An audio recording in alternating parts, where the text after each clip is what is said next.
Okay, we is streaming within the first minute of the first hour, and now we see if we're linking. Let's see if we link. And with that, we go to Studio and pray that everything synchronizes. And it looks like it is. That means we go to channel, and then we see if that displays. Then we look for echo. We check for echo. And we go to we get echo. So that's good. We have echo, and we upvote. Everybody please understand that it's a very small act on your part, but it means a lot to us. It is literally life and death to Team Dietrich. It's what distributes us via the algorithm. Okay, with that, we're going to go to infinite call, and we're going to start the infinite call, if at all possible. And okay, let's see if we can reach people of interest and hope that they respond. Okay, it's the ringing part that's maddening. I always feel like it's pointless to talk while it's ringing because in my ears, the ringing is all pervasive. I don't know if any of you can even hear it.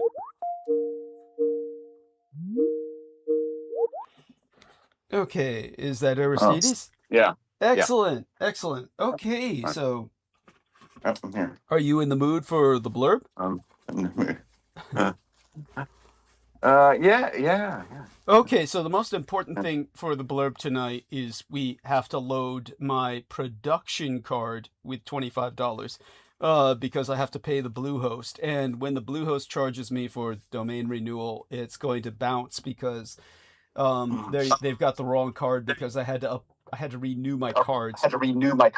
And as a result, they'll have the wrong card in their system. So I have to call them to preempt that. And so I've got to do that before they go for a renewal in a few days. So it's how often is that? It was the Bluehost website. They're hosting on the website that I just renewed for $300 some odd, basically close to $400. But then after that comes the domain renewal. So this is all just. It seems like it's all hits at once in June and July. Everything hits at once in June and July. But the horror is that because I had to change my cards recently, both the production card and the personal card for security reasons with PayPal, all of these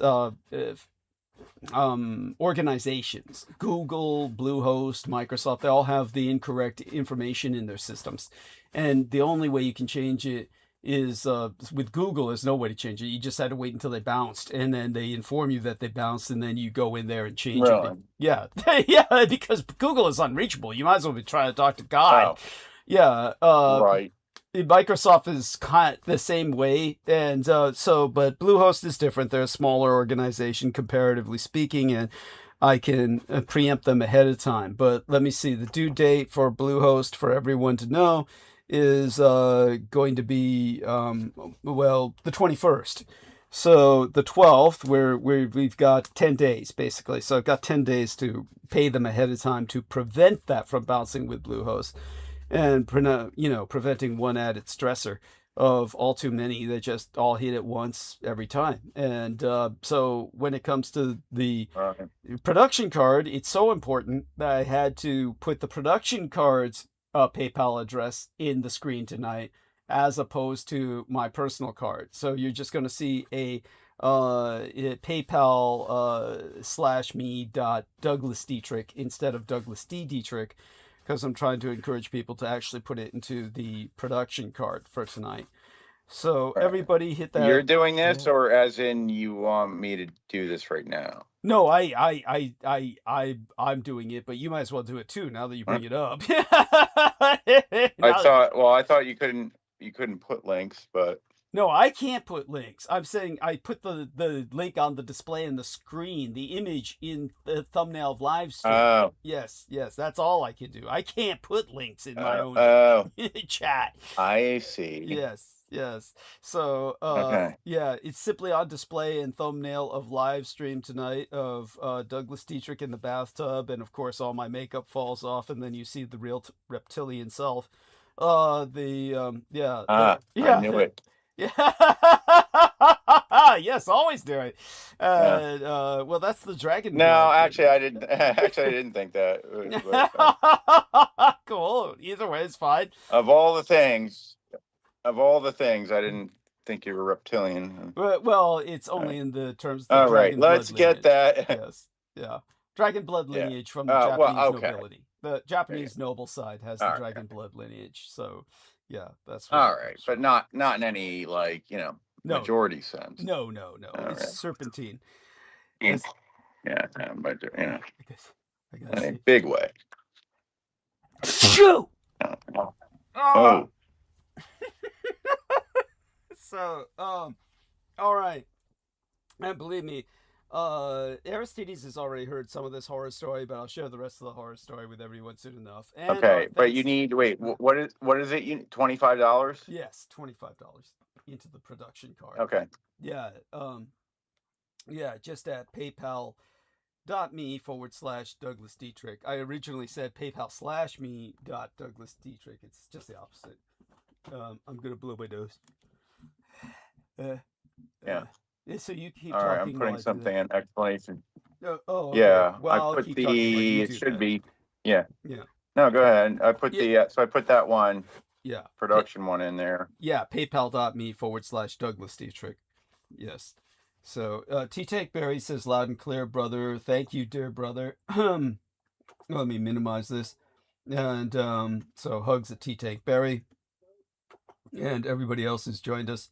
You're just going to hear me make slobbering undersea jellyfish noises while I blow my nose. Actually, I'll go mute while I do that. Right. Can I go mute? Or yeah. do you need me on? I mean, you can. This is for the production. Well, you explained it. Whatever one it is. Web hosting fees. Website fees. Can I just say what? Oh, website? Domain renewal. Which, according to Brendan Zoka, is infinitely more important than the website. He keeps saying, "Oh, you can transfer it all to WordPress for free," which doesn't make any sense to me because the website uses WordPress. So I don't fucking get what he's talking about. So he's gonna have to show me. I'm sure there's a lot of ways, but no matter what, you need that way to end up at douglasdietrich.com. That's what this is ensuring. Yeah, that's what this is ensuring. Yes. Yeah. And so love and hugs at T-Take Berry. And what else was going on with? Oh yes, the horror story. So we'll let our man do his blurb. After that, I'll repeat something he's heard already. A great deal of the horror story he's already heard concerning stupid stresses. All right. Okay. So dear Aristides. All right. Yeah. Take your time. Okay. Anytime I can do that. All right. Now that we got the emergency PayPal donation contribution need there, input it into the chat. Get more toward the usual. Hopefully by now you have hit the thumbs up, upvote, whatever you want to call it. But you need to hit it, not just to say hurrah, we support you, but to show the algorithm, or keep the algorithm in the positive. And that is, that's what anybody strives for, because that will affect your ability to get reach. Say on YouTube, suggested content showing up in search results. It's true for anyone, but also to offset the fact that they're not shown by YouTube anymore these days, anywhere, I think, but there are a few downvotes placed immediately by, I forget the term I used last time, was just making, they're Autobots. Autobots. Bozos with bots. Some bozos with bots. Bozos with bots. Yes, that's a good one. Make sure there's a few downvotes at the beginning, and that'll secure it. So we need, hit that upvote right now. If you hit it and it says you can't, you're not logged in, well, it's because you're not logged in and you need to be logged in to YouTube to do these things. It's not such a bad thing because it does put some sort of limitation on the such mischief that people can do. That's why they have to buy bots or whatever, or else I don't know, somebody could just put a million anonymous downvotes, but it's already bad enough like that out there. So Sure yeah, enough. it keeps some sanity on the situation, but you do have to be logged in. Not to mention that we're YouTube, suppressed by YouTube itself. Not to mention we're suppressed by YouTube itself in any number Yeah, of ways. right. Honestly. So Yeah, yeah, but yeah, continue. I'm sorry. I was just going to go into No. some further things. Just continue. You've got the upper Well, hand. You've got the upper okay. hand on this. All right. Good, thank you. All right. So yeah, we need the upvotes. You need to be logged in to do that. And the easy way to be logged in, if you've never done it, is with a Gmail. I believe that that'll just get you in without any further account creation or etc. Because they are the same company, YouTube, Google. So if you have a Gmail, you should be able to register that to work on YouTube and do YouTube things. And then you can upvote. And if you, in fact, if you have more than one, or whichever way, I'm sure there's ways to create, you don't have to have a Gmail, I don't think, to sign into YouTube. I think you could probably do it with another email, or you might have to actually like create an account. But however you want to do it, if you want to follow the prompts, do it another way, or if you have another login, fine. But if you have more, you can have multiple sign-ins to YouTube registered, say multiple Gmails. A lot of people have more than one. I know I have some I haven't touched in a long time. But you can get them registered in the upper corner there, your little account thing. You can even create a little icon or avatar for it. And in there, you'll see it says something like switch account.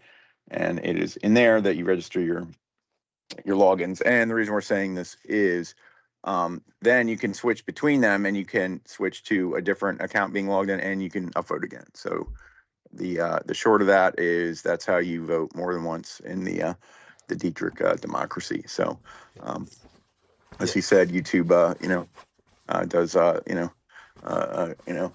kind of Not kind of. No, yeah. all out. Yeah. Right. He needs all the YouTube help he can get. Let's just put it that way. Yes. And in that way, you can once they're registered in there, you can real quick switch between and vote again. So you just go click, switch. You can stay on the live basically, and there might be a quick hiccup as it switches, but you'll stay listening to the live. Then you can switch between accounts and vote more than once.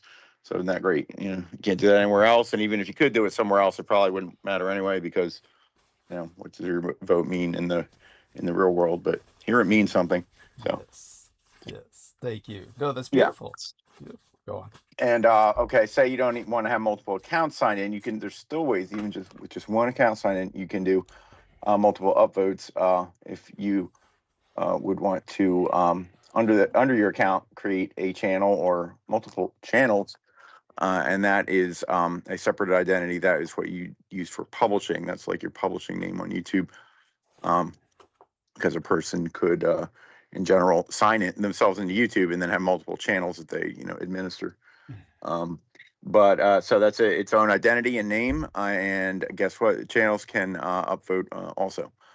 Their own upvote. So it's a whole other tier of possible upvoting, which is you're inclined to do. So, and then maybe you could publish some videos. But that's fun. So that's how you can upvote to your heart's content or your efforts content. And so like, what are the usual things all the influencers say, like and subscribe, share and pay me, right? So kind of covered the pay me for today. We'll get back to that again later, but so like, subscribe, if hopefully many of you have. If you see a button right below the window that says subscribe, you want to press it and subscribe. And then, and even if you have in the past, and you're not sure, the way to check that is to go to the main channel, You don't want to direct click there now because you'll leave us here. But if you're confident opening a new tab or window on your device, or just want to check later, where it says Douglas Dietrich in blue there at the bottom. If you go there, again, don't just click on there now because you'll leave. If you go there, the main channel, youtube.com/Douglas Dietrich, it'll show you definitively right there your subscription status, subscribed or not. Both places you will see the notification bell, a little bell icon. You want to hit that, and you want to select all, the top option, and that means every time there's a new transmission, you will get a pop-up on your device. It's very handy for many reasons. It's your built-in reminder. You know, never miss an exciting moment. And it should be a confirmation you're still subscribed, because if you become unsubscribed, as does for sure happen to people, for various reasons, I suppose they wouldn't send you that anymore. I mean, I don't think they're that crafty. Like, we'll keep sending them we'll unsubscribe them, but keep sending them the notification. Well, then you would show up anyway, like, you know. No, they just unsubscribe you and the notifications stop. So, matter of fact, people subscribe and they don't get notifications.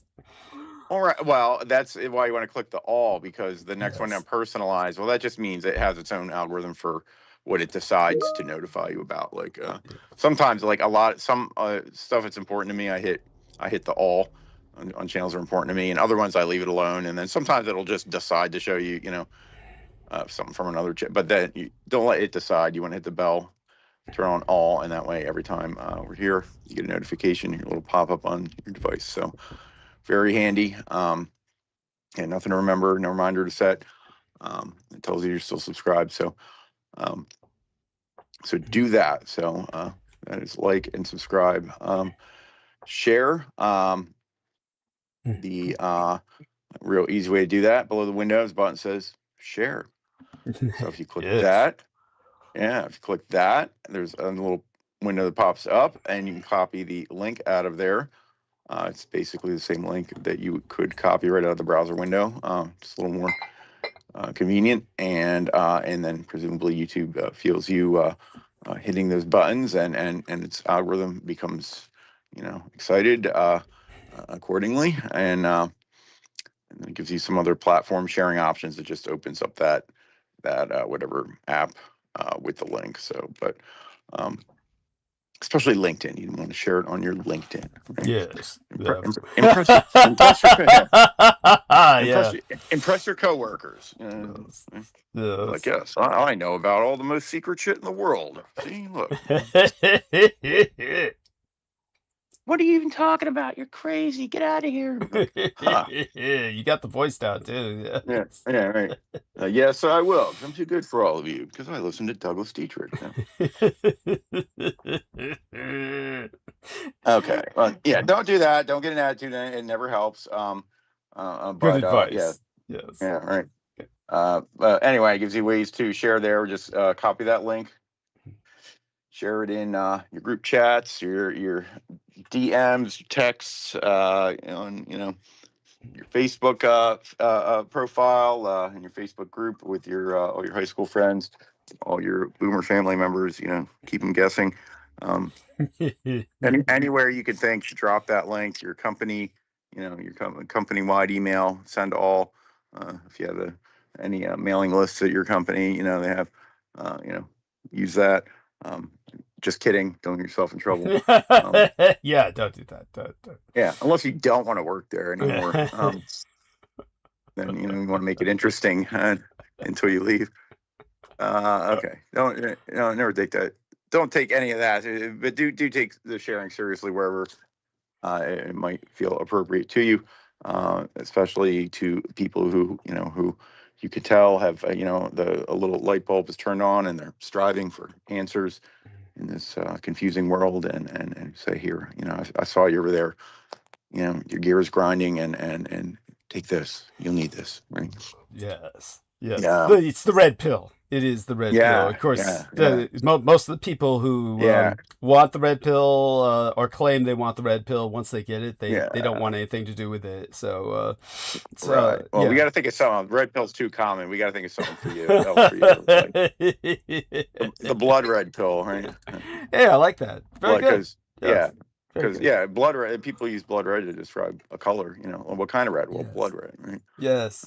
Excellent. Yeah. Excellent. Right. Although, what color is that? I don't know. Because Dark, really dark red. yeah, no, right. In the movie, like it's not like in the movies where it's all like bright. It's as soon as it hits air, it's like pretty dark, I think. Yes, that's right. It's the Yeah. oxidization causes it to look almost black. Matter of fact, in black and white Right. films, because Yeah.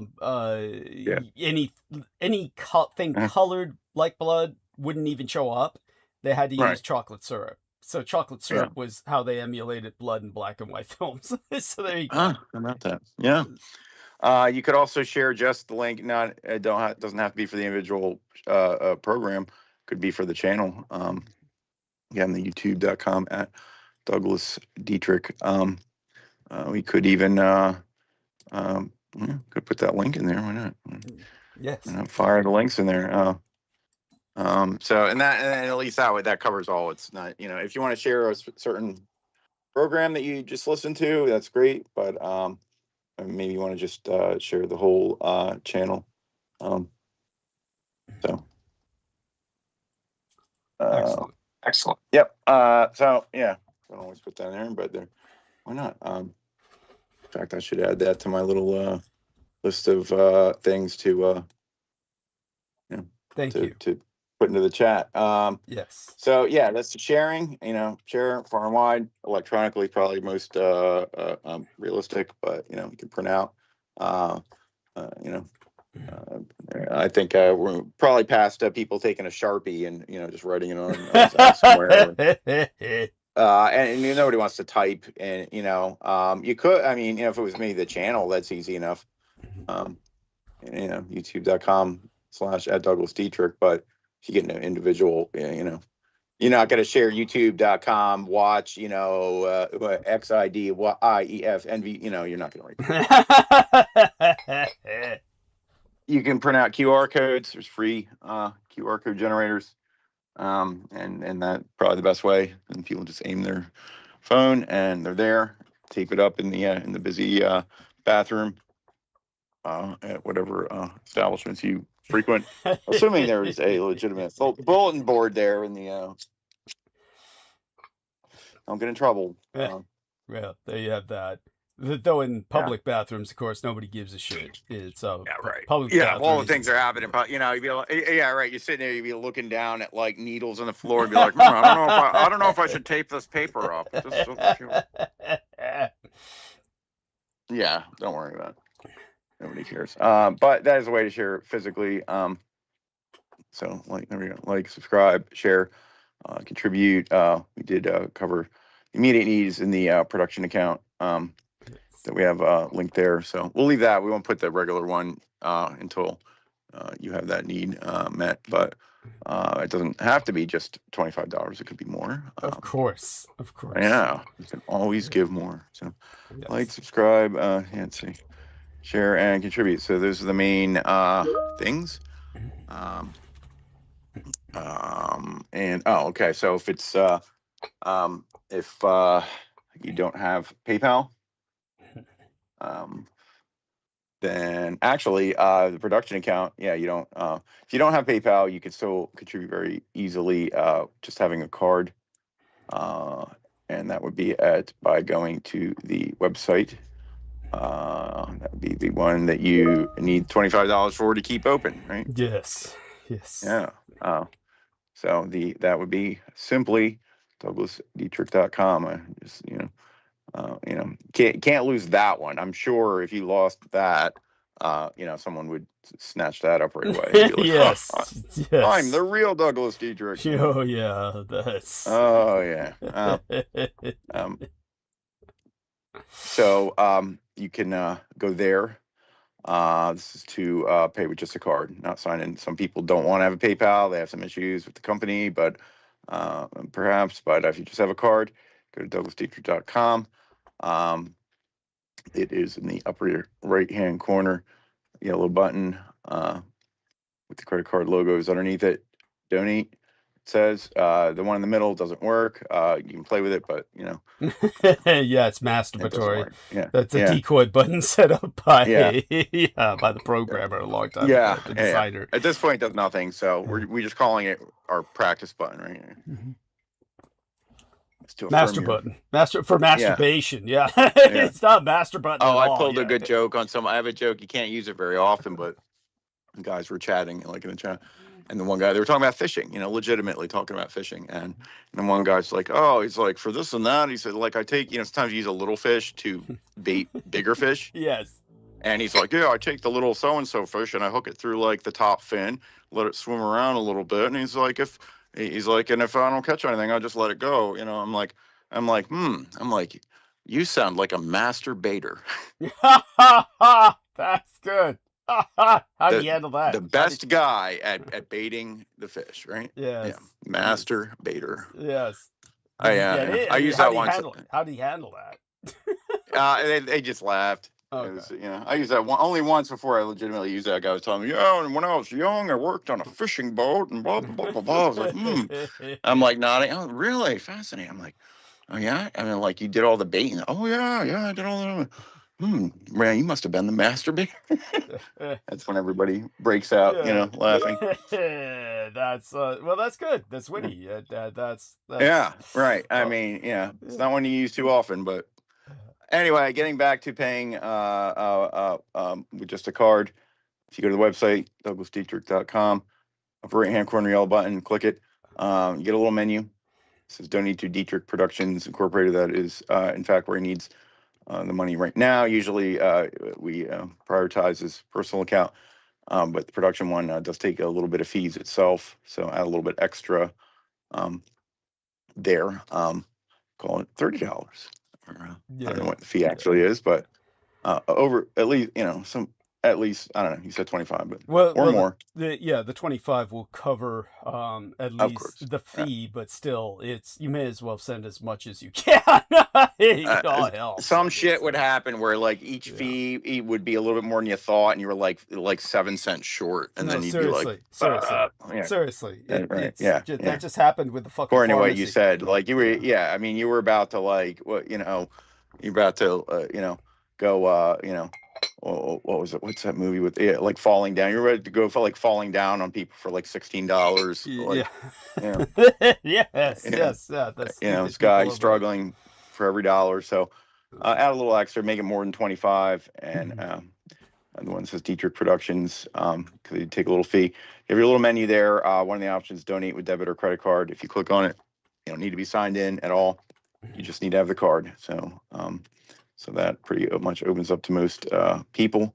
Most people do have some kind of card accessible. So we don't care if it's yours. We just care that the payment clears. So we assume whatever payment instrument you use, you have permission to use. So that's we don't care whether you do or not. Well, no. Oh, of course we do. No, it's implied that if you use it, that you have permission. We're not asking them. You don't have to send a note. You don't have to send a note from grandma, you know, that says that you have permission. You don't need permission slips. This isn't a field trip at school. So yes. So or Venmo gives you an option there, and the other one, donate with PayPal, that would be having to be signed in. So any of them, and especially if you would click make this a monthly donation, that is really the most excellent thing to do. $25 once is great. To fill this need right now, but hey, maybe $25 every month. How about that? So can afford that, I'm sure. You know, with everything that costs you money these days, that's hardly anything. That's like $25. That's like $2, you know, in like real money, but inflation. Yeah, truly. So do very much consider that, and then you will be a champion of the Dietrich ensemble. There we are. Yes. Beautiful. Yes, you get an honorable mention and all that. So At the so that's least. Yes, true. So that's beyond that. If it can't be electronic and you're old fashioned or something, or you've been banned from all these things already, you can if you want to send a physical money order, check, or anything similar, you can in fact do that, but you will want to get in touch, and probably the best thing is email Doug. We're gonna hope you have email. If you don't, then work on that first, maybe. You can get a free email, a lot of places. And even if you don't have a device, I mean, you go to the library and use their public access computer. You're listening to this somehow, so we're gonna assume that you can. Then again, remember Amy Como? She was listening on the Wi-Fi of her local library until that was no longer an option. Right. Well, however you're listening, you could probably have an email through the same sort of means. So if you want to send a payment physically, a postal money order, check of some kind, then that's fine. But you will want to get in touch with Doug, let him know that it's on the way, and then he can give you his address to send it to. So we're gonna have to drop that out there every time. It's out there, but why make it easy? So let's put the email, Douglas Dwayne Dietrich at gmail.com. So let's I think every link, I think there ideally should be a description, because it's really easy to just kind of just pass over these links and just, there you go.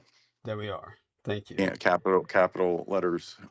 Yes. No, that's important. Otherwise they don't see it. It's got to be all caps, or they don't see it. And, if I was fancier, I'd put some kind of like emojis, like, but I don't think you can preload that. I'd have to search through the little menu, and that gets annoying. Yeah. If I could have it preloaded, copy and paste, maybe that works. Yeah. I don't know. Just try it. Experiment with it. Right. Yeah. Well, I keep the stuff like in a text file that I copy and paste out of. So I don't know if I can. Yeah, you could do that with emojis. You could do that with emojis. Just. Yeah. Well, it depends on your if your version of your notepad. I don't know if this one has, the newer version has emojis in it. Okay. Yeah. Yeah. Well, I'll think on that, but So there, email. If you want to send him something physically, money order, check, preferably, or anything else, you might want to send, like a care package, something positive, So discuss it with him there. Find him there, that email. Okay, and then I think that's it. Okay. Well, the title. The title. Yeah. We always want to look at the title here of the program. It's always filled up, and then there's there may be, this time I don't think there's any asterisk for footnotes, but sometimes there are. Yeah. Either way, it all leads into the description that you want to click see more. You always want to check that out for all the things Douglas wants to acknowledge for this time, as significant. All things of significance to acknowledge for the program, whatever historical or social issues. So, yeah. There we are today. Yeah. And ethno-constitutional crisis. Yes. What's an ethno-constitutional crisis? Well, hopefully you'll find out tonight if they don't cut us off. Yeah. Stay tuned. Find out. And welcome to Marcus from Australia, and we are delighted to have him and everyone else with us. Everyone who's with us, and he's known as Thumbslug by his little handle there in the chat. And as for tonight, with the title, no, there is no asterisk. We did take up 100 characters. We almost always do. It's very seldom that we don't. No asterisk because even though it's not self-explanatory, it will be explained in context of tonight's narration, provided we're not taken out and suffer from a DDoS, a directed denial of service attack, or the like. All that being said, tonight's text summary of the show is as basic as you can get. It's the basic summary with no specificity. In other words, it's the generic, what you get on the candy bar wrapper, so to speak, or the cereal box. But when it comes to the situation at hand in terms of a personal context, by the way, Sammy says, try to get on tonight, currently on husband duties. Cool. Cool. Hope that means he's having sex.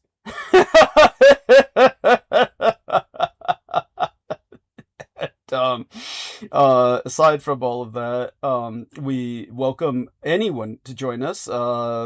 Sammy, Holly. Now, Holly contributed 100 United States dollars.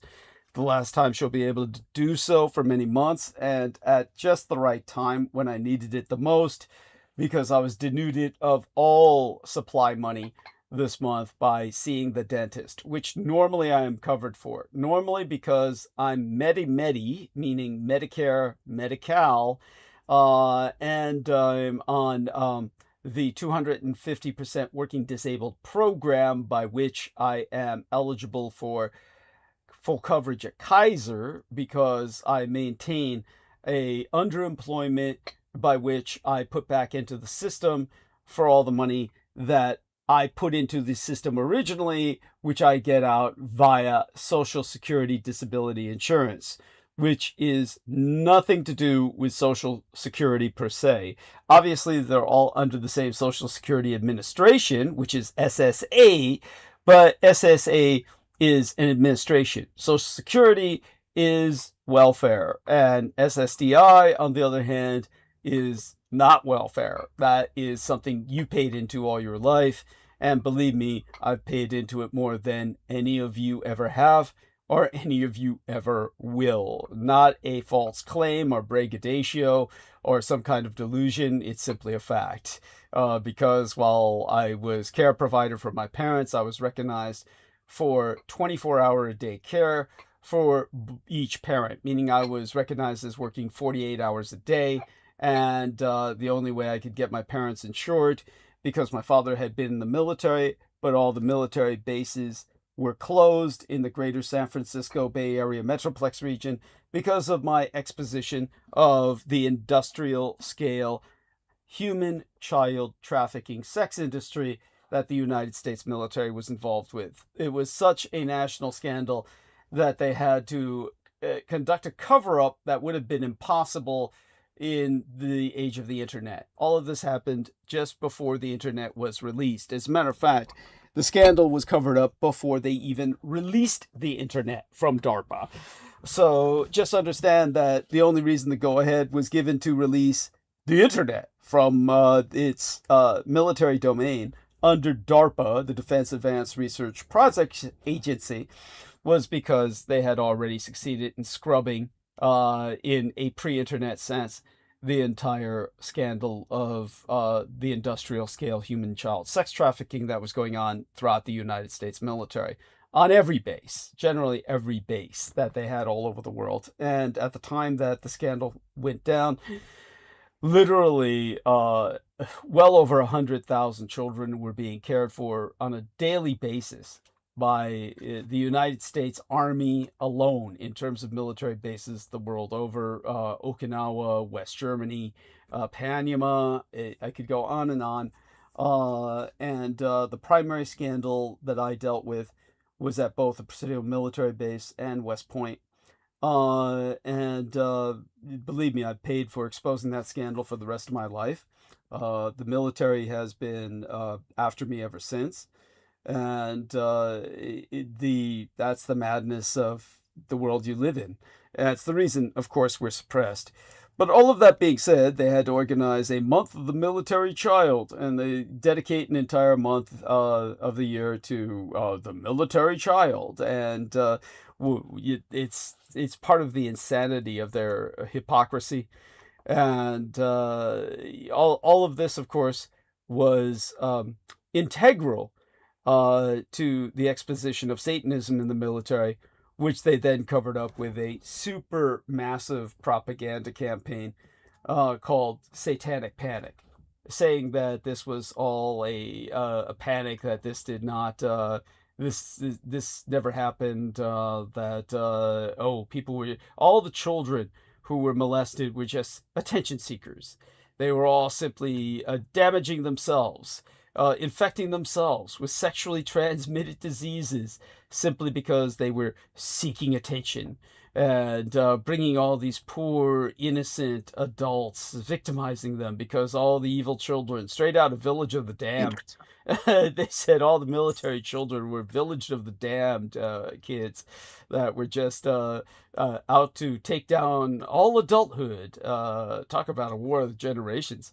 And so all of this happened. It resulted in all of the local military bases being closed, which meant my parents, due to my father's career in the United States military, my parents were supposed to have free lifetime medical care via the military the rest of their lives. All of this was working out quite well for the longest period of time. Letterman Army Medical Center at the Presidio military base was where 25% of all United States Army doctors were trained. It was just a very large, well-staffed, well-equipped hospital, with the added thrill that there were unspeakable experiments going on. And, aside from that side factor, it was a incredible hospital. It was where they would take via the Coast Guard station, which no longer exists. They would rescue the suiciders who jumped off the Golden Gate Bridge. And with Letterman Army Medical Center directly there on site, situated at the foot of the Golden Gate Bridge, they used to rescue a good deal of the jumpers from the Golden Gate Bridge. Believe it or not, something like well over half of the Golden Gate Bridge suicide jumpers would survive due to being taken immediately to Letterman by the Coast Guard and basically saved. There's no longer that intervention option. The reason they had to do what they could to kind of place nets under the bridge and make it more difficult to jump off of, not impossible, but more difficult. Well, multiple reasons, but primarily there's no option to rescue you anymore. So whoever does manage to jump off, they just die. It was the final straw was this young little girl who was with her parents, and I have no idea why any parents, not to blame the parents, God knows they suffered enough, but I would never, ever, even today, with their stupid nets, ever bring a child onto the Golden Gate Bridge. People do it all the time. I don't know why. It's nothing but a steel skeleton. If you stand there, you know that one false move and you're going to fall off. Why anyone would bring a child on that monstrosity is beyond me. I was insane enough at one point in my life where I jogged all the way across the bridge and back. Jogged all the way across and back at speed. Because they have literally a pedestrian aisles, so to speak. And the pedestrian aisles are the jump aisles. It's where people would go to jump. And bicyclists and pedestrians, who have no care for their safety, go along the sides of that goddamn bridge every goddamn day. And they're out of their fucking minds. And by the way, DWS 66 says, "Ding dong, the Wicked Witch is dead, Ms. Graham." And just gonna do a little there you go, victory sign there. But it's like I don't know what everybody's tripping off of with how he died. Hey, everybody's got this theory, and they're all outlandish, that he got micro beamed by the Russians while he was in England, or other things I've heard. It's like, dude, he was ancient. He was fucking ancient. Not to mention, he was living alternative lifestyles, and he had just been to the Ultimate Fighting Championship cage fights to get fucked up the ass and suck cock from every Ultimate Cage fighter that was willing to do so for pay. It wasn't like he was living safely. he's old, and he's experimenting with unsafe sex and alternative lifestyles. What the fuck did you expect? At some point, he was going to get taken down by the sheer nature of his existence. And everybody who needs to set up a conspiracy when it comes to something like that. It's beyond me. The question is not what killed him. The question is, how did he survive to be almost a fucking 100? That's the question. Every time I heard he was still alive, I couldn't believe it. I kept saying, how is this fucker still alive?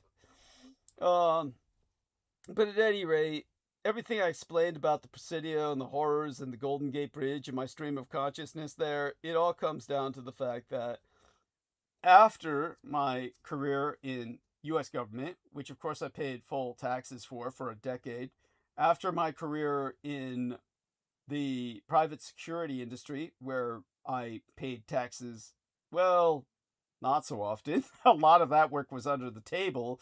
So there was a gap of about a decade in which taxes were paid, but only enough to keep me in the system. Then I was fully back into the system per force of circumstance when I became a recognized care provider for my parents. But at that point, I was forced to join the local 250 SEIU, very large healthcare workers union, in order to be recognized as a care provider. But they could never provide me with relief or any kind of vacation, because it was required that who would ever take my place to care for my parents would have to pay what I paid every month, which was share of cost. And the only reason that the state of California agreed to recognize me as a care provider was that my share of cost was astronomical, effectively every penny that I made. That wasn't taken by the state or the federal government. Well, basically the state, because they never paid the federal government their share. So the state took everything for SSDI, FICA, and every other insurance imaginable. Plus, they took all the remainder of my pay and share of costs, even though I was getting paid for 48 hours a day as a professional care provider. And that was the scam they had worked out so they wouldn't have to pay me. Now, of course, when my parents died 11 years later, both of them were dead. Federal government came for their cut, and I was facing federal time in prison because the state never paid them federal taxes. And so, despite the fact that I pointed out that all of my income checks said on them quite plainly in print, $0.0, $0.00, $0 and 00 cents, the federal government wanted their thousands and thousands of dollars in taxes, tens of thousands of dollars in taxes. Hundreds of thousands, actually, because I made more than the president, quite realistically, in cyberspace, but never got a penny of it. I still had to pay taxes on it all. So I had to hire a tax attorney to keep me out of prison, and wound up with an offer in compromise in which I paid them half. And the federal government got 30 grand out of me to keep me out of prison. That was, so believe me, I've paid far more in taxes than any of you ever had, because I paid taxes on money that I never got. And that's where my SSDI comes in. All of that is money I put into that I get back in a trickle on a monthly basis. And it barely pays the rent. So that being said, I've been trying to raise $3,000 towards surgery the past 3 months, and of course, none of that comes from this program.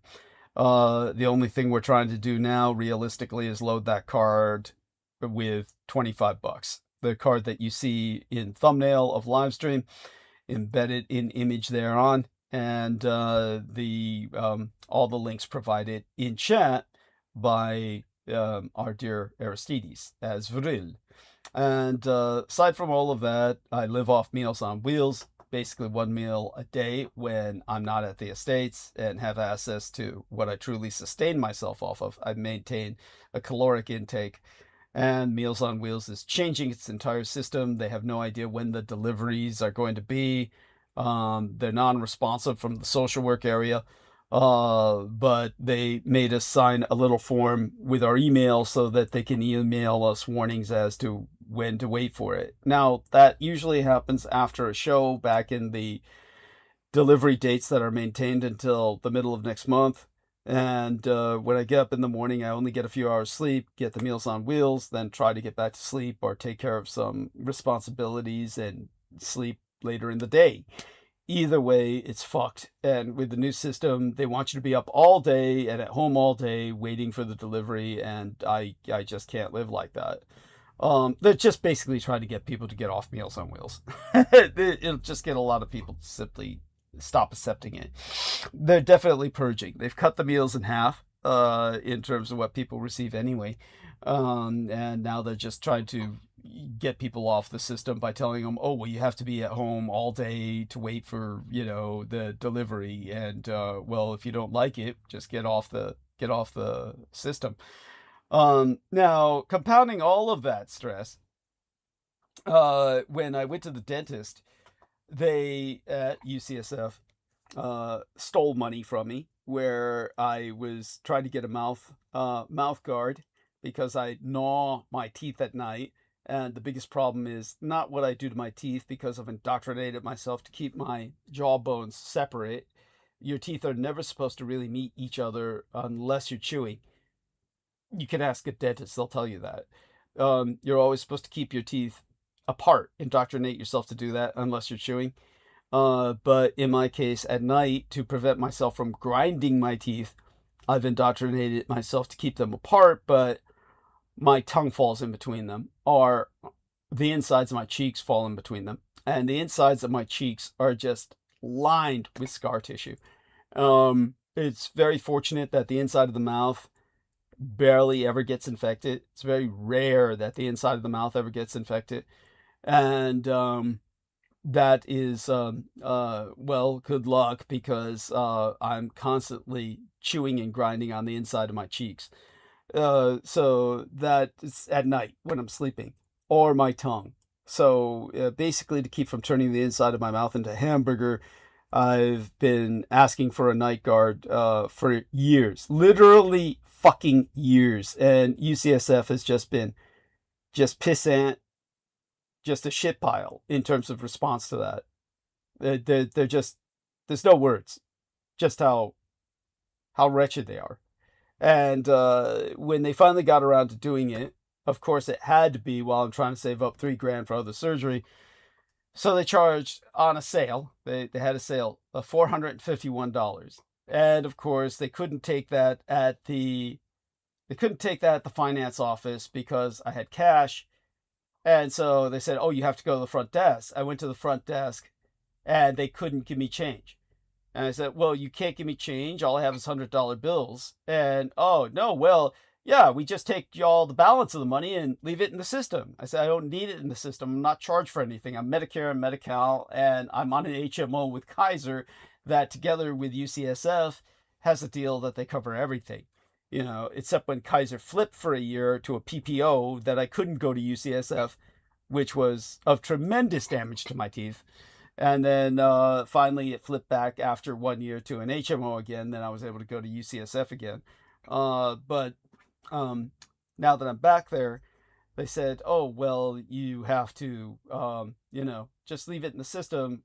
And that's okay. We just take your money. And said, let me give you exact change. So I gave him 4 $100 bills, and I gave him $25 plus a single dollar bill that I had in cash. And then I said, let's take $25 out of my card. I said, one of these PayPal cards has $25 on it. And so we tried. I said, I thought naively, if it has less than 25 bucks on it, it just won't go through. So they ran the one card through and said, oh, it didn't go through. And I said, okay, try this one. And it went through.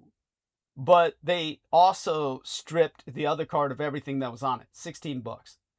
When I can afford nothing, then they take $16 from the extra.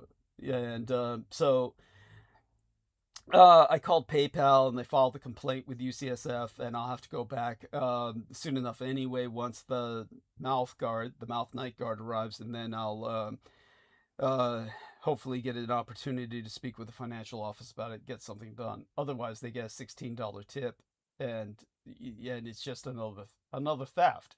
And it's the same way with the pharmacy at Kaiser, where, again, I'm not supposed to have a copay on anything other than something that would be an unnecessary medication. Like if I got a prescription for Viagra, the generic would be sildenafil. If I took a prescription on that, that'd be like a $15 copay. But fortunately, I don't need that. But I have been prescribed baby aspirin, which then they covered until suddenly Medicare D decided it didn't cover it. And then they charged me $5, $6, $7. So lost another $7 there that I could easily not have spent because I've got plenty of adult aspirin, and was only getting the baby aspirin because it's prescribed, because you don't want to take adult aspirin every day, and it was covered. So I'm just getting ripped off. I'm getting nickel and dimed to death. I am getting nickel and dimed to fucking death. And honestly, all that money could go towards my survival of what I need, which is beer, which is liquid bread to me, water, and Coca-Cola. I need that for my caffeine and sugar. And all of this would go towards that. But fortunately, Holly sent $100, and that with a few other dollars I have in my wallet should help cover me till the end of the month, hopefully. But I doubt that it will. So yes, we're trying to load the card, the production card, the card that I have on screen, and in the chat, the link to PayPal, paypal.me/Douglas Dietrich. Let's load that up with absolute minimum. Everybody send $25. And hopefully we get more than that so I can make it till the end of the month. Now we'll dive into monologue and just take it from here for the rest of the night. And everybody, let's get started. Okay. Let me breathe and inhale and exhale. Now the energy market's false dawn is over. The Iran American deal has devolved into fighting again, with inescapably ugly implications for oil prices. And it most certainly doesn't help that Marco Rubio burned down the house to fix the sink. When Marco Rubio, then a Florida senator, appeared as a potential nominee for the office of Secretary of State, many people in the human rights community were cautiously optimistic. Compared to other potential nominees, Rubio was known in Congress as a strong, if inconsistent, advocate for human rights. He knew the inner workings of American human rights structures and could be counted on to speak forcefully to the government's obligation to protect human rights, often reaching across the aisle to do so, and demonstrating that rights are nonpartisan thereby. Fast forward to today, and by all evidence, the Secretary of State Rubio has completely abandoned the principles that he apparently held in the Senate, though he once proclaimed that the United States must remain adamant in the defense of human rights. As Secretary of State, Rubio rarely mentions rights, unless to impugn them as part of some so-called woke agenda. Instead, he has taken on a different slogan. We are not here to play social worker. We are here to win. With so much focus on the maladministration's militarized and mostly unlawful foreign policy, including the invasions of Venezuela and Iran, and hundreds of extrajudicial killings in airstrikes at sea, it's easy to overlook the destruction that Rubio has caused to the diplomatic system that offers alternatives. But over the past nearly 18 months, Rubio has led an all-out assault on human rights in American imperial statecraft, mostly bypassing Congress to do so. Rubio has slashed foreign assistance and humanitarian aid, decimated human rights programs addressing everything from torture to atrocity prevention, politicized the department's annual human rights reports, gutted Dietrich, that's die Deutschen Sprech, the German speak, literally Meisterschlüssel, which would be anglicized as master key, human rights offices and bureaus, withdrawn or disengaged from global human rights systems at the United Nations Organization and elsewhere, and threatened international justice mechanisms, all while promoting a vague natural rights framework to supplant the concept of international human rights.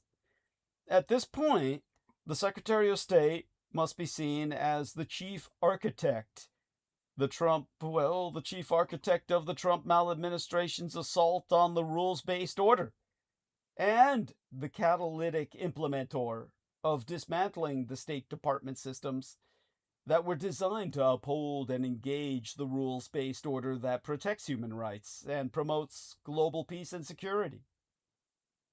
Marco Rubio is, in other words, a state terrorist at the highest level, of the lowest possible order. Contrast the historical Sir George Cockburn, the great emancipator. Whatever shape the 250th anniversary celebrations were going to take, two things were always certain. First, that they would very prominently feature our 47th president. And second, there would be fervent renditions of the Star-Spangled Banner at every opportunity. Whereas Donald Trump was never going to face any time limits on his oration during his headline slot at the pathetic rally on the National Mall, he had 2.5 centuries to cover after all. The anthem singing was cut short, as usual, after one verse, and was certainly never going to extend to the third, which expresses the fervent hope that no refuge could save the hireling and slave from the terror of flight or the gloom of the grave.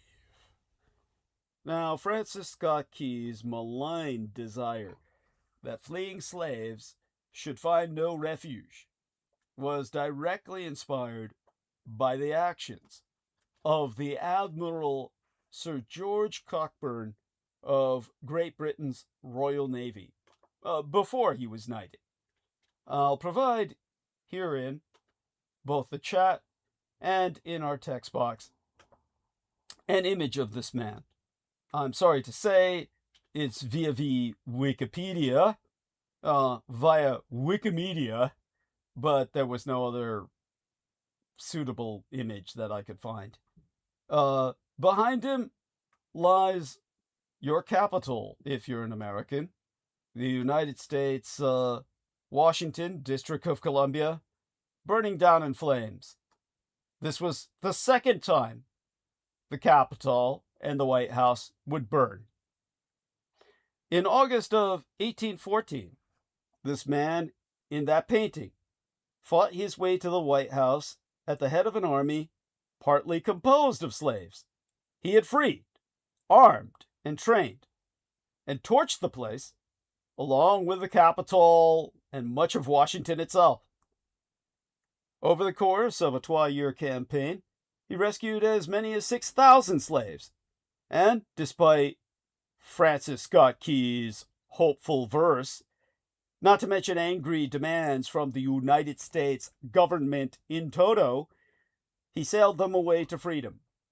Obviously, the admiral qualifies as a far greater emancipator than Abraham Lincoln, one of the greatest emancipators in human history. There were some familiar aspects to the War of 1812, given that it was what we today call a war of choice. It was launched by then President James Madison in the hope of conquering Great Britain's Canadian colony, thought to be easy prey while the British were distracted by their life and death struggle with Napoleon Bonaparte. Not for the last time, expert opinion predicted a walkover. After war was declared, Thomas Jefferson soon wrote that the acquisition of Canada this year, as far as the neighborhood of Quebec, will be a mere matter of marching. A fellow ringleader of the war party, co-conspirator Henry Clay, assured Congress that the militia of Kentucky are alone able to place Montreal and Upper Canada at your feet. Things did not go to plan, especially since the American military was woefully unprepared and led by incompetent commanders who were essentially America's nobility. Ballrooms do not translate to battlefields. The Canadian expedition ended in disaster, and large portions of Maine and Michigan fell under enemy occupation. By the time Great Britain agreed to call it a day, the bitterly divided United States was war-weary and on the verge of bankruptcy. By then, George Cockburn, the man in that painting before you, via the link that I have provided, was the most hated man in white America, vilified in the press as the Great Bandit. Cockburn, the scion of a Scottish landed family ruined by his speculator father, had entered the Navy at the age of 14. From then on, he was almost continually at sea, and once France's war with Great Britain broke out in 1793, frequently in combat. This conflict, initially waged against revolutionary France and then against Napoleon, was essentially the First World War, fought across much of the globe and offering plenty of opportunities for a tough, ambitious professional such as Cockburn. At 23 years of age, he was already a captain in command of a 215-man frigate. Horatio Nelson, Great Britain's greatest naval hero, would soon praise the young officer's zeal, ability, and courage, which shine conspicuous on every occasion which offers. Cockburn also rates praise in Patrick O'Brien's Aubrey Maturin novels, being described as the best sort of naval gentleman by Maturin. By 1813, when he first arrived in Chesapeake Bay, Cockburn was 41 years old and a rear admiral. His mission was straightforward: to inflict as much damage as possible on our economic heartland, thereby dissuading pro-war Democratic Republicans. Yes, in those days they were a hybrid party, Siamese like twins. Democratic Republicans were opposed to the anti-war Federalists. And, well, his job was to make them pay for their rash attack on the British Empire, the Democratic Republicans, to the point where the Federalists would be voted back into power. In other words, his was a military attack with a political objective, designed, or rather, its primary mission statement was to impact the next vote. To a superior officer, Cockburn wrote, "I have no hesitation in pronouncing that the whole of the shores and towns within this vast bay, not excepting the capital itself, will be wholly at your mercy, and subject, if not to be permanently occupied, certainly to be successively insulted, raided, or destroyed at your pleasure. This ruthless scheme, which Cockburn was to follow to the letter, would have been impossible without first-class intelligence operatives to alert his raiding parties to enemy forces and guide them around the tortuous shoreline. Fortunately, volunteers for such a mission immediately appeared. Black slaves. At first, they were single men, eagerly welcomed by the British as pilots and guides they needed. The very scouts that would take them and their Marines deep inland, along the paths they themselves had used to escape. But the numbers quickly grew as entire families of Black African Americans made their way to the ships. At this point, the invaders made a crucial decision. They would accept any slave, man, woman, or child, and guarantee they would never be handed back to their owner. When Cockburn and his fleet returned to Chesapeake in the spring of 1814, after wintering in Bermuda, he was determined to take full advantage. His orders read, "Let the landings you make be more for the protection of the desertion of the black population than with a view to any other advantage. The great point to be attained is the cordial support of the black population. With them properly armed and backed with 20,000 British troops, Mr. Madison," it asked the American president, "will be hurled from his throne." On the 29th day of May in 1814, horrified planters had their first look at the next stage of the British scheme. A raid on Pungoteague, on Virginia's eastern shore, featured the Colonial Marines, a regiment of former slaves, armed and trained on Tangier Island, Cockburn's base in Chesapeake Bay. In other words, an all-black British Marine Corps. All their ragged clothes having been replaced with bright red uniforms, and they were eager for battle, rapidly putting the defending white militia of the Americans to flight. The raid's commander reported, "I was highly pleased with the conduct of the Colonial Marines, every individual of which evinced the greatest eagerness to come to action with their former masters." Cockburn, delighted with his recruits, noted happily that they excited the most general and undisguised alarm among the populace. He was certainly correct. In early August, an American commander wrote, "Our Negroes are flocking to the enemy from all quarters, which they convert into troops, vindictive and rapacious, with a most minute knowledge of every bypath. They leave us as spies upon our posts and our strength, and they return upon us as guides and soldiers and incendiaries."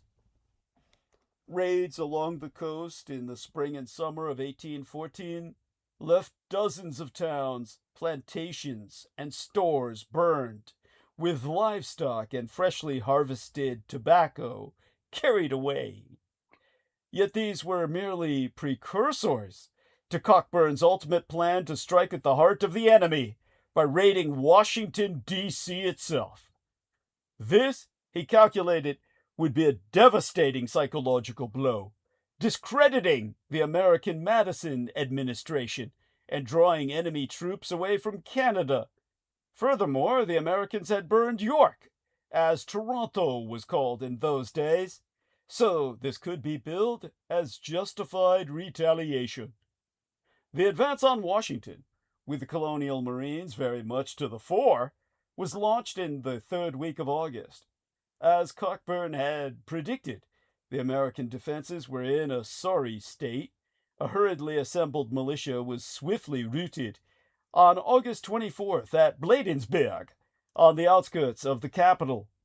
America's anthemist, Francis Scott Key, who as a militia officer had been busy offering unsolicited advice to the American commanding general, was among those stampeding back to the city and beyond. Only an improvised United States Naval Artillery unit, partly manned by free black people no less, made a stand. With Washington now at his mercy, Cockburn contented himself with destroying public buildings, such as the Capitol, military installations, and the offices of the National Intelligence. To his disappointment, he could not burn the newspaper's offices, off limits as private property, but instead commanded his sailors to smash all the seas, boys, so the rascals cannot no longer abuse my name. Or his quote might have been something more like, if I look it up verbatim, smash all the seas, boys, meaning the letter C on the printing press, so the rascals cannot any longer abuse my name. So every time they wrote his name or tried to print it out or type it as Cockburn, it would come out as Cockburn. His ultimate goal was the White House, from which President Madison had fled a few hours before, followed by his wife Dolly, who later in life revealed that the Admiral Cockburn had, in the months prior to his attack, been sending her lubricious mash notes deposited by his agents in the White House post box. In other words, he sent the First Lady sex messages about what he was going to do to her once he captured her. Now Cockburn and his party helped themselves to a lavish dinner ordered by Dolly herself in expectation of an American victory. And they collected souvenirs, though they were barred from taking valuables on the grounds that that would constitute looting. Cockburn himself took the First Lady's chair cushion, remarking lewdly that it would be a reminder of her seat.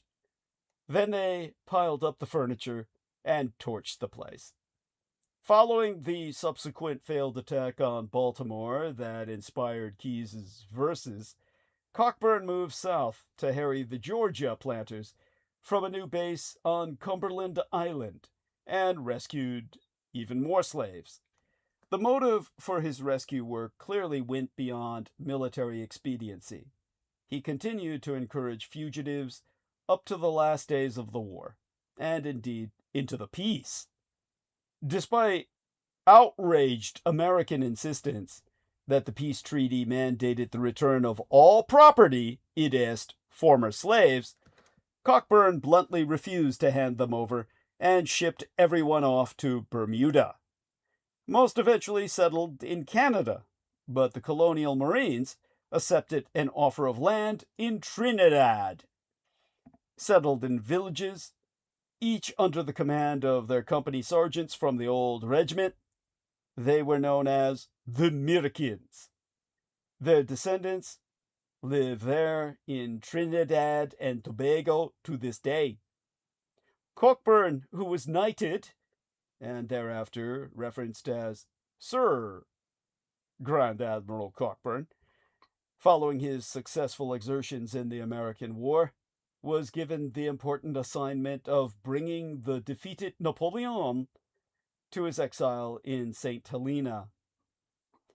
Promoted again, ultimately to overall command of the Royal Navy, he entered politics, becoming a member of Parliament and serving as a naval minister in a number of reactionary Tory governments. His work as liberator had gone, well, let's just say has forever gone unrecognized in these United States. Mine own personal suggestion to the director of the National Museum of African American History that Sir Grand Admiral Cockburn, or at least the Colonial Marines, deserved some honorable mention, has forever been rejected out of hand. There is no history in America. All you have is censorship and propaganda. You put the Greater Soviet Union to fucking shame. So herewith, for the record, instead, a refutation of the myth of Trump's birth tourism claims. The birthright citizenship ruling being the Russo collaborationist, Red Republican insurgent party's new Roe versus Wade. It ist Dietrich, again, die Deutschen Sprech or the German speak, for what's literally Meisterschlüssel, anglicized as master key component of Trump's anti-immigration platform. Now, the United States Supreme Court's rejection of the Trump maladministration's bid to overturn birthright citizenship has revived a familiar strain of racist fear-mongering. The American President Donald Trump and other Republicans have suggested that so-called birth tourism from Zhonghua Renmin Gonghe the People's Republic of China, is a government-backed scheme to plant foreign agents on American soil. Though birth tourism, in which a foreign-born mother travels to these United States to give birth to a child who does not remain as a United States resident, is technically illegal, it is a real industry. But it is nowhere near as large as critics make it out to be. There is no official data on birth tourism, but at its peak in 2015, it is estimated to have represented less than 0.3% of all American births. In recent years, some 7,000 to 9,000 instances of birth tourism occurred annually in these United States, the overwhelming majority of which were children born to Hispanic mothers, mostly from Mexico. Of these, births to non-resident Zhonghua Dalu Ren, or mainland Chinese mothers in these United States, are estimated in the low hundreds each year. Another small group consists of Commune Chinese women on longer-term temporary visas, primarily students, who spend years in these United States. Around 27,000 children per year are born to mothers who were themselves born in Zhonghua Dalu, or mainland China, but most of those mothers are United States citizens, or permanent residents. The number of births to undocumented immigrants is higher than the birth tourism rate, about 9% of United States births in 2023, but also overwhelmingly represented by Hispanic mothers. Most undocumented Zhonghua Dalu Ren, or mainland Chinese immigrants, are doing everything possible to avoid returning to communist China on the Asian mainland, and many have spouses or partners who are United States citizens or lawful permanent residents. Now, arranging to give birth in these United States as a non-resident is extremely difficult. Most airlines refuse to carry women in the final weeks of pregnancy, and United States visa officers routinely deny entry to visibly pregnant applicants unless there is a genuine medical need. Giving birth in these United States, therefore, generally requires obtaining a long-stay B2 visa before the pregnancy is even obvious. Once there was a loophole. Visa-free travel to the Northern Mariana Islands allowed wealthy Commune Chinese citizens relatively easy access to United States territory. There was a spike in foreign births there circa 2018, with 574 foreign nationals, apparently almost all from Zhonghua Renmin Gonghe, the People's Republic of China, giving birth on the territory. That loophole was largely closed by reducing the visa-free stay from 45 days to 14, and introducing additional vetting, causing foreign births to plummet. As a result, birth tourism to the United States or America is restricted almost exclusively to the wealthy, who can afford the considerable expense and uncertainty. It is also sometimes linked to surrogacy, which is illegal in the monolithic communist Chinese superstate. Commu-capitalist Chinese agencies can charge anywhere from 36,000 United States dollars to 100,000 US dollars for birth tourism vacation packages to the United States. But the idea that this birth tourism industry is a communist Chinese government plot is ridiculous, especially because Beijing explicitly opposes it. After all, for many wealthy commercial-centrist Chinese families, United States citizenship represents an insurance policy against a totalitarian government that can arbitrarily imprison them or destroy their businesses overnight. These super-rich elites spend enormous effort trying to move assets overseas, despite strict capital controls, and often seek foreign residency or visas in case they need to leave People's China permanently. Securing United States citizenship for a child provides, at minimum, a guaranteed refuge for the next generation. One particularly absurd idea is that the Communist Chinese Empire will abuse children born in these United States to infiltrate the United States government. That reflects a fundamental misunderstanding of the United States security clearance process, under which even second-generation Chinese Americans with family remaining in Hongzhonghua or Red China are regarded with suspicion.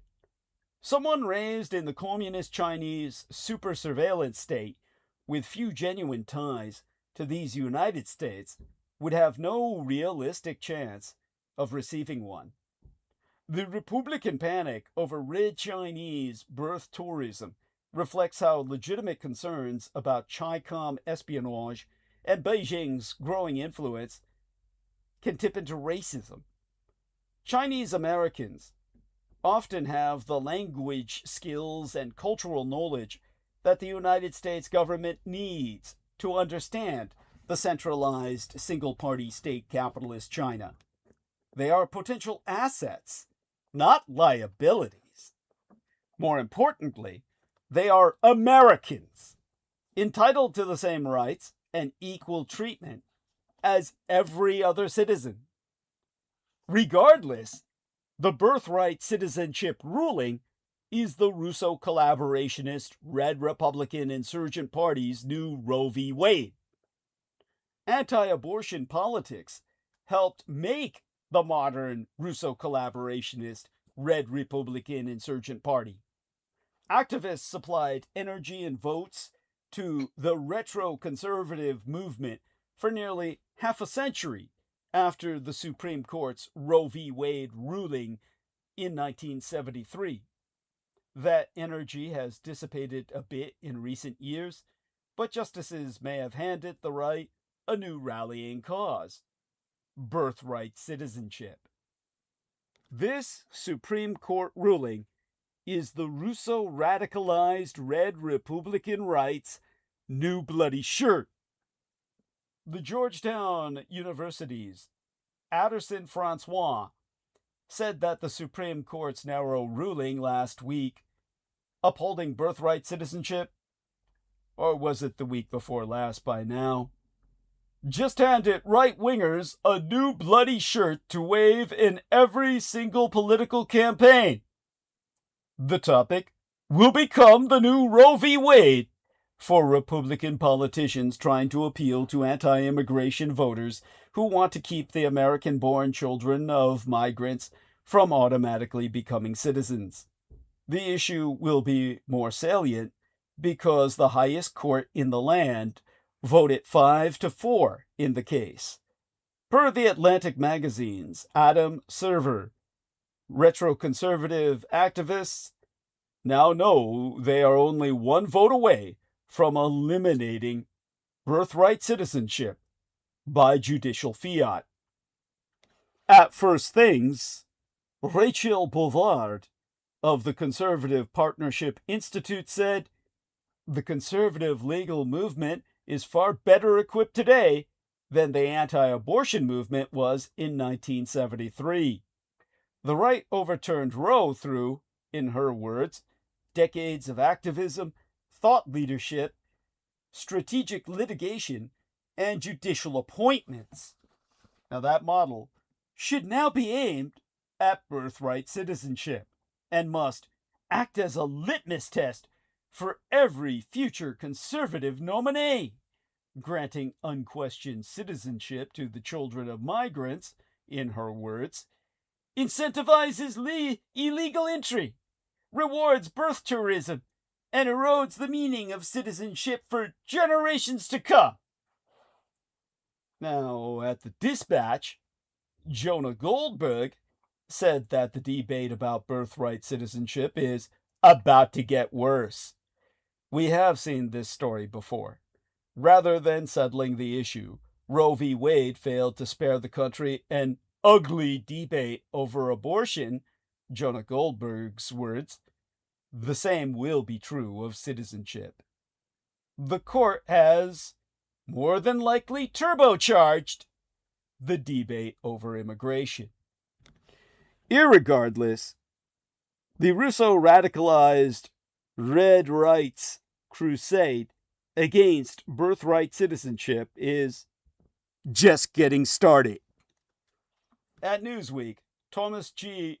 Malkauscher said that the justices actually gave the country a reverse Roe v. Wade in the birthright case. The court in Roe created a privacy right to abortion that was previously unknown, while in the citizenship ruling it refused to take away a birth-based citizenship right that was universally known. The Trump maladministration's attempt to overturn that right via executive order contradicted a bedrock assumption about who is an American that a majority of the court could not abide, or at least one voter could not. At Balls and Strikes, Jay Willis said that the paleo-reactionary movement turned Roe into its jurisprudential white whale, as the retro-conservative right spent 5 decades organizing around the goal of someday killing that ruling, and did so in 2022, even though the legal arguments had never really changed. The only difference across half 100 years was that retro-conservatives at last marshaled the 5 votes they needed to do it. The crusade against birthright citizenship is just getting started. Now, at the Bulwark, Sarah Longwell said that Republican voters are sounding more and more like President Donald Trump on the issue. Birthright citizenship is going to be a policy touchstone for any, in Sarah Longwell's conclusion, GOP presidential aspirant in 2028 and beyond. By the way, Maple Maven gives us a mic, so kisses to Maple Maven out there. That's Amy Como, of course, for those who do not know, and blessings be upon her. With this in mind, American workers are just settlers. Ask yourself, and I'm sure you have, at least subconsciously, is the United States of America a capitalist enterprise where bosses exploit workers? Or is it a great empire where colonists exploit subject peoples? American socialists and social democrats have never been quite able to decide themselves.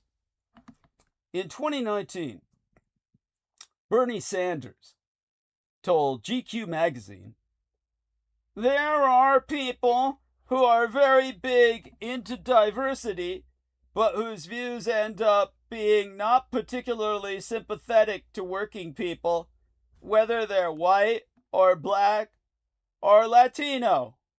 Yet he would also say that when you're white, you don't know what it's like to be living in a ghetto. You don't know what it's like to be poor. You don't know what it's like to be hassled when you walk down the street.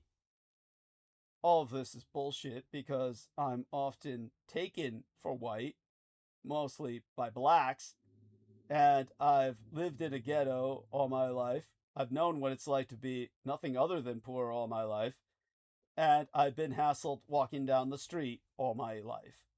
It just goes to show that Bernie Sanders is full of shit. Yet, in 2026, Sanders is an emeritus figure, and the imperial idea has won out.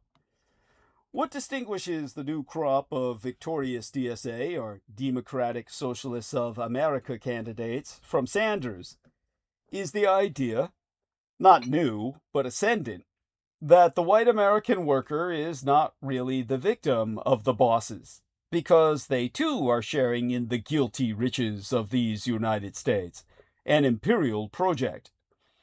In a course she taught at the City University of New York, Daria Lisa Avia Chevalier, the Democratic nominee for New York's 13th congressional district, described these United States as a settler colonial state, like Canada, Australia, New Zealand, and Israel. It remains one today. A student group she was part of, well, once a part of, speaketh of the inherent fascism ingrained in the American consciousness with its colonial foundation, even though fascism is anti-colonial, which just goes to show another ideological convolution. Now, the book of the moment is titled Settlers, subtitled The Mythology of the White Proletariat from Mayflower to Modern, as authored by the pseudonymous Japanese-American Maoist J. Sakai, published in 1983, and now a fixture of DSA reading lists. Sakai aimed to expose the mythology of the white masses and declared that white American workers should not be counted as part of the proletariat at all.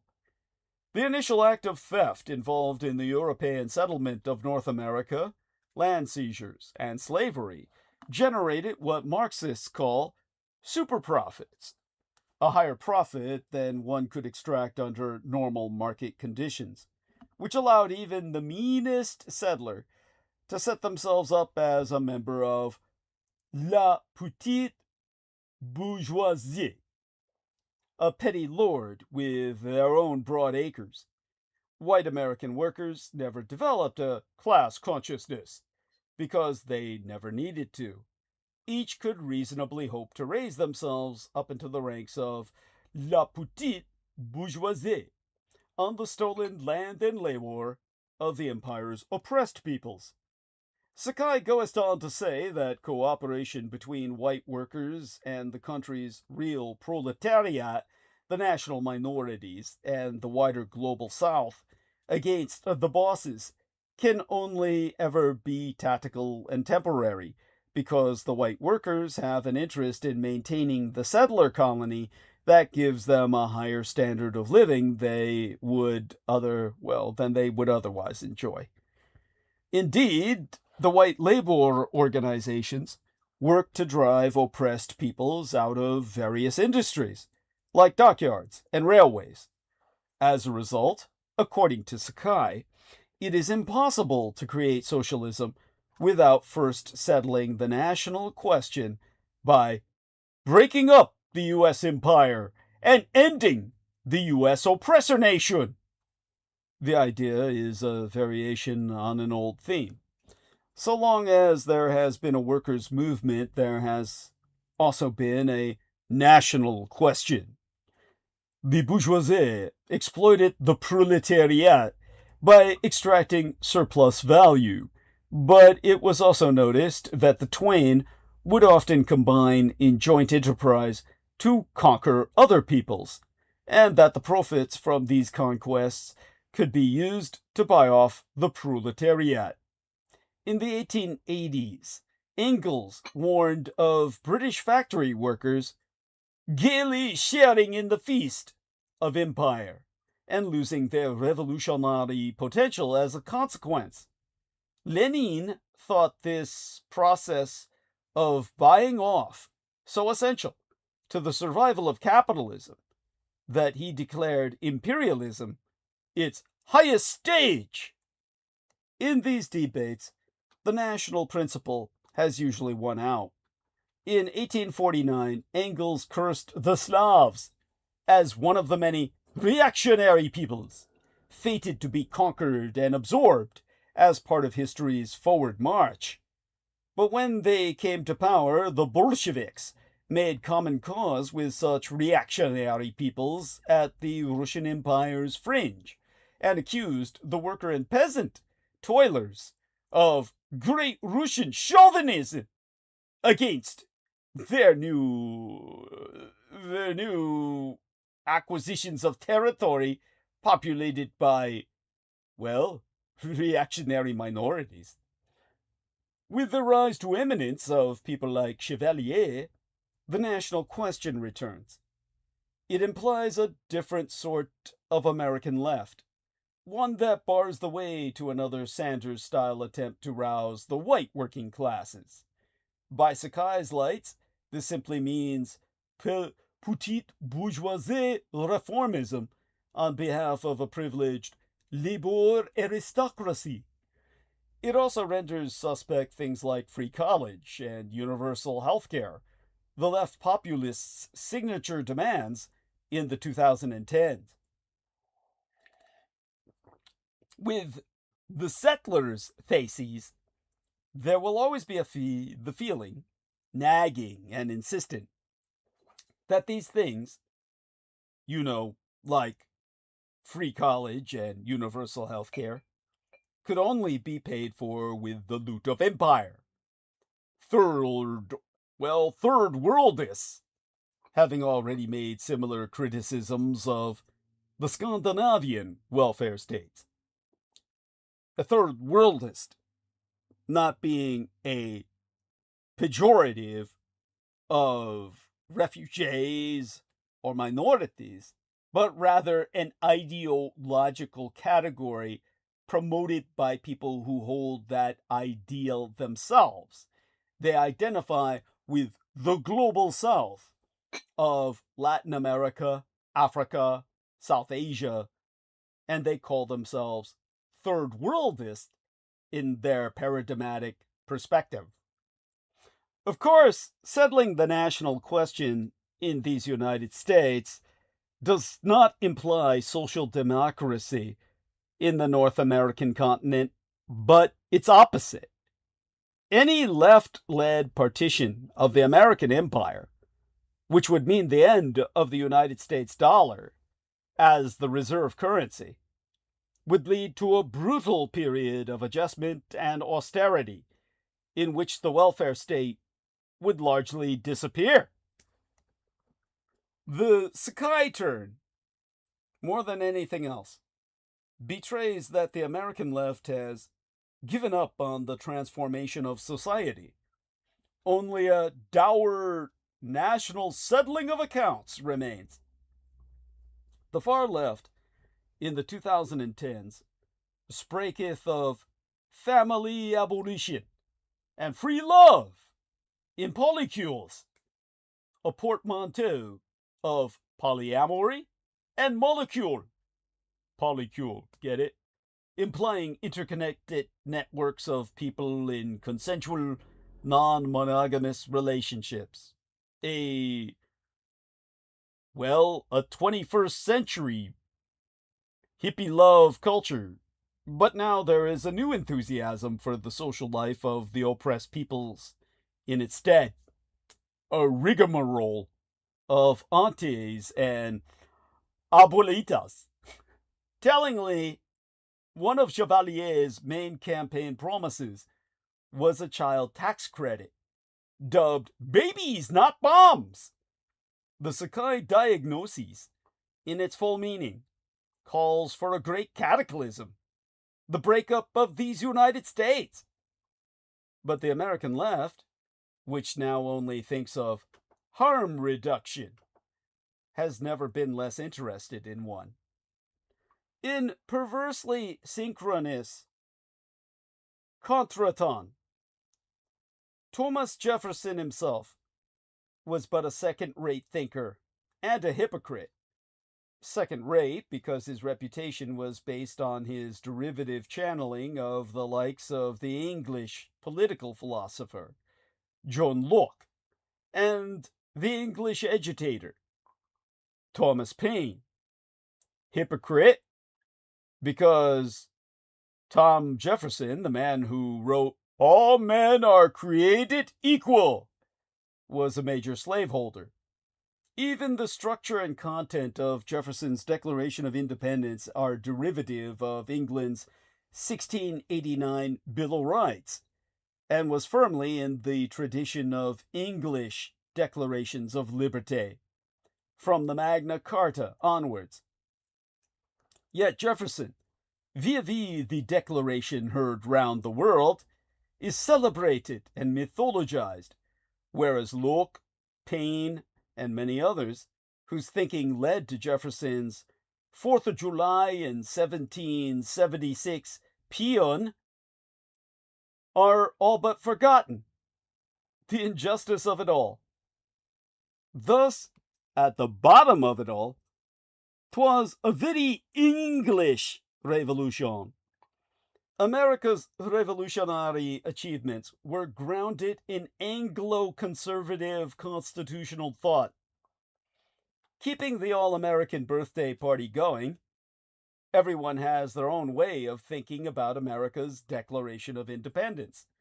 The incumbent United States President, Donald Trump's maladministration, arguing that restoring America's former greatness requires a rejection of immigration, the aggressive abuse of tariffs, and no limits on the concentration of wealth. The kindergarten textbook narrative, antithetically being that the Declaration of Independence and the patriot vision on which it was based, argues precisely the opposite. America's founders versus oligarchy. It is, purportedly, 'twas never a conservative oligarchic charter, but a pro-immigration, anti-tariff, and broadly egalitarian statement that stood in direct opposition to the economic and political tendencies of the time. On the 9th day in July of 1776, George Washington, then Commander-in-Chief of the Continental Army, read the 5-day-old Declaration of Independence to his troops, who gave it their most hearty assent. Washington was certain that the Declaration would secure us that freedom and those privileges which have been and are refused to us, contrary to the voice of nature and the British Constitution. Chief among those privileges, the Declaration made clear, was the unalienable right to life, liberté, and, altogether meaninglessly, the pursuit of happiness, which has ever since been popularly misconstrued to imply moral and physical welfare when, in practice, it but rationalizes Epsteinian gratification. By the way, we're getting a little input here from, oh, well, that was from myself. Oh, there we are. It's from Brendan. Here we go. Oh, There you go. So, that's weird. Oh, okay. So, I'll have to, like, talk to him later. He says this week, I had no idea he called. Okay, so let me tell him that I had no idea you called. No, okay. Yeah, ye called. Okay. There we go. So hopefully he calls back later. And all of that being taken care of, let's see if he's on the infinite call.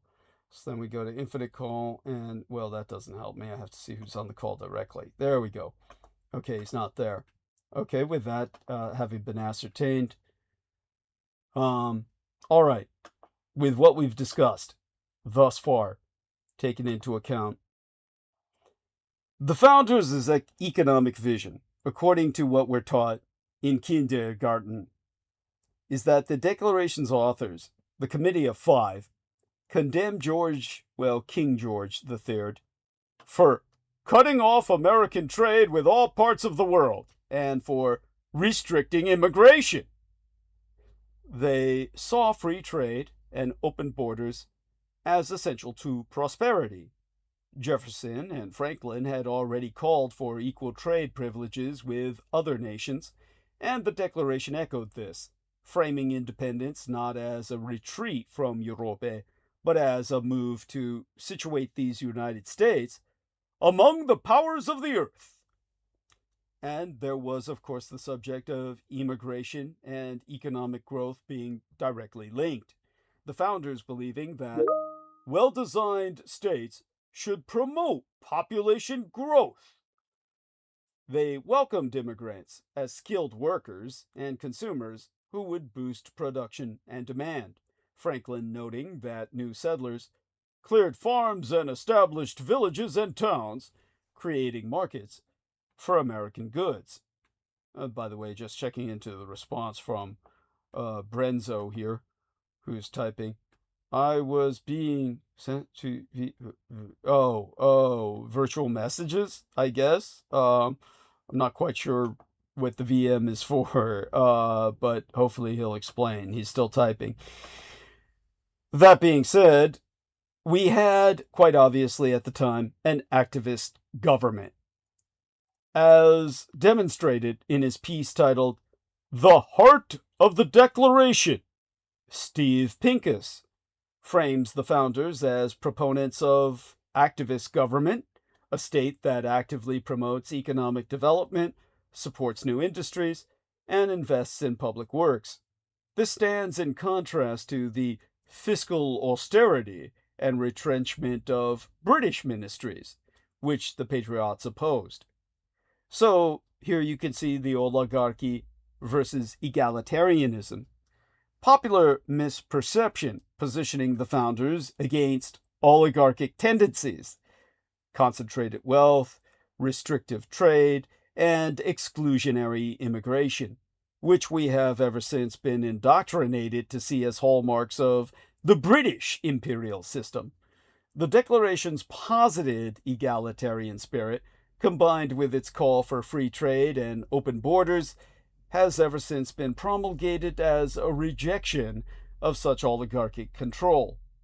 As for contemporary relevance, post-modern misadministrations, Trump's being the malpractical epitome thereof, are abandoning these principles by rejecting immigration, imposing tariffs, and expediting unchecked wealth concentration. Doing so risks undermining the American empire's prosperity and geopolitical influence. In summa, the Declaration has been reframed as a progressive, open market, and inclusive charter, a vision that remains relevant as debates over trade, immigration, and economic inequality continue. Ergo, for the naive, it is the birth certificate of modern democracy. For some others, it is the founding text of classical liberalism. In the opening week of this month, the Russian-sponsored Jordan Peterson's Putinist Academy posted that America's founders were Enlightenment-drunk revolutionaries who wagered that free people, left largely free to think, invent and trade, would outperform every empire on earth. The Australian Financial Review, marking America's 250th birthday, made a different but equally optimistic point that whatever one thinks of Donald Trump's second presidency, America's extraordinary constitutional experiment still gives it a unique capacity to anchor the democratic world. New York's mayor, Zoran Mamdani, quite rightly chooses instead to dwell on America's inequalities, condemning concentrations of wealth and power, and arguing that patriotism means confronting our empire's flaws. Theoretically, or so we have been misled to believe, the founders themselves would have defended to the death any person's right to argue the negatives and criticize all and sundry. Over the 250th anniversary weekend, however, I found myself reading aloud to my tutés the Professor David Armitage's work, titled The Declaration of Independence, subtitled A Global History. His argument being slightly different from many of those having been made in the week before last. Most discussions of the Declaration focus on what it means inside America. Armitage asks us to look at it from the outside. His central point being that the Declaration's greatest significance may not simply be that it created these United States. It created a model from South America to Eastern Europe, from Africa to Asia, and ultimately Eretz Israel Hashlema, the greater land of Israel. It became the document that independence movements reached for when announcing themselves to the world. More than the Constitution, and perhaps even more than the first American Revolutionary War of Independence itself, the Declaration became one of history's great export documents, thusly formulating the social engineering equation of contagious constitutions. But if there were a Nobel Prize in history, Linda Coley would be my nominee. For in her 2021 book, Coley proves that written constitutions, developed both as a means of shoring up entrenched rulers and of turning successful rebellions into legitimate governments. The historianess Linda Coley asserts in her opus titled The Gun, the Ship, and the Pen, subtitled Warfare, Constitutions, and the Making of the Modern World, published by Live Right at 502 pages, costing 35 United States dollars, almost half a decade ago, well, exactly half a decade ago, in which she proves that we need to broaden and diversify our gaze. Her own dazzling global history does just that, pulling away the blinkers of national stories, widening the focus, and showing, as the pandemic was still raging at the time of her publication half a decade ago has done, how interconnected all our lives and interests are. In this bold, packed account of the growth of written constitutions from the mid-18th century until the advent of World War I, a web of connections spins between continents, entangling, clashing, looping back, increasing in speed and complexity, and in what would be considered by some a daring revisionist move, but to me is simply an expositionist approach. Her work overturns explanations of the proliferation of constitutions only by reference to the rise of democracy and the lure of certain, mainly Western notions of constitutionalism. Coley's own words. Where thereafter Coley foregrounds warfare, particularly naval warfare, as the spur and points to the many military men involved in constitution making, hence the guns and ships of her title, although the ships reappear in more peaceful guise, carrying 19th century exiles and future leaders as they gather ideals across the world. Or, if not ideals, simply ideas. Now, reading both Le Grand Madame Coley and the aforecited Armitage reminded me of yet another book that I reviewed for my charges in tutelage several years ago, the Australian constitutional historian James Phillips's work titled Trois Revolutions and a Constitution, or The Constitution. It makes a different but wonderfully inverted yet complementary point. In many ways, my present analytical tangent owes more to his insight than mine own. It is one of those ideas that, once you've seen it, is difficult to unsee. The Declaration of Independence is often treated as though the real history of global liberty began on the 4th day in July of 1776. Phillips reminds us that the men gathered in Philadelphia were looking backwards as much as forwards. They did not imagine that they were inventing liberté from nothing. They believed they were defending principles that had been developing for centuries through the English constitutional tradition, the Magna Carta, the Petition of Right, the English Civil War, and, above all, the English Bill of Rights, 1689. What struck Phillips, and still consumes myself, was not just the similarity in wording between the 1689 Bill of Rights and the 1776 Declaration, but also the evident frame of mind of the drafters. Read with an attorney's eye, both are structured in remarkably similar ways. Both begin by identifying the principles on which legitimate government rests. Both accuse the Crown of repeated constitutional breaches. Both set out a lengthy bill of particulars. Both conclude that the sovereign has broken the constitutional compact. And both declare the legal consequence. They read less like manifestos than pleadings. The similarities are quite remarkable. That is not to say they are the same document. They plainly are not. The English Bill of Rights appeals principally to the ancient rights and liberties of English subjects. By 1776, those inherited constitutional liberties had been sharpened by the Enlightenment. Locke's ideas about natural rights, equality, and government by consent had profoundly influenced the American founders.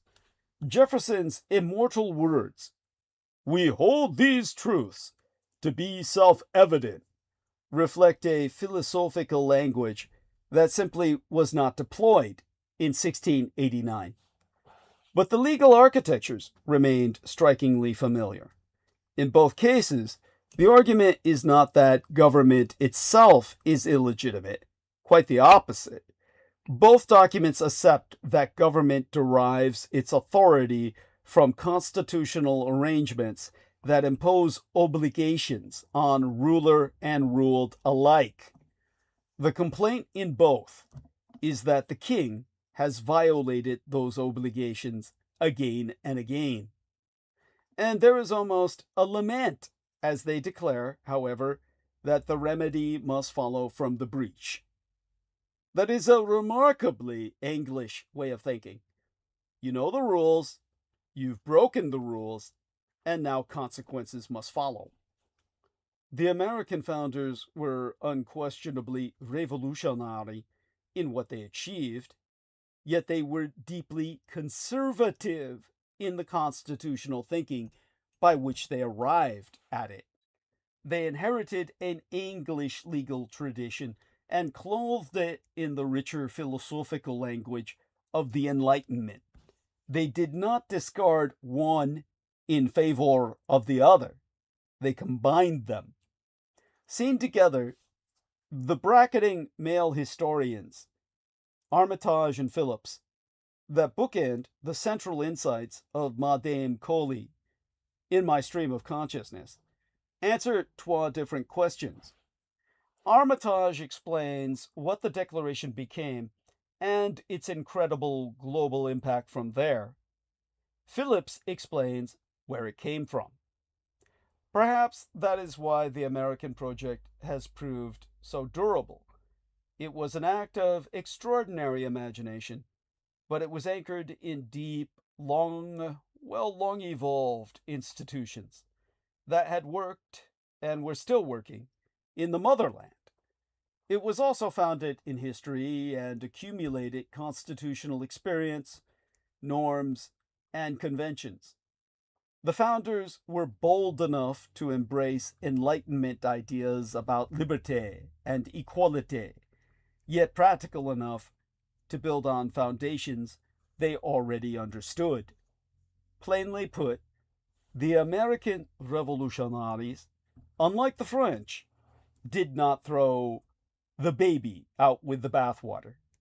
And that is almost certainly the reason that their system worked and continues to work, even as it staggers today. In the course of events, our spiritual fuck cousin and ultimate heir to the Confederate States of the Second American Revolution, the big little nation of Australia, arrived a century later. They inherited Westminster, borrowed heavily from Washington, and somehow, over more than a decade, conjured a constitution without a revolution at all. Why that gave them a country both like and unlike either of its constitutional parents is a story that we should think much more about right now, but that is a story for another night. Back up north, in Pommyland, Nigel Farage's by-election is consuming the British media and commentariat almost to the point there's no other news. Not even the resumption of Aryan American hostilities.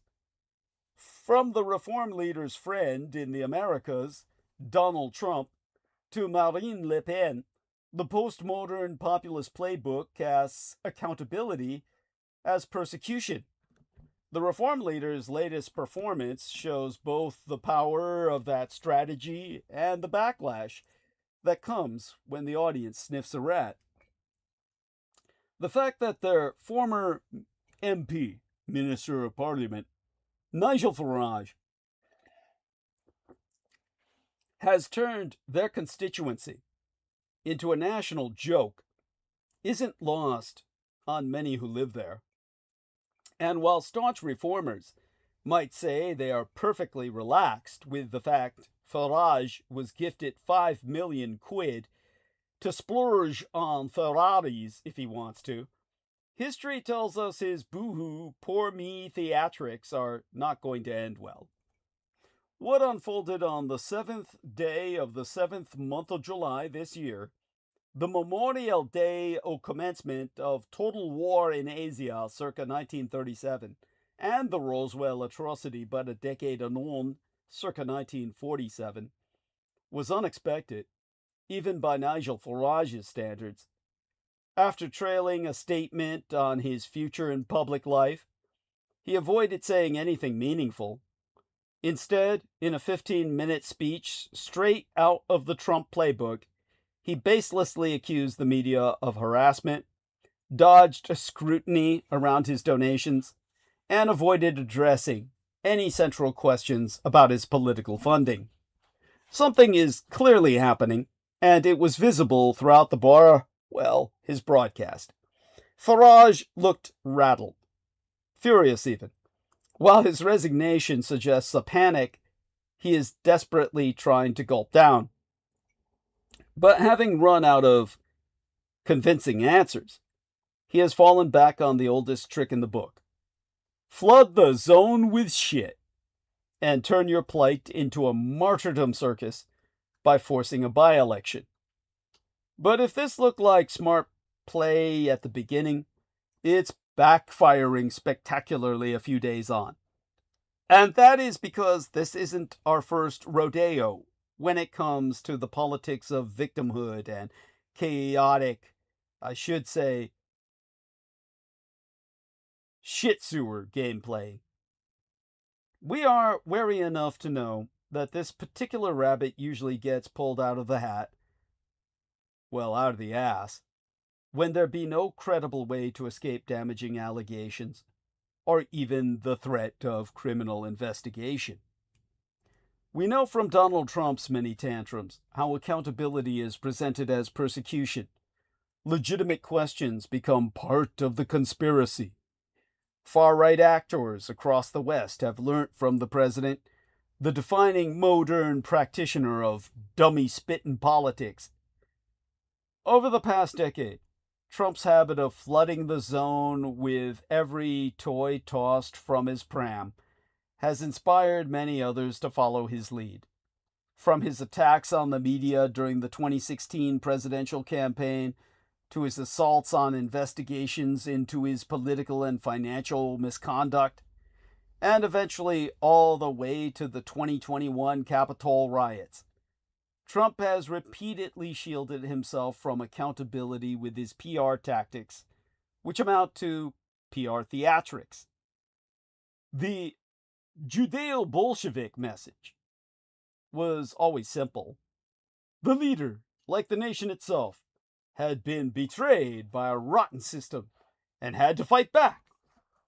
Contemporary political martyrdom works in much the same way. Oh, we are joined by SAMMY Romero, and we can... Hey, Doug, what's going on? Well, just the usual, I guess. Stresses and strains of everything in general. But tell us what's going on with yourself and what's on your mind. Always good to have you with us, and certainly glad you were able to. Well, how's the family? Of course, your daddy duties. Well, well, my husband and daddy duties. I was doing husband duties right now, and cool. That meant you were getting some sex, or I was creating the ambience, as in I had to detail my wife's car, so Cool. Great. I was detailing her car, and I have to. That's so exciting. Does that mean you were like painting it or something? Well, detailing. Does that mean like a paint job, little like touch-ups? That sounds great. Well, I was washing it, detailing it, inside, and wiping it down with Armorall and all that. All right. And wow. You have to act like you're not interested, that you don't want that as a husband. Yes. That way she gives it to you, and you're doing all these things because you love her, right? That's right. So, True. Little dance that you play, but I love my wife. The mating game, yes. it's just, the reason why I commented on our Southern Bachelor, Lindsey Graham, is I'm surprised to see that he croaked. It's just I know. He doesn't have a wife forever. Honestly, I thought he was. He doesn't have a wife. Yeah. Well, he doesn't have a wife. He doesn't have kids. Yeah. He should live carefree. But that's why, honestly, I'm not. In my humble opinion, I don't think he died of natural causes. I think there might have been some foul play. I get what you're saying. My argument myself would be that he was living too goddamn free, but but I get what you're saying. You said he cannot serve two masters. So what's your understanding of what's coming through the grapevine? Well, apparently he was running his mouth about the F-35s going to Turkey. Interesting. And he's running his mouth, and apparently an apartheid state that's nearby, not that far. Is it real? Is it real? Something like that, right? Love it. Very good. didn't appreciate that. Obviously, he's been riding their penis most of his career, and you know, they didn't like their main hoe getting out of line. So That makes sense. obviously, that's just me. Obviously, I don't. What do I know? Well, it makes perfect sense. It's certainly logical because the F-35 is America's version of Communist China's Belt and Road Initiative. In other words, whereas Communist China baits everyone with infrastructure investment and Right. then turns them into debtor nations that owe Communist China their national gross domestic product, the United States, the closest thing it has to that is the F-35. No one can run the F-35 without American maintenance. So it renders your entire defense system dependent on the United States to a great degree. And so with that in mind, because if the United States sells that to Turkey, then that means that Israel is no longer the superpower in region. It's no longer the regional superpower. It would have a peer competitor.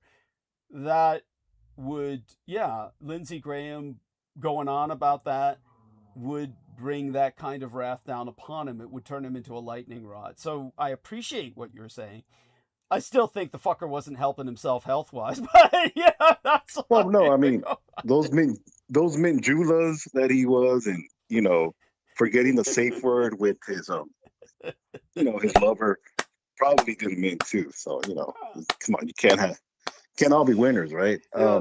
Yes. But it's a good. He lived a long life. He too long. This really confirms how the South really did win the war. Yes, it really does. The reason why I'm letting you know this, and it kind of had me thinking. South Carolina and most of the South, it's almost the South is really gay. Okay, I hate to say this, but it's almost like they're not San Francisco gay. They're just they're more of how can I say this? Catholic priests behind the scenes type of gay. They're not San Francisco gay. You get my drift. Yeah. But what made it very odd is he doesn't have a wife. He doesn't have kids. So Lindsey Graham really was getting on his knees and fixing it for somebody, man. Yes. It really makes you, because how would you even campaign? The reason why I say this is because most jobs or government jobs, you have to be married because it makes you safe. It makes you trustworthy. Well, he's married. He won't screw us over. Come on. But that really is still the model. I as laughable as it is, most people find married people, quote unquote, less risky. Yes. Which obviously, that's make believe. Yeah, of course. Of course. The married people probably are compulsive cheaters, and it is what it is. But my point is, it makes you kind of wonder. He really had to be on Is It Real? Is nutsack, that he really had to, hook her up to them and really ride them so he can keep his position, and pretty much be their male cheerleader. Yeah. Because it just seems very strange is what I'm trying to say. I don't necessarily, this is why I kind of came up with that theory. Obviously, you see on social media and it's going to make his rounds, and people are even making memes like, oh, as far as Mitch McConnell, them having conversations for 20 minutes and, the whole round where, it makes his rounds, what I'm trying to say. Yes. But the point is, the South, the reason why I say that is also Lindsey Graham's influence, along with Mitch McConnell, them being on those committees, yes. not just for the economy, but on military, you're talking all these budgets that they had juice, and it makes you wonder. California being the fifth largest world economy. I don't care what you say. We're the fifth largest. Yeah. These two and the fourth, assholes, depending on your measurements. We're either the fifth or the fourth. We're just right up there with the superpowers. So go on. Yeah. It makes you wonder, them having that control over our taxes that we give to the government, and then having that much influence to allocate all these funds. It makes you realize the South really did win the war, because I don't see no Democrats. I don't see, Democrats to begin with, they're just a stupid party to begin with, right? They really are. Oh God, yeah. Don't even get me started. It's so frustrating. Continue. Yes.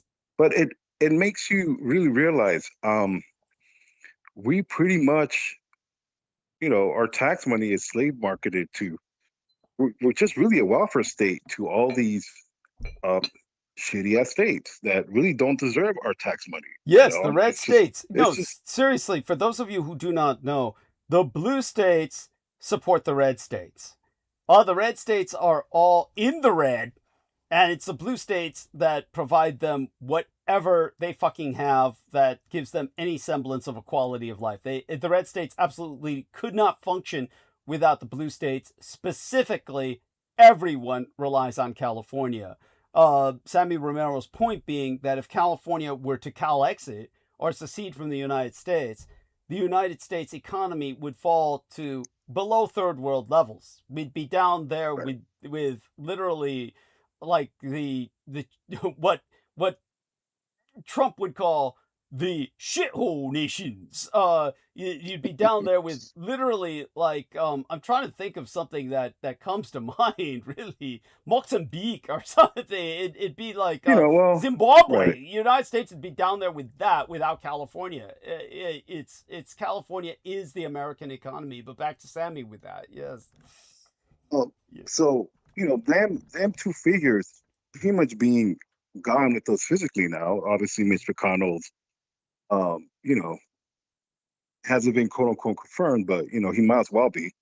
Obviously, just to give you some detail, I don't know if you're aware of this. Not that I think it means anything, but they just said Mitch McConnell has broken his silence and he's come out and spoken about his health condition, saying that he's like, what did it say here? He fell down and broke his hip or something. It's like you probably did hear that. Yeah, well, the strings on his limbs, they tied him back up. That's all and it's like weekend at Bernie's pretty much. So yes. he might as well be.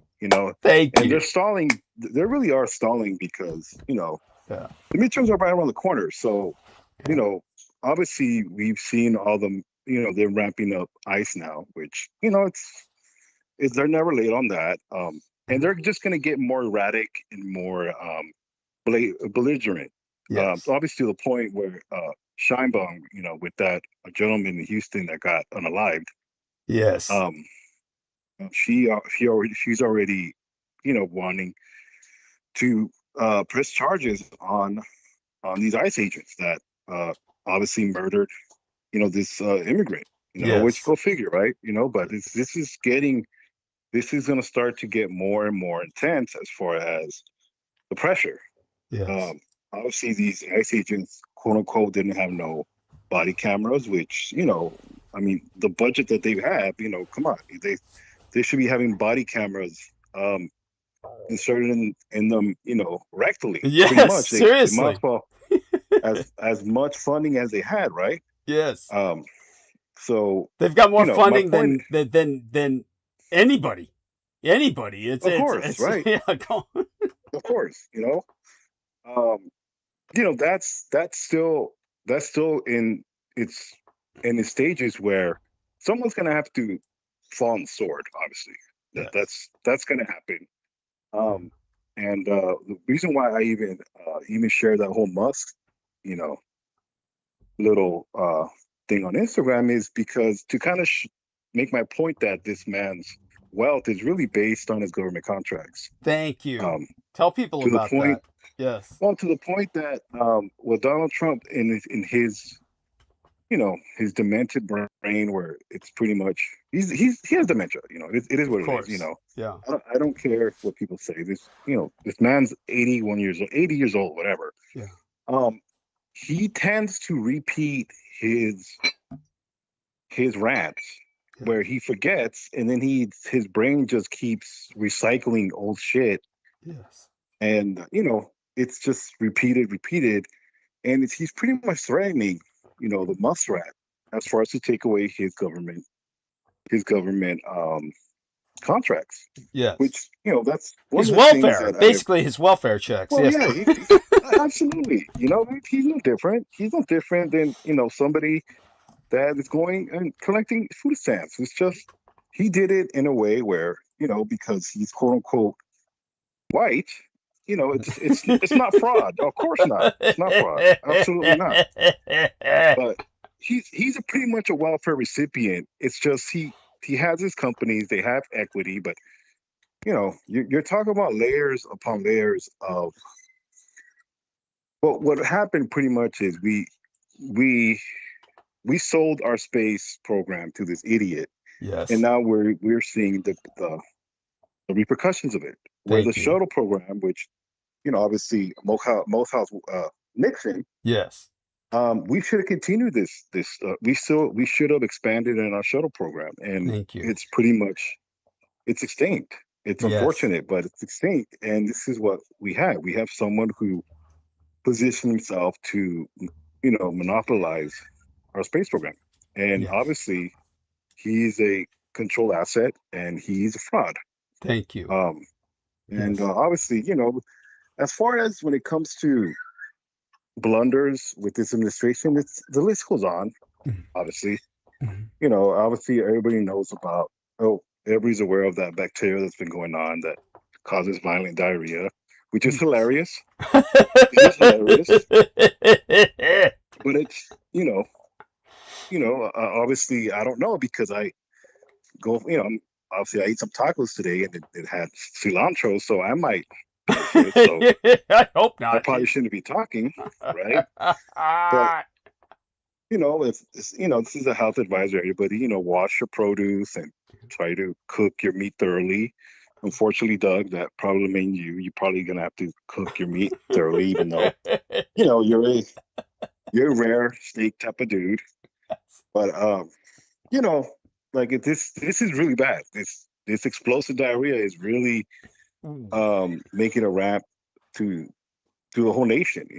I'm sure Holly knows about it, and it's just this as funny as it is.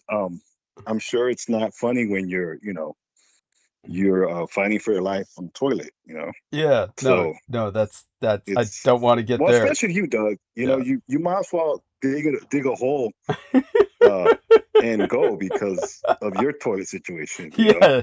Seriously. We don't want to go there. Obviously, we know the horror stories you did, but I mean, pick your poison. With this administration, I think the only thing though I'm gonna say it's gonna get worse. It really is when it comes to this president. He is the closer we get, he's gonna act more radically.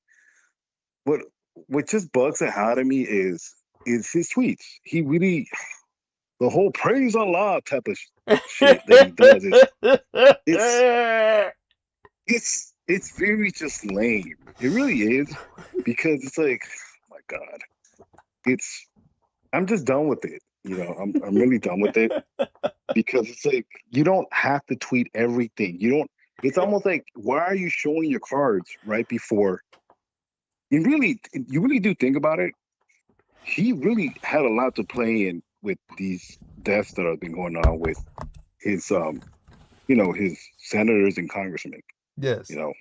Well, both. He has a lot to do with it because he literally tells the enemy, quote unquote, what he's going to do. Yes. And they just really, it's like shooting fish in a barrel. It's like, this is too easy. Oh, well, I'm going to send 1,000 missiles if you try to kill me. That's the one thing I the one thing that it really boggles my mind is whoever briefs him needs to let him know Iran does not care. Thank You're talking you. about a country who is prepared. They want to go to war. Yes. You know, so luckily they like Mexicans because we treated them well. Yes. When they were in Tijuana, we roll off the red carpet for them, Yes. and That's right. it's one of the things that this administration really does not know how to disambiguate their beliefs from. It's almost like this. I don't know if you heard the saying: "Have an opinion, but don't let your opinion have you." Yes. You know what I'm saying? Yes. It's almost how you had to maneuver your way at the Presidio around all these, subhumans that you worked around with, but you had to play the game, almost like even the workforce nowadays. It doesn't matter how many degrees you have, how many certifications you have. If you do not know, if you don't acclimate to the environment, if you're not likable, you're not going to get the job. Yes. It's just the reality. You're not going to get the job. In fact, you'll probably be hated. Yeah. I had people that were in class with me. Obviously, I told you about them, and they decided to get a certification. And mind you, these two young, ignorant couple didn't realize just because you two idiots get a certification together as a couple, Yeah. you're not going to get hired as a couple. That's in fact, right. you're going to not get hired. Okay. That's right. So, they're going to Sad. find out, and not that I care. It's just, the workforce out there really is. You need to be likable. You need to acclimate yourself to the environment.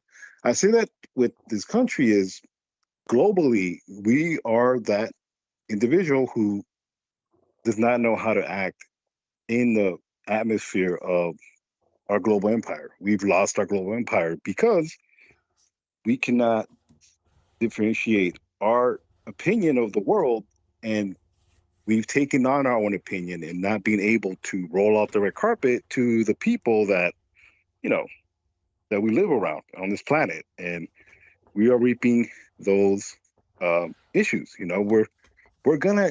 You talk about reparations that we're gonna pay. Obviously, Iran, we're literally going to fund them. We're gonna fund the nuclear program. Is pretty much what we're gonna pretty have. much. Yeah. In fact, we're exactly. Go on, directly. In fact, if Zelensky in Ukraine, are you hearing me? Yeah, that's the playbook you guys probably would want to take now, because if you don't have a nuclear program in the world now, you're pretty much going to get picked on. Yes. So that's what this administration is doing. They're paying for the nuclear program on top of all the frozen funds that they have that are acclimated to them now, that have been released to them. It's it's almost like the mountain of crap that I'm kind of going through. Like, everybody knows this. Most informed Americans know this. And I say informed, obviously, the most tax-paying Americans really are, we don't care. We don't care. We're very much, as long as we have our Walmart and our Amazon and, our entertainment that we get hooked up to the Matrix, we don't care. But, let some of these amenities stop. Then, there is insanity. There is, there's society does break down quite easily. Obviously, we know that through COVID. But hopefully, this violent diarrhea does not get to those levels. But hey, with this administration, can you imagine a violent diarrhea outbreak? It's already happening. It's so apropos. It's totally apropos. It's It is. It really is. But it's like, and obviously, we have. There's the jokes write themselves, right? What I'm trying to say. It's like this Kennedy guy who really should be. Someone should just put a bag on him.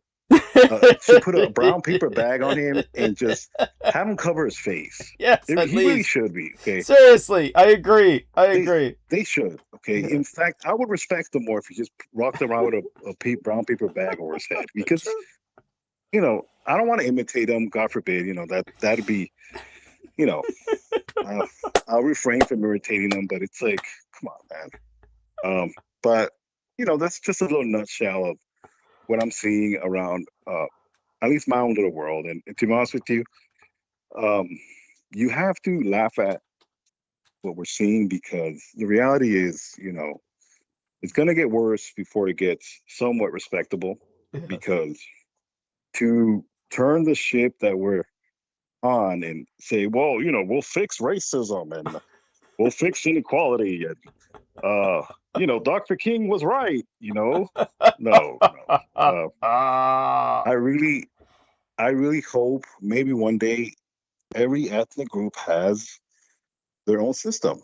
I think, you know, what your biological father was trying to do is actually very practical, in the sense of you know, separation but inclusion at the same time, where respecting ethnic groups. And you know, really, you can't force people to integrate when people don't want to integrate. It's so true. You can't. It's just not going to work. It's not. And you know, we have those daddy issues when it comes to European culture and sophistication and modernism. We really do not want that. But the people or the ethnic group in charge now that come from those European roots, they want to be recognized by Europe, but they don't want to uphold those modern, you know, those modern practices, like rewriting our Constitution. Yes, which the French have done 5 times. Yes, go on. Exactly. So, you know, it's like we're still, you know, we have 70-year-olds still in charge of our government, which should be legal. It really should be legal. And it's true. We have a gerontocracy. And we have a government on hospice, on palliative care. Look at him. I mean, look at him. Everybody from Lindsey Graham to Mitch McConnell to Trump himself. They're all as, you know, and throw in Nancy Pelosi and all those, you know, of course. Chuck Schumer, absolutely. You know, or all those. You know, or what's his name, Joe Biden, whose name I've even forgotten. So yes, go on. Absolutely, bless his heart. But you know, the one thing about Joe Biden is, you know, he was the grandpa, but he led. You know, everybody knew he was the grandpa, but he played the role, is what I'm trying to say, and everybody knows. What I'm trying to say is he rode the modern politics of the 20th century. He followed the script. And I think, believe it or not, the Republicans knew that. It's just really the foreign powers that be, obviously, you know, Russia, did what they did through, in my opinion, it was Musk really being a proxy with them to, you know, do what they did. And the problem is, you know, we're this midterm really is going to. This is really our president's last hurrah, in a sense, to try to save whatever's left of his legacy. His crypto is doing terrible right now. He defrauded a lot of people, but you know, good for them. You know, they deserve to get defrauded. That's true too. That's true too. They do.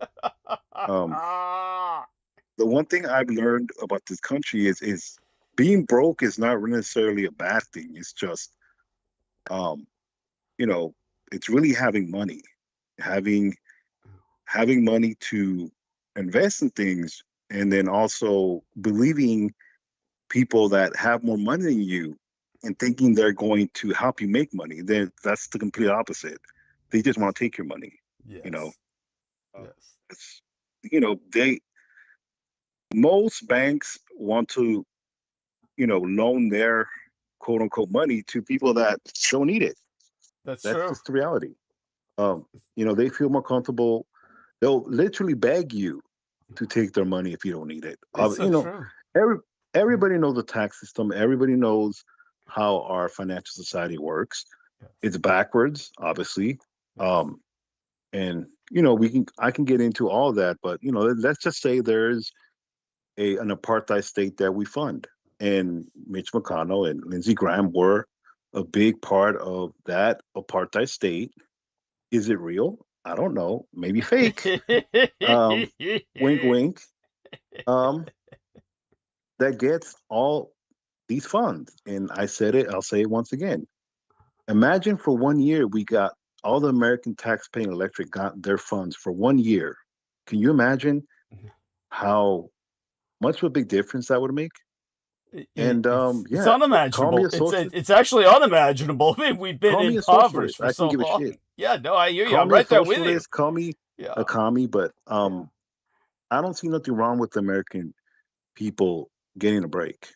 Well, that's not American, you know. That's you pull yourself by your own bootstraps, you know. Don't I am a heritage. Hold on, let me finish. I'm a heritage American, and my forefathers were on the Mayflower, and they would be totally disappointed in that, you know. You know, this is our country, you know. We poisoned Native Americans, and you know, we took their land. I'm sorry. I'm sorry. Manifest destiny, Sammy. Manifest destiny. Yes. Of course, Douglas. By divine right, it was ours. Yeah. I'm starting to sound like a Kino. Honestly, I remember seeing an interview about him. You know. Well, Douglas, you know, the way he talked, you know. Yes. You know, he was charismatic. I give you that. He was charismatic. I give you that. He was. The son of a bitch did have charisma. Okay. He was a creep, yes, but you know, he was charismatic. I give him that.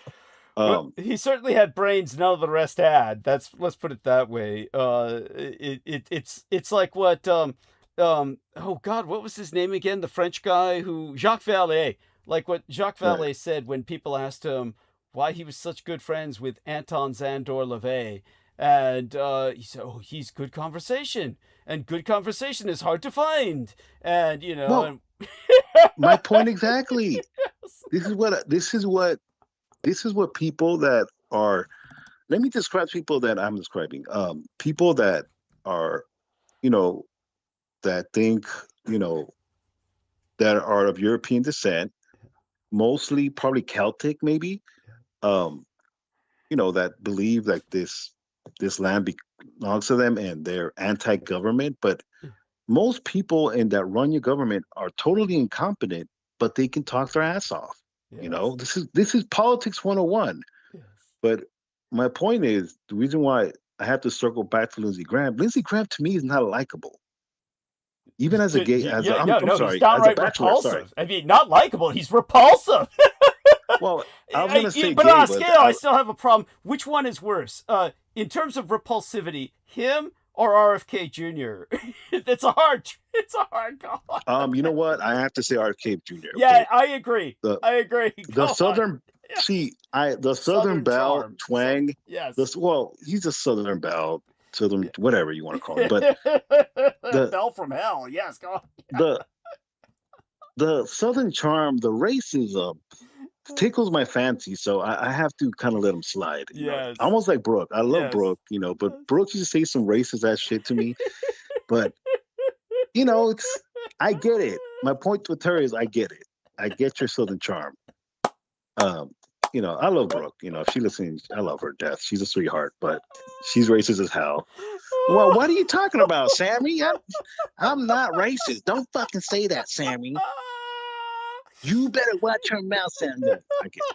I'm sorry. I'm proxying her, but you know, she's a sweetheart. You know she is, but you know what I mean, though. You've met people like that. Of course. But my point is, you know, this is very interesting. Obviously, that seat that has been vacant now for Lindsey Graham is going to have to, quote unquote, there's going to be an election for it, which, you know, it's very interesting. At least, you know, the look, but as far as elections, quote unquote, you know, obviously I don't really have hope, but you know, of course not. What are you gonna do, right? Yeah, no. Hope is simply a word on an Obama poster, but go on, yes. Well, there you go. Even Obama, you know, he still hasn't been deprogrammed. You know, I have to roll my eyes with Barack. Okay, he's he's not a human being, in my That's opinion. right. That's right. Yeah, that's right. He's an It's automaton. almost repulsive. It's almost repulsive. Okay, Yes. pick your poison. But yeah, with him, it's like you're not in campaign no more. Like you can have an opinion, right? Thank you. You know, Thank you. The guy's worthless. it's too much. He's It's worthless. too much. He won't say shit. You're too safe. Yeah, I don't thank trust someone that's too safe. Thank You know, have a little dirt on you. Thank you. Have a little dirt on you. You That's know, true it is too. what it is. Yes. I mean, if the guy's got nothing on him, it means that he has nothing to offer. So, yes. Right. You know, it's like, well, you know, I love George Washington. You know, obviously, I'm not a good impersonation. Okay, this is just me trying to humor you. Okay.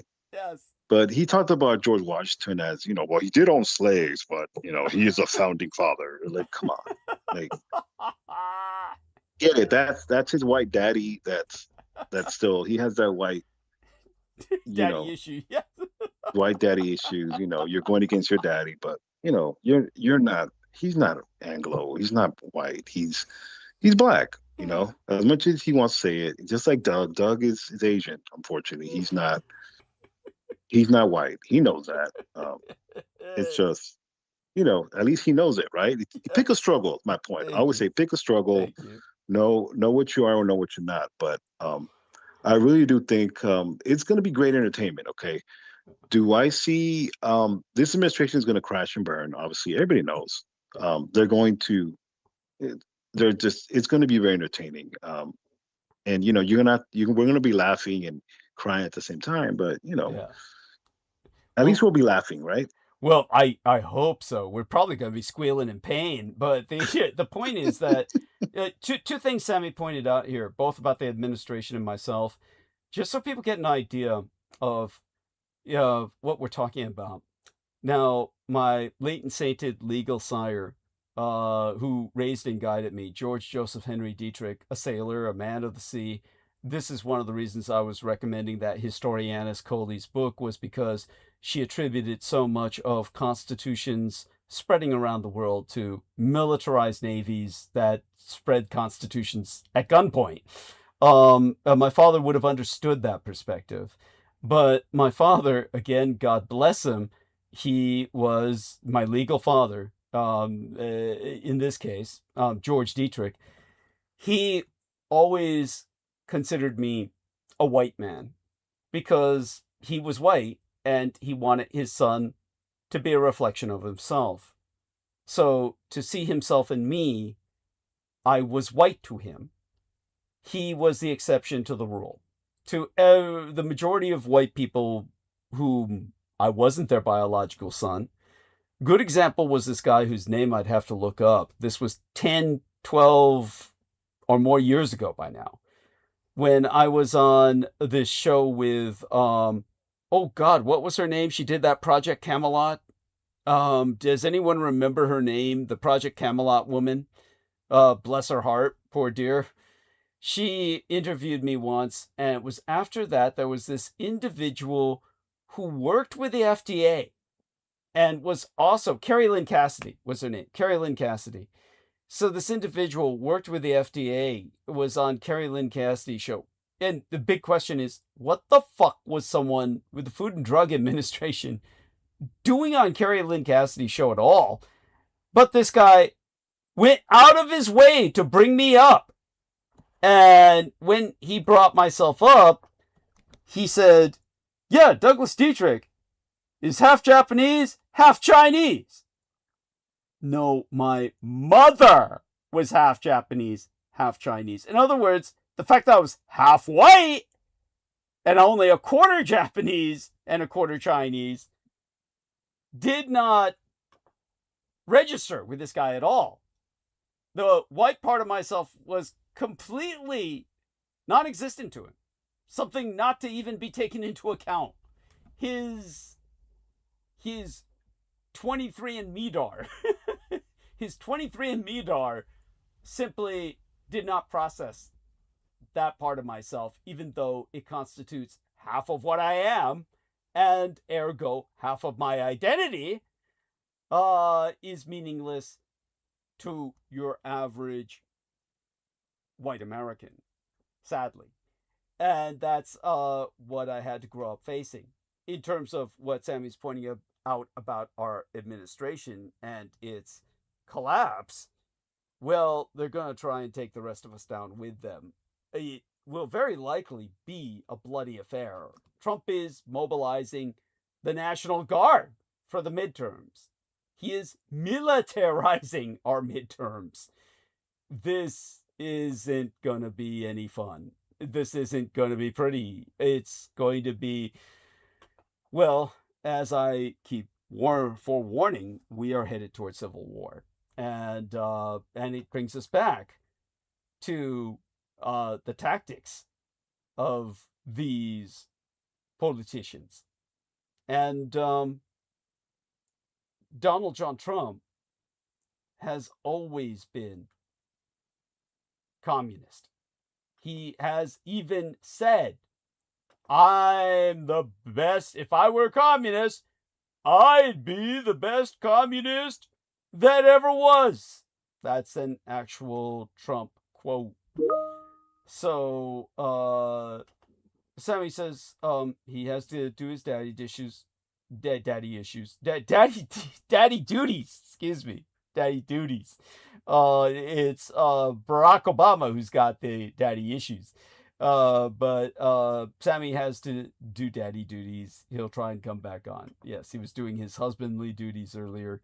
Yeah, all I can say is that for the longest while now, the Trump Republicans have been, you know how they used to say, are you gay, bi, curious? Trump Republicans are commu-curious. They're curious about communism. The whole virulent, right-wing, anti-communist Republican Party of the 1950s, with its ugly red baiting and blacklisting of liberal Americans by the Wisconsin Senator Joe McCarthy and the California Congressman Richard Mulhouse Nixon, it's gone forever. You might think democracy would be the better off for it, but no Americans, not even myself, could ever have expected that a far more serious threat to democracy would be Republicans attracted to the political advantages of communism. Americans feared Russia during the Third World War, in effect, so grossly misnomered the Cold War, because the Soviet premier, Nikita Khrushchev, was literally threatening that communism would bury democracy. We will bury you. Literal quote, verbatim. Now, in case you didn't fucking know it, for all his faults and flaws, and believe me, he was a failure as a man and a failure as a president, Joe Biden received the most votes ever fucking cast in all recorded American history to defeat Donald Trump for re-election half a decade ago. But Trump and his most hardcore supporters, who violently attacked Congress to try to stop Joe Biden's election, have denied ever since that Trump was ever defeated. Record numbers. A blue tsunami in Chad's be damned. Now Trump and his cultists have become openly envious of the Russian dictator Vladimir Putin's power as a monomania autocrat to make elections come out the way he wants. I mean, after decades, generations of Republicans wrapping themselves in the flag on the 4th of July to declare their love of democracy and hatred of communism,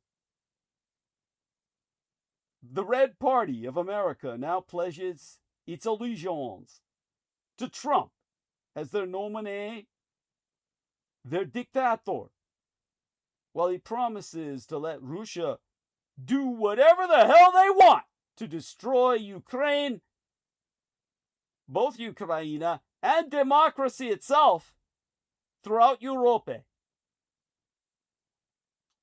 That's the position we're in. In terms of the situation during Biden's time, when he was president, he was working full-time to prevent Trump's criminal alliance with Putin from escalating into World War III, which, well, he lost. He lost because he was mentally incompetent as a senile old man. And then, in response, Americans elected a U.S. president who has let Putin do whatever he wants, which is escalating us into the Fourth World War, as the so-called Cold War was the third. I mean, even Biden, in his few moments of lucidity, would ask, can you imagine, at the time while he was still president, Biden that is, he asked, can you imagine a former president of the United States saying that? The whole world heard it, and the worst thing is he means it. No other president in our history has ever bowed down to a Russian dictator. Well, let me say this as clearly as I can. I never will. For God's sake, it's dumb. It's shameful. It's dangerous. It's un-American. That didn't sum it up at all. That was just his way of platitudinally acknowledging that Trump is a traitor, whom in any sane America, well, would have paid the price the way traitors always have. And historically, they've been executed. Now,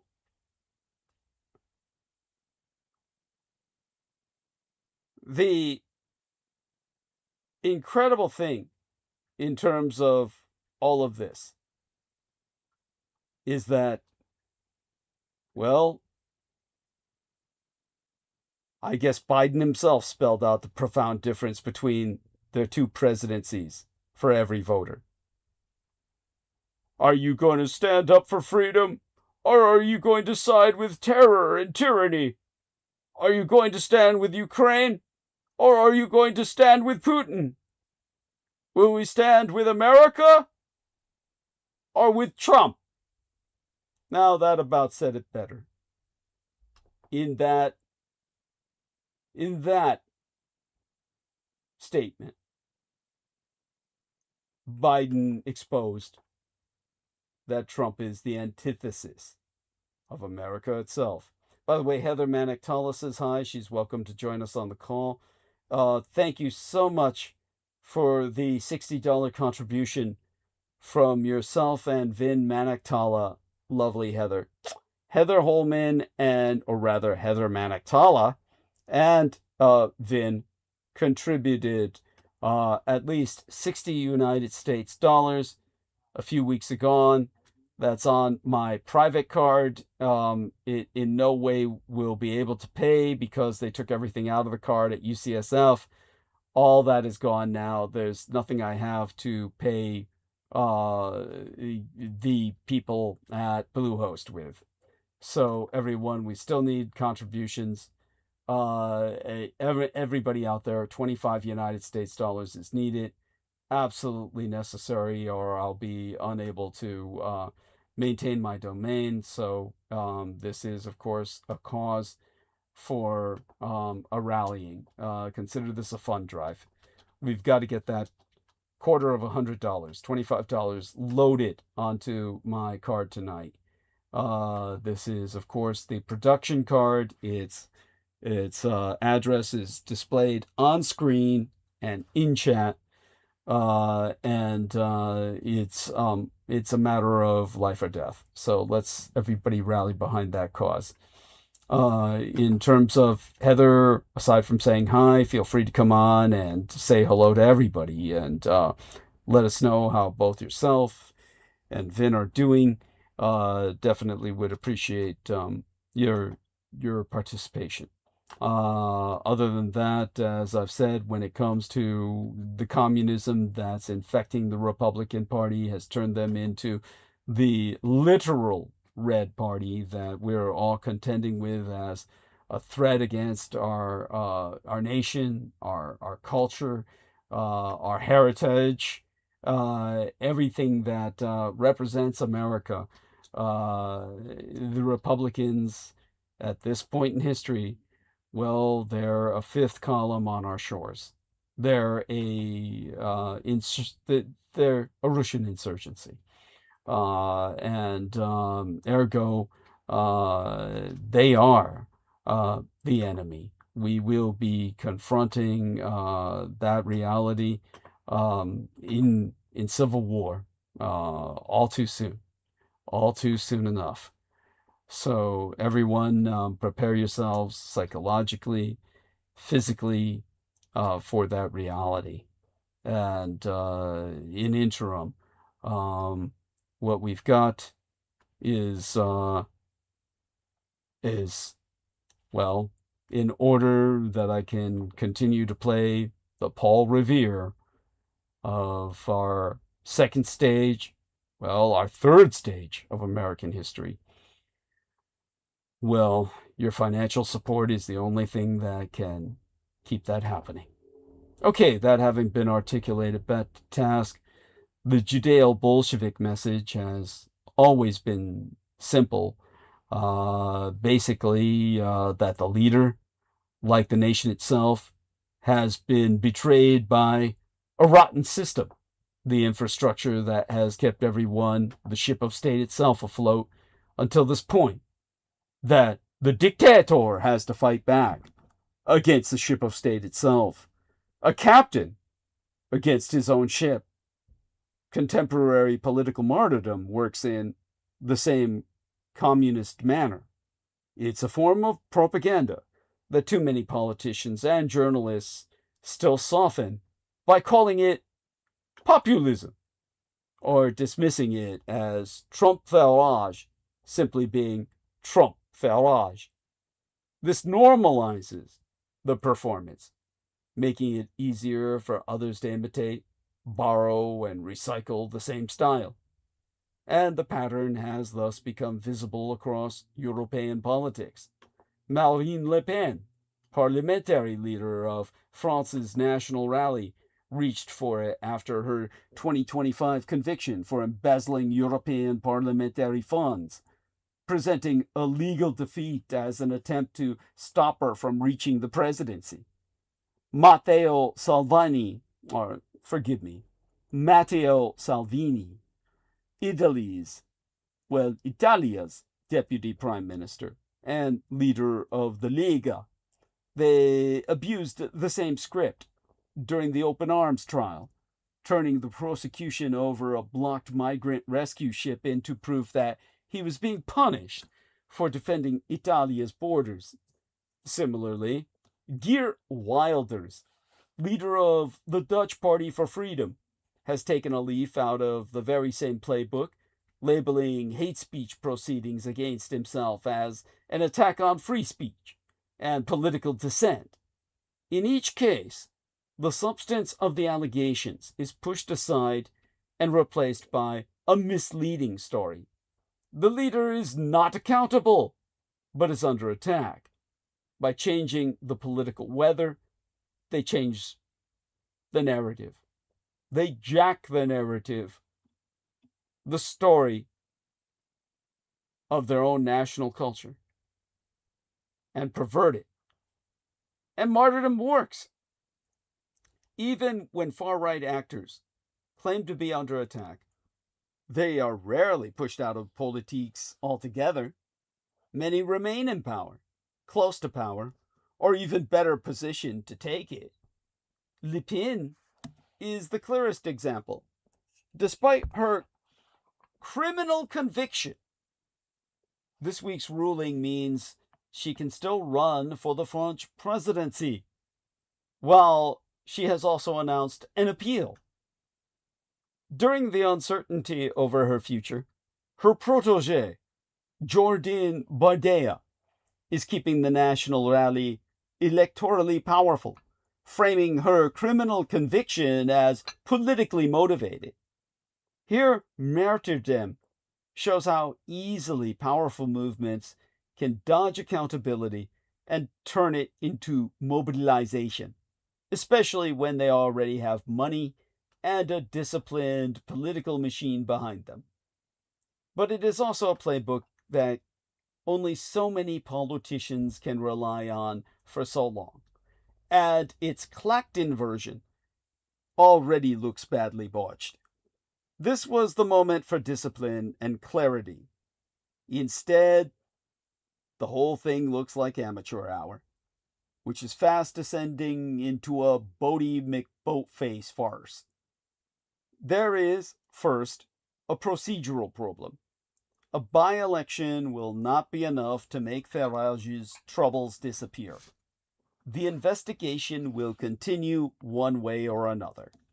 He may have bought himself some time by no longer being a sitting member of parliament, which means the investigation is paused, but that does not change the fact that new details continue to emerge and suggest that the situation may be even more serious than first understood. Then there is the political problem. Farage's decision to trigger a by-election carries an obvious element of political trolling. Quickly, the other parties understood the assignment and refused to walk into the trap.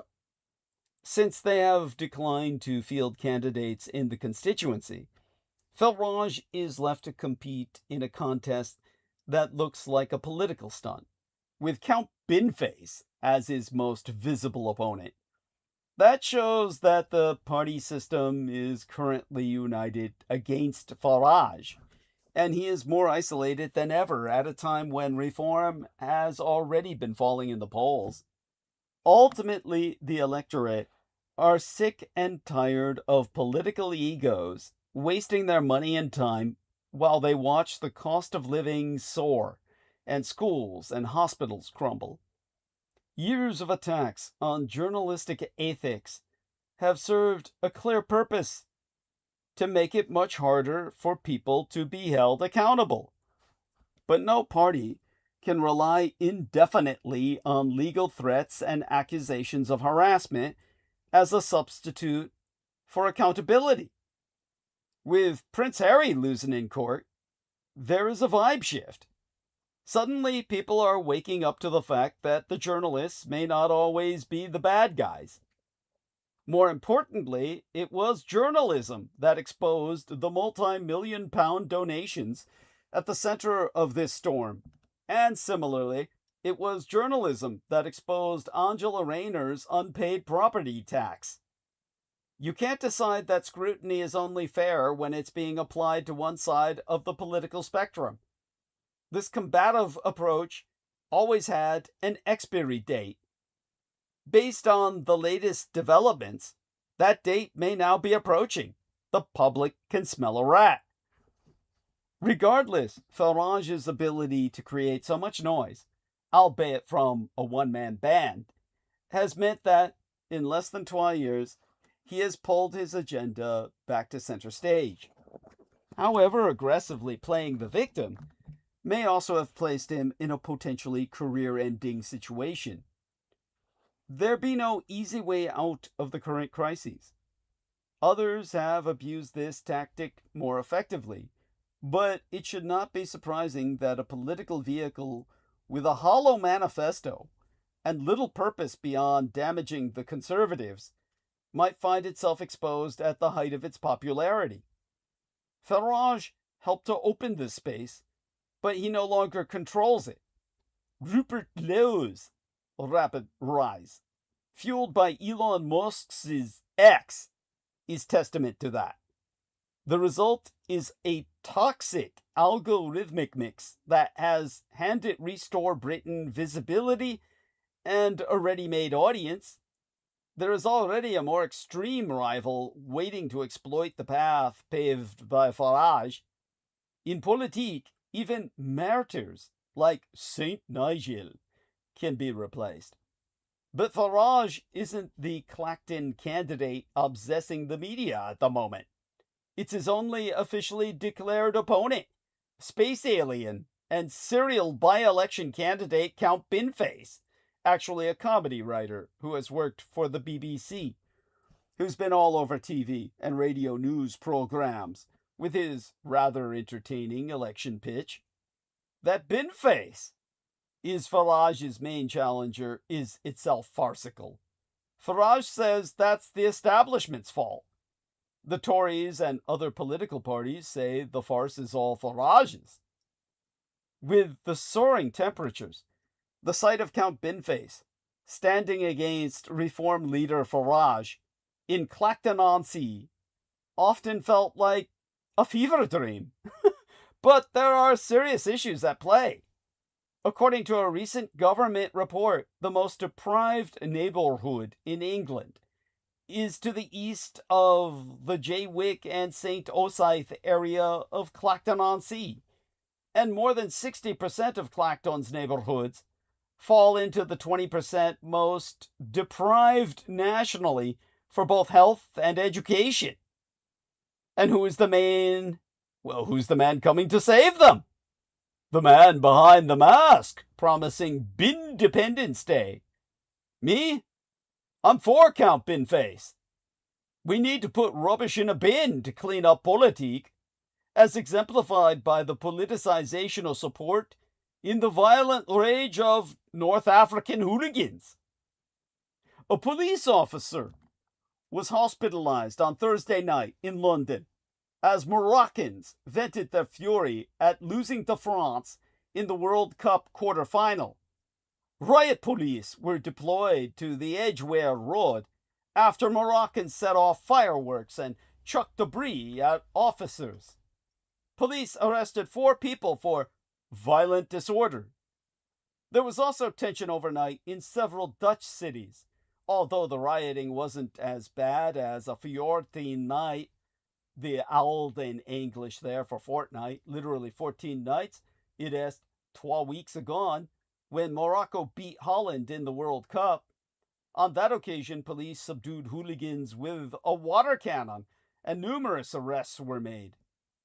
There were also ugly confrontations in Toulouse last weekend when Moroccan fans celebrated beating Canada by attacking police officers. Thursday night was generally calm in France, perhaps because more than 20,000 police and gendarmes were stationed in Paris and other major cities. The thuggery hasn't just been limited to Moroccans. Last week in London, Egyptian fans battled police and climbed onto buses after their side's World Cup victory against Australia. The emergence of this new football hooliganism in London shouldn't come as any surprise. It has been present in France for years. When Algeria was eliminated from the 2014 World Cup, their supporters clashed with police across France, as they did in 2019, 2024, and in January this year during the annual Africa Cup of Nations. This year, there was trouble in Lille, Lyon, Toulouse, Marseille, and Nice, as Algerians reacted badly to losing to Nigeria in the quarterfinal. Algerian fans behaved themselves during the World Cup. Their team was so dismal it was hard to get worked up. And also, their 3 pool matches were all they were all in the early hours of the European morning. There was a time when football hooliganism was known in Europe as the English disease. In the 1980s, followers of the England soccer team caused trouble wherever they went and brought shame on the kingdom. Those days are long gone. England fans in America and at home have behaved impeccably in the last month. A decade ago, the English disease appeared to have been transmitted to Russian soccer fans. During the 2016 Euros, Russian hooligans caused mayhem in several French cities, particularly targeting English supporters. As one Russian hooligan boasted, "In the 1970s and 1980s, everyone would bow down before the English. Now there are different hooligans. These are different times." 10 years on, and Russian hooligans have been replaced by North African thugs. There is a difference. The English hooligans of the 1980s and the Russian ones of the 2010s traveled to tournaments to fight. The North African hooligans of the 2020s look for trouble on the streets of their adopted country. Apart from a minor scuffle between Algerian and Argentine fans in Times Square, there has been no hooligan violence in America during the last month. Similarly, in Morocco, the atmosphere has been one of pride and delight at their team's run to the quarterfinal. It is Europe that bears the brunt of North African rage. This is because the riots are not really about soccer at all. They're about Islamic nationalism. Exemple gratiae. Riyad Bouchaiker's stab attack was a crime against Ireland. When does a crime against the individual become an assault on an entire nation? This is the harrowing question at the heart of the Riyad Bouchaiker case in Ireland. Found guilty last week of despicable violence against young children, Bouchaiker did more than shatter innocent lives. His act of barbarism was in practice a hate crime against Ireland itself. Bouchaiker is a 52-year-old Algerian national. He has been living in Ireland for 20 years.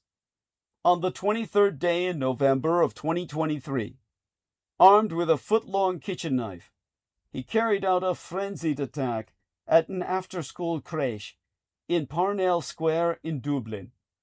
In a flash of monstrous violence, he stabbed 3 children, leaving 1 girl with permanent brain damage.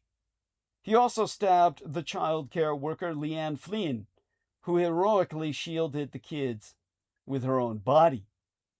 It was an atrocity that rocked the Republic. It was followed by the worst riots in Dublin that had ever been seen in decades. People stormed O'Connell Street. Buses were set alight, stores smashed up.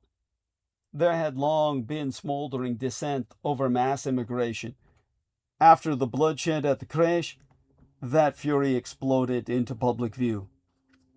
On Thursday of the week before last, Bouchaiker was found guilty of 3 acts of attempted murder and numerous acts of assault. Amidst all the horrific details in his trial, there was one particularly chilling revelation. It was a witness's account of what Bouchaiker had been chanting on the streets of Dublin prior to his apocalyptic assault on the innocents. "Shit Irish," he was saying. "Shit fucking Irish." The witness was one Patricia Byrne. Patricia Byrne was in Dublin for a dental appointment. She encountered Bouchaiker and described him as hollering, "Shit Irish," in an aggressive fashion. Not long afterwards, this man was insulting the Irish in their, well, the man who was insulting the Irish in their own land was visiting unspeakable violence upon them as ill. And this changes things, doesn't it? It suggests this was not only a crime of violence, but also an act of anti-Gaelic hatred. If a man were to beat the streets shouting shit fucking as a prefix unto Muslims, or shit fucking as a prefix unto lesbians, and then launch a horrific assault against those very constituencies, we'd instantly clock it as a savage hate crime. So why not here? Why isn't this horror being discussed as a crime against the Irish Republic? Ms. Byrne's evidence didn't receive any coverage in the Irish mainstream mass media machine, despite playing a Dietrich, it is the Die Deutschen Sprech there for the German speak, literally Meisterschlüssel, anglicized as master key role, in establishing that Buschekker's actions that day were intentional. Irish Jewry, of course, is all but silent on what Buschecker said and did. The very elite who impose that it's a hate crime advocating genocide to rally cry, let Palestine be free from the river to the sea, evidently have nothing to say about an aggressive armed individual who poured scorn on the Irish before stabbing their children. This case re-raises so many burning questions about immigration into Atlan Europe.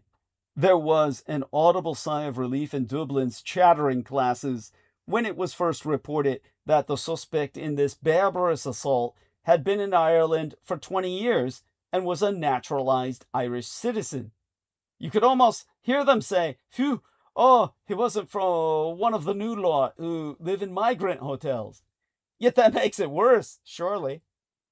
It is extraordinary that a foreigner could live in Ireland for 2 decades and even be gifted citizenship and yet still be consumed by such a violent loathing for the shit-fucking Irish that one day he decided to locate a school and unleash hell on the kids assembled outside. The Dublin elites want this atrocity to fade from memory, lest it further inflame working class anger over Ireland's broken borders. What they should be asking is why their project of integration has failed so catastrophically, to the extent that even a man afforded citizenship can seethe with disgust for the Irish and their children. Avoiding this question would be suicidal for Ireland's rulers.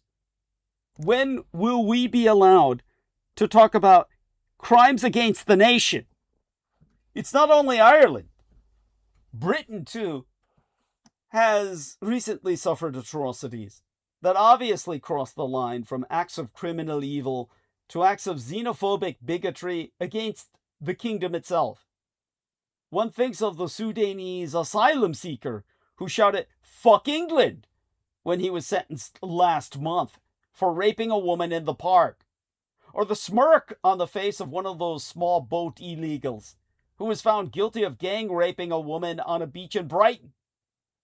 Or indeed of the rape gang scandal. Consider Shabir Ahmed, the Rochdale rape gang ringleader who was released from jail just the week before last. The judge in his case said he and his henchmen had treated white English girls as if they were worthless beyond any respect. So they are racial crimes as well as sexual crimes, right? Acts of sexual tyranny motored by a burning disdain for England and all her daughters. Indeed, calumny is upon both sides of the Atlantic as the failure to deport the Rochdale grooming gang leader shames Britain, while Irina Zarutska's murderer, De Carlos Brown Jr., walking free, disgraces America beyond redemption. If you want to understand why the traditional mainstream parties struggle to gain support and why reform was leading at the polls till this point, One name will suffice. Shabir Ahmed. Here you can see his face at this link. And with that, I put it into our infinite call as is. A face that still looks strangely easier on the eyes than that of Salman Sheikh. Now, Ahmed was released from prison on Thursday of the week before last, having served 14 years of a 19-year sentence for multiple counts of rape and sexual offenses against young girls. Ahmed is a Pakistani national. He was formerly a dual British-Pakistani citizen, but his British citizenship was removed after his conviction. There is, of course, anger that the leader of a Rochdale rape gang, who made his victims call him Daddy, has been released 5 years early. But that anger is as nothing in the context of what's happened to Ahmed after his release, which happened to happen on the same day Riyad Boushekar was found guilty in the Ireland case. And in the case of what happened to Ahmed thereafter, bloody fucking nothing. Yes, nothing happened to Ahmed upon his release, other than having to conform to the usual license conditions, including, but only for an initial period, living in supervised accommodation and being subject to an exclusion zone centered on Rochdale, plus signing the sex offenders register for life. Ahmed is completely free to do as he wishes with the very children he has been listed as a clear and present danger to all over the rest of England. That is all despite Ahmed being a foreign national, a guest in the kingdom. He has committed some of the worst crimes in its history, but will suffer no adverse consequences from those crimes, beyond a prison sentence from which he was released quite early and a few conditions after his release. According to probation service documents leaked last week, he will remain in Britain because under the Immigration Act of 1971, Ahmed, quote, can never, unquote, be deported to Pakistan. Under that act, because he arrived before 1973 and lived in Blighty for at least half a decade before his deportation was considered, his removal is barred. The details of his case are sickening. Ahmed is living proof that evil exists. But one does not need to know the full story of his depravity to understand the implications of the British state's refusal to deport him. Because it is a refusal. It is a choice to keep him there. The law is not an abstract thing handed down to us over which no one has any say or control. The scandal that led the police and local authorities to turn their backs on the victims of rapists such as Ahmed is one of the most shocking and devastating in British history. But for all the attention focused on it now, the arms of the state have still not properly come to terms with the consequences. One of which is that it is unconscionable that any of the perpetrators who are foreign nationals should be offered the hospitality of Albion, of the Emerald Isles. To say they simply cannot be deported is itself more evidence of the depths and implications of the scandal. The law could be changed in a day if there was but the political will to do so. Parliament is sovereign. If it wishes to act, it can. If treaties prevent action, it is a deliberate, conscious choice to prioritize those treaties above justice. The choice has been made and continues to be made to do this. When the system means that the rights of a foreign national responsible for the mass rape of children are held to be more important than the rights of victims and the rest of us, not to have to share our countries with such people. It would be surprising were the parties that have been responsible for that system for decades are not shunned. And when a fifth column insurgent party of the Russian state, like Reform in England, highlights this and promises to change that system, of course it is going to get, well, win support, both for itself and the Russian empire that it serves. Shabir Ahmed represents so much of what is wrong with the British state that will not deport foreign-born child rapists. Not just foreign-born, but definitively foreign child rapists. And a state that furthermore prioritizes the rights of foreign criminals over the rights of British citizens to be protected therefrom. It is no wonder that it is not just Labour and the Conservatives in whom the public have lost faith, but the British state and institutions themselves. To point of voting in Russian occupation via proxy party, either side of the Atlantic. What strange times we live in. The Judeo-centric activist class sees hate everywhere, but is blind to the anti-British, anti-Gaelic, anti-Western animosity that motors some of the wicked men who come onto our lands. Amid the 250th birthday blahs of this semi-sesquicentennial, it's time to take seriously these crimes being expedited and enabled against us, this side of the Atlantic, under both federal law and North Carolina law. No person can be tried, convicted, or sentenced while mentally incompetent. Last August, DeCarlos Brown Jr., a mentally ill repeat offender out on bail, heartlessly stabbed the 23-year-old Irina Zalutska to death on a Charlotte light rail train.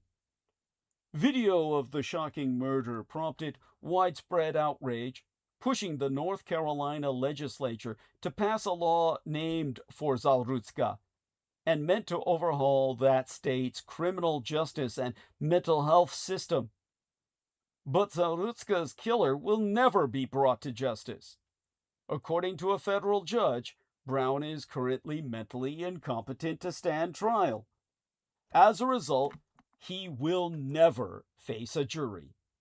In fact, under current law, Brown, the murderer of Zalutska, must walk free. Once the court concludes, he will never regain the capacity to proceed. This perverse outcome is the result of flawed involuntary commitment and mental competency laws. At the state level, these laws allow the release of violent criminals like Brown into communities without court-ordered treatment and supervision. Federal policy is only marginally less bad. Both are in desperate need of reform.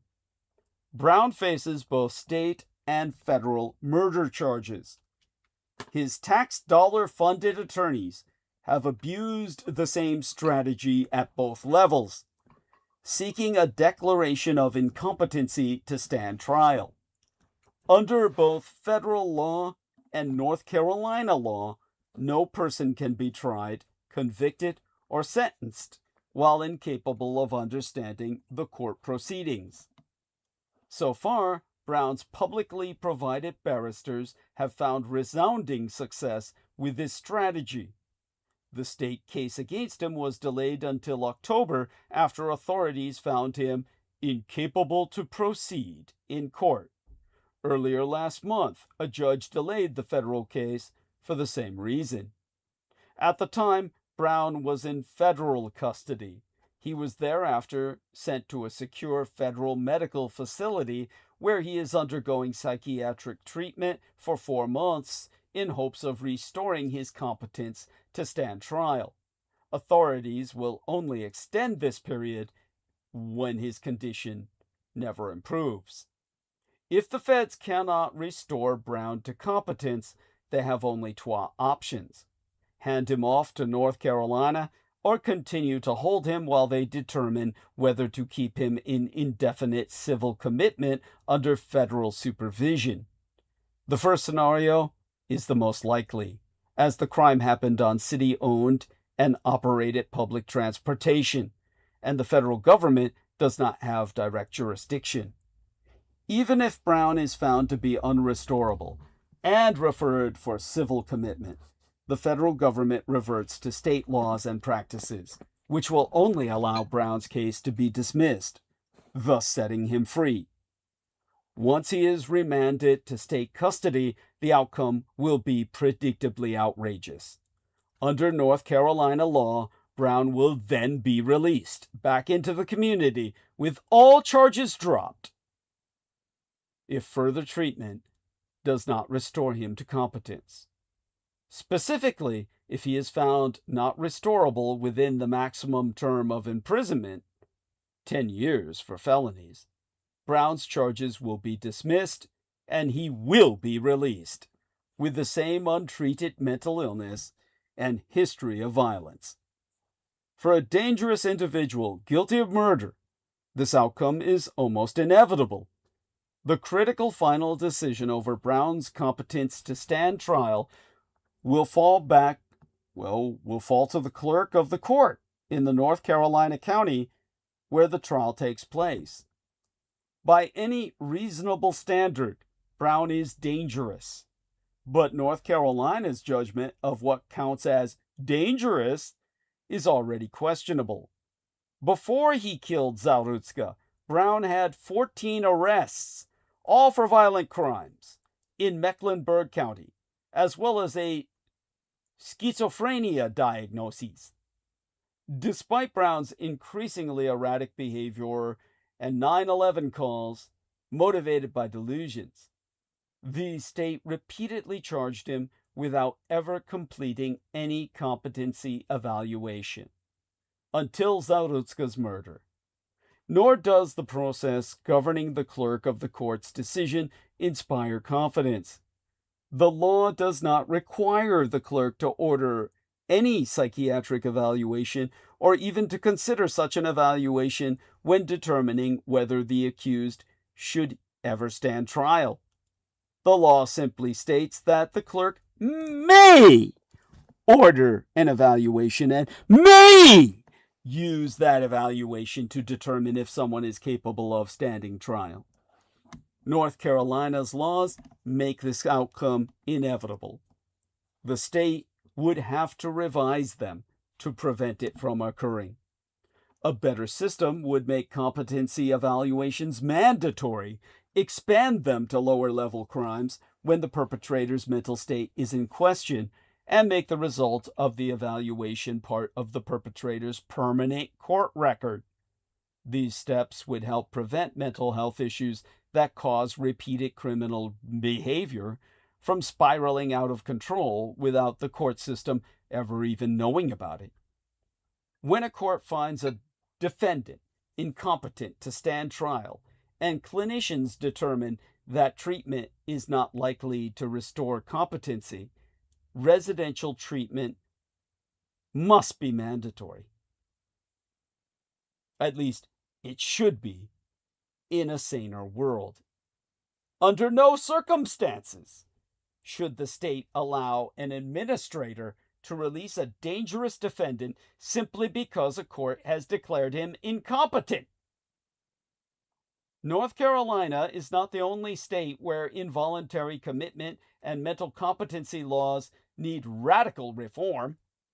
South Carolina, Oklahoma, New York, Kentucky, and Illinois have all have deficient laws in one way or another, to name just a few. But in any sane world, Brown's case would immediately place North Carolina's system at the center of a national firestorm. During his most recent hearing, Brown reportedly shouted at the judge, raved about having material in his body, and threatened to press charges against the FBI. Officials subsequently removed him from the courtroom. It should never have come to this point. Each one of Brown's violent crimes and misdemeanors was a missed opportunity to intervene. If just one of Brown's prior arrests had led to an evaluation and mandatory treatment, Zawrutska would be alive today. But with reform, we can save other lives. Conversely, on Independence Day, as dated the 4th of July, in this 2026th year of our Lord, on-site Washington, D.C., on the same day we saw another so-called teen takeover with a group of black African-American teens pummeling a little blonde lady cop, the white nationalist group Patriot Front rode the Metro bus with a lone black African-American female, and everyone made it safely without any disturbances or violence. This is actually great news, even though the legacy mainstream mass media machine attempted to make it look like the black African-American female was a victim of racial hate and violence to spite both the videographic and photographic evidence of her just sitting and riding quietly. The black African-American female tweaker, Bernita Balding, the next Rosa Parks, per propagandization. And here you will have the propaganda part thereof in your chat via link, where you can see she's being, well, hagiographized, or instead of autobiographized, it would be hagiobiographized, meaning she's turned into a saint. This is the saint part. Now we expose the sinner. She was arrested on the 18th day in July of 2024 on site Arlington County, Virginia, for indecent exposure. Here at this Instagram, you'll see all you need to know, because that's also exactly what she was doing before Patriot Front stepped on that Metro bus, forcing her to stop. They, if anything, protected the children on that Metro bus from a tweaker who is not a victim in any sense of the word. To reiterate, immediately before the Patriot Front entered the public transportation, Bernita Balding, and that is indeed the same individual in both links that I've entered, was screaming and rolling around on the floor while literally shitting herself in public. By all evidence, mental illness is selective whenever the person wants to act the fool with malevolent intent to evade the consequences of their crimes. In all cases, the mainstream mass media machine disservices the public. Until Charlie Kirk's summary execution, now being reviewed on trial, the actual act of public martyrdom that was riling up the right the preceding week before was the orders of magnitude more outrageous assassination of Irina Zawrutska, the 23-year-old Ukrainian refugee fresh from her job at a pizza joint in Charlotte, North Carolina. See this link to the YouTube video titled Memory Hold, not as in any hold on memory, but as in a hole like a pit, an abyss, a deep, dark hole in which something is buried. Memory, HOLED, memory hold. The mainstream mass media machine didn't bother covering Irina Zarutska's murder at all, and confirm the YouTube video link I will provide, titled Irina Zarutska, the story the mainstream mass media machine didn't want you to see. Both of these links will be provided in chat, and they will be provided again within Infinite Call. All of this brings us back to the crime itself. And let me iterate what happened then in detail so that you understand this as the racial issue that it truly is. Not a crime of mental illness whatsoever, but a calculated crime. A crime that's based on hate. A hatred of the white race that is endemic throughout the black community. Whereas Irina Zarutska was victimized anew with each successive viewing of the graphic video of her slaughter, Charlie Kirk was increasingly dignified into deification. Here's my memo to that sort of deification. They're trying to go one better with the black African American female tweaker, Bernita Balding, into apotheosis. She is to be the saint of our century, the role model for doing nothing other than shutting up and sitting down when surrounded by a bus full of white men in masks who didn't even care to deprive her of her seat or ask to even sit next to her because of the pile of shit beside her. So to the mainstream mass media machine, the legacy peddlers of empowerment of such models, my memo is that race is absolutely relevant in the Irina Zarutska murder. This is pivotal for discussing how our culture has come to this point.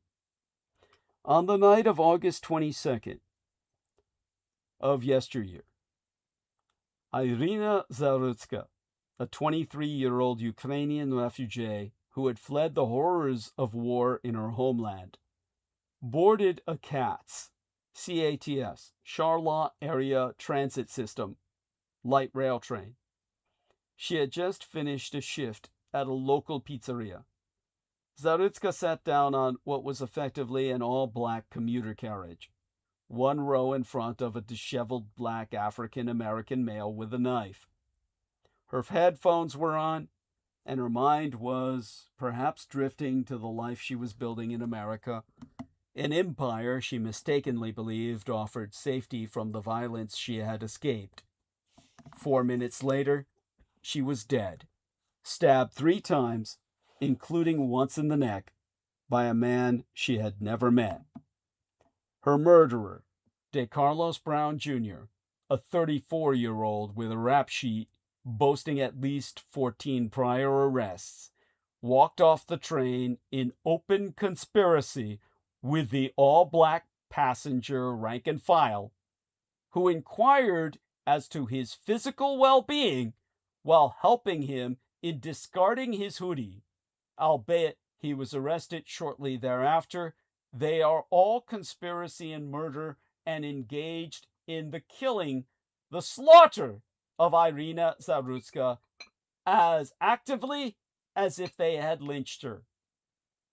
The surveillance footage, later released by CATS, captures the chilling randomness of the attack itself, a moment of unprovoked brutality that should have ignited a firestorm of outrage, debate, and ultimately reckoning.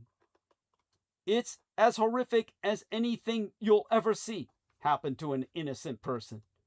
A young Ukrainian woman minding her own business on a light rail train in Charlotte, North Carolina, suddenly attacked from behind by a black male wielding a knife, stabbing and killing her before walking off and saying, "I got that white girl." Those 5 words. I got that white girl.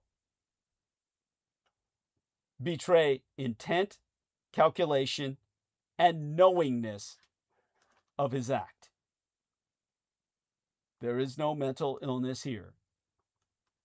I have seen pigs slaughtered with more dignity than that man afforded to Zarutska, as he repeatedly slashed her throat from behind before leaving the scene, while, according to the police procedural interviews of all his fellow black passengers, whom, without exception, attempted to assist his escape, if only by refraining from reporting the crime, though the majority did much more than that, helping him dispose of evidence, they should all be on trial.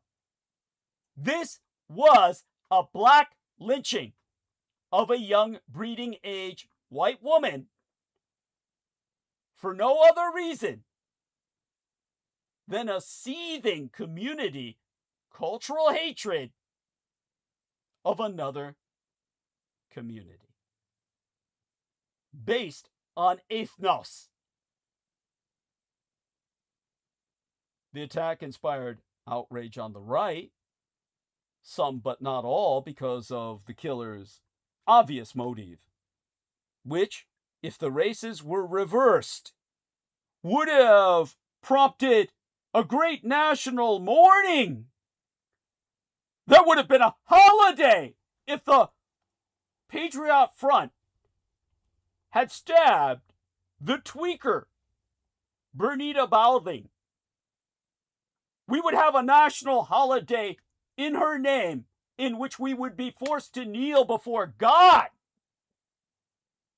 and pray that her soul attained a heaven. Our children would grow up repeating her name and told to repeat it as their nighttime prayer. We would be openly praying to her had this happened to her. We would have had forced introspection and all too many a mass ceremonial taking of knees. Now I can see why the left would refrain from highlighting the video of the Zarutska incident, which is not only racially incendiary, but also threatens, by its implications for public order, any concept of shared space or tolerable urban living. Zarutska's murder is also so awful that a viewer can be psychologically transformed just by watching, and be left staggering around for minutes or days thereafter, wondering whether the world is a place different from what they thought, because it fucking is. So don't watch the murder video of Irina Zarutska, unless you're one among the color coders who helped create our soft-on Afro crime system. The only people who should watch Irina Zarutska dying: 2 key groups, Dietrichonic groups, as in Die Deutschen Sprech, the German speak for Meisterschlüssel, or master key groups, who should be watching the video of that Ukrainian refugee's last moments. Well, there are precious few people who should ever have watched the video at all, released on Friday into the first weekend of September but yesteryear, presenting the Ukrainian refugee Irina Zarutska slowly dying as she cowered in bewilderment and abject fear on what was effectively the carriage of an all blacks only train in Charlotte, North Carolina, after being slashed 3 times in the neck by a violent repeat offender. Certainly not rubberneckers on the internet whose depraved interest only intruded on her family's private grief, and absolutely not her own family. For them, it is the worst nightmare they could imagine come alive. A jury repeatedly has to, if a jury will ever be brought into the same room with her murderer. And there are 12 other groups who should. The color coders and the mainstream mass media machine. If this horrifying act did not finally force them both to confront the deadly consequences of their support for color coding, well, it didn't, and now we know nothing ever will. Consider the fact that beforehand, on the 25th day in May of 2020, a Minneapolis police officer subdued a suspected forger by placing his knee on that suspect's neck for 9 minutes and 29 seconds. Said fatal encounter was filmed on location and wildly disseminated. The suspect died as a result of several factors, most contributively the officer's abuse of excessive force. That officer was subsequently arrested, tried, and convicted of murder. By now, virtually every engaged American knows the story of George Floyd. Beyond the specific facts of the incident, history will place far greater emphasis on what transpired after his death. For the George Floyd incident, along with constant broadcasting of that disturbing footage by the mainstream mass media machine, set off a firestorm of riots and protests amidst a national monologue really, about race and policing, betraying the rise of America's rival Afro-Constitution. When Christopher Caldwell wrote his penetrating history of the civil rights movement, titled The Age of Entitlement, subtitled America Since the 60s, this work that I'm referencing, having been published in 2021, he probably did not imagine that only 4 months after his book's appearance, race would become the primary focus of cultural thought, political discourse, and public policy, consuming every major facet of American life itself, including sports, music, school curricula, police practices, corporate boardrooms, and Congress. The New York Times took the opportunity to double down on its Afrocentric 1619 project. Commendable, but symptomatic in context. Less commendably, Amazon Prime felt compelled to remind my mad woman cosmetologist V that Black Lives Matter, as she content surfed for products necessary to mine own sustenance in a commercial transaction wherein POLITIK is both socially unwarranted and personally invasive. Mega corporations rushed to create vaguely defined diversity and inclusion officers, and the contemporary vice presidentress of these United States was then selected not even so much on the basis of her race and sex, rather than any particular virtue or ability, or even the pragmatic need for the ticket to carry her own home state nation of my golden California, but on the foundational requisite that her Jewish husband would serve as the power behind the throne should she ever actually win the office of the executive. Whatever one's view of this Judeo-Afro regime, its success to this point has been extraordinary.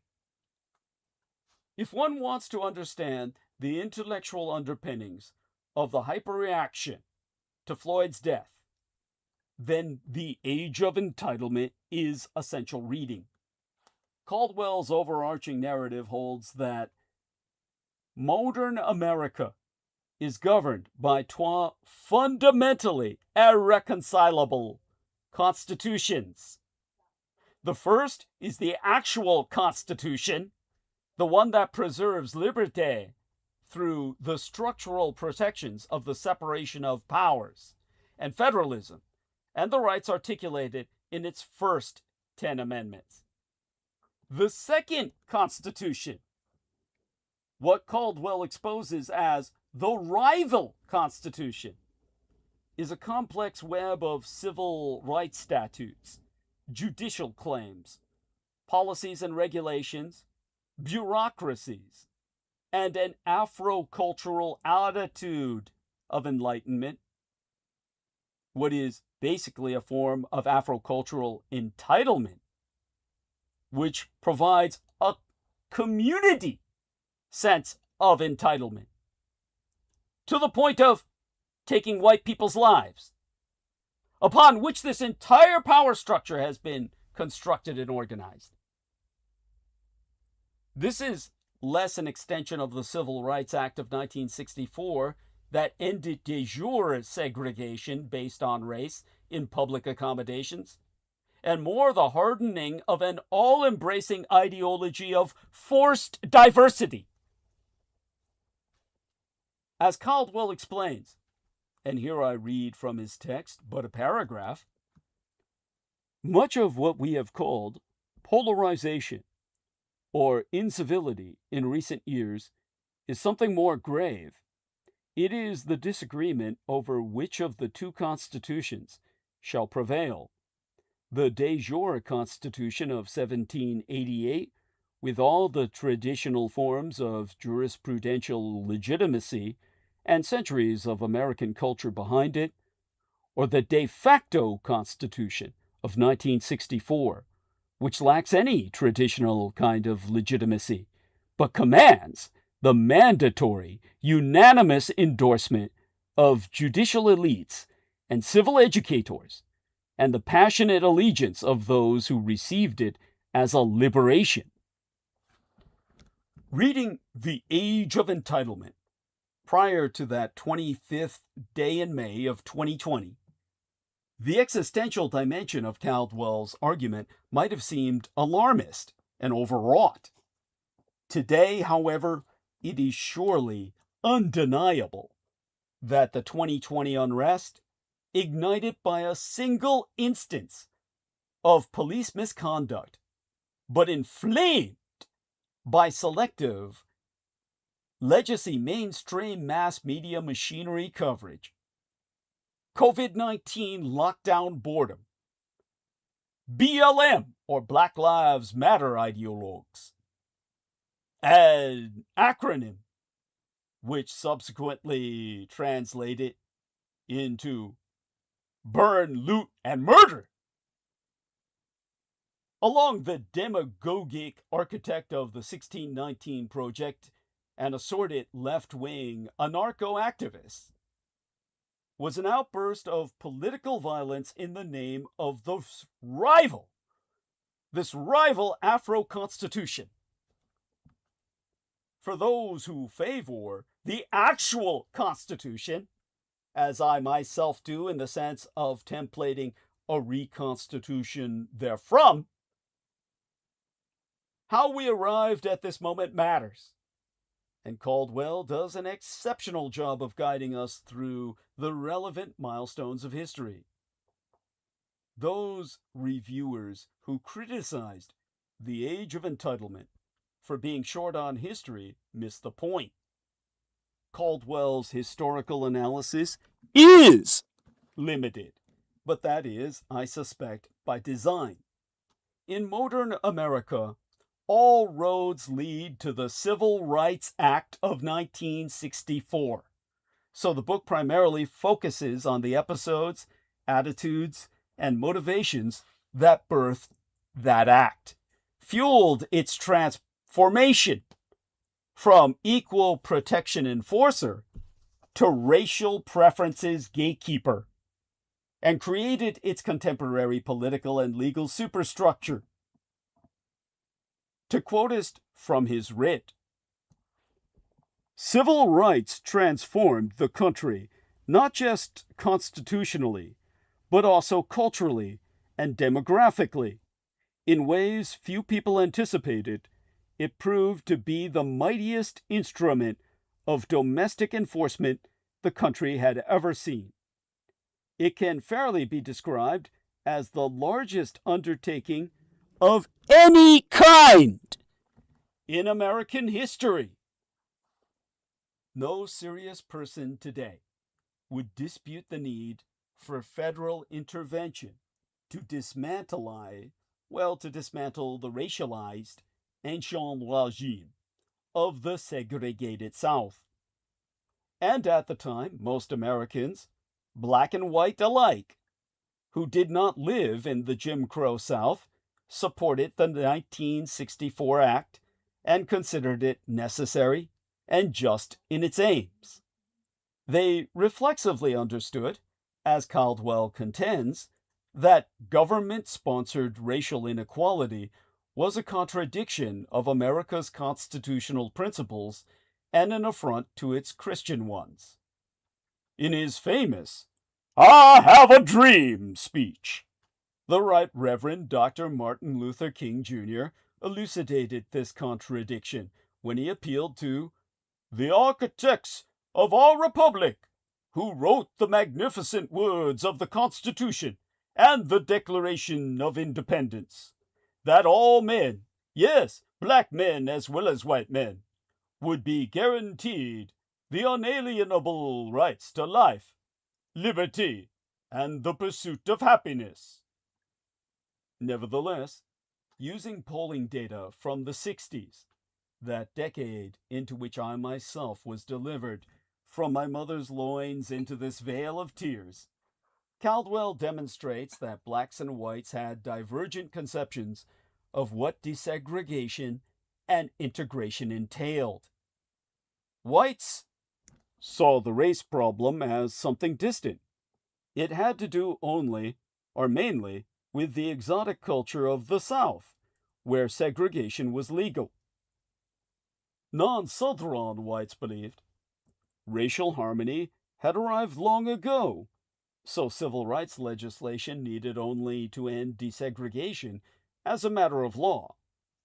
Thus, with the stroke of the presidential pen, a Trump-like executive order, a system of racial oppression so intricate and ingenious that it had taken 3.5 centuries to devise, could be dismantled overnight by sheer open-minded niceness at no price in rights to anyone. Non-Southern whites were naive and failed to apprehend that, in exchange for civil rights, they were going to have to surrender certain basic freedoms they had until then taken for granted. Primarily, the freedom of association. Blacks, on the other hand, understood intuitively that civil rights law was nothing short of regime change.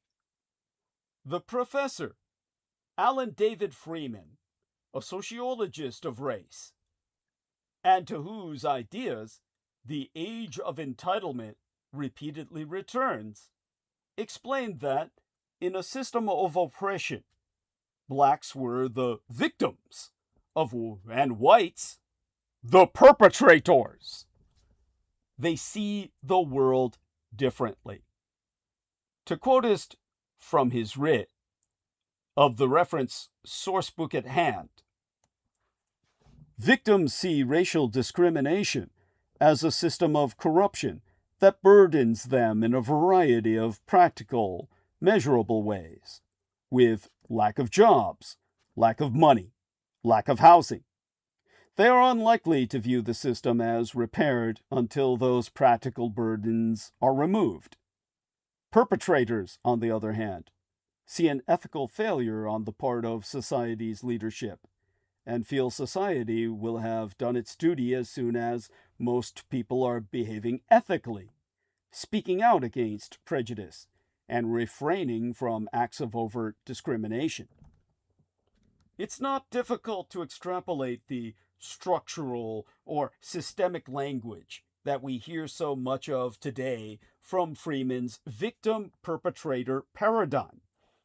Within that false construct, Caldwell has proven that, in his own words, the most zealous civil rights activists of all races see whites as having entered a guilty plea in the court of history, and thus as repudiating the moral posturing on which the good name and the good conscience of their constitutional republic had rested.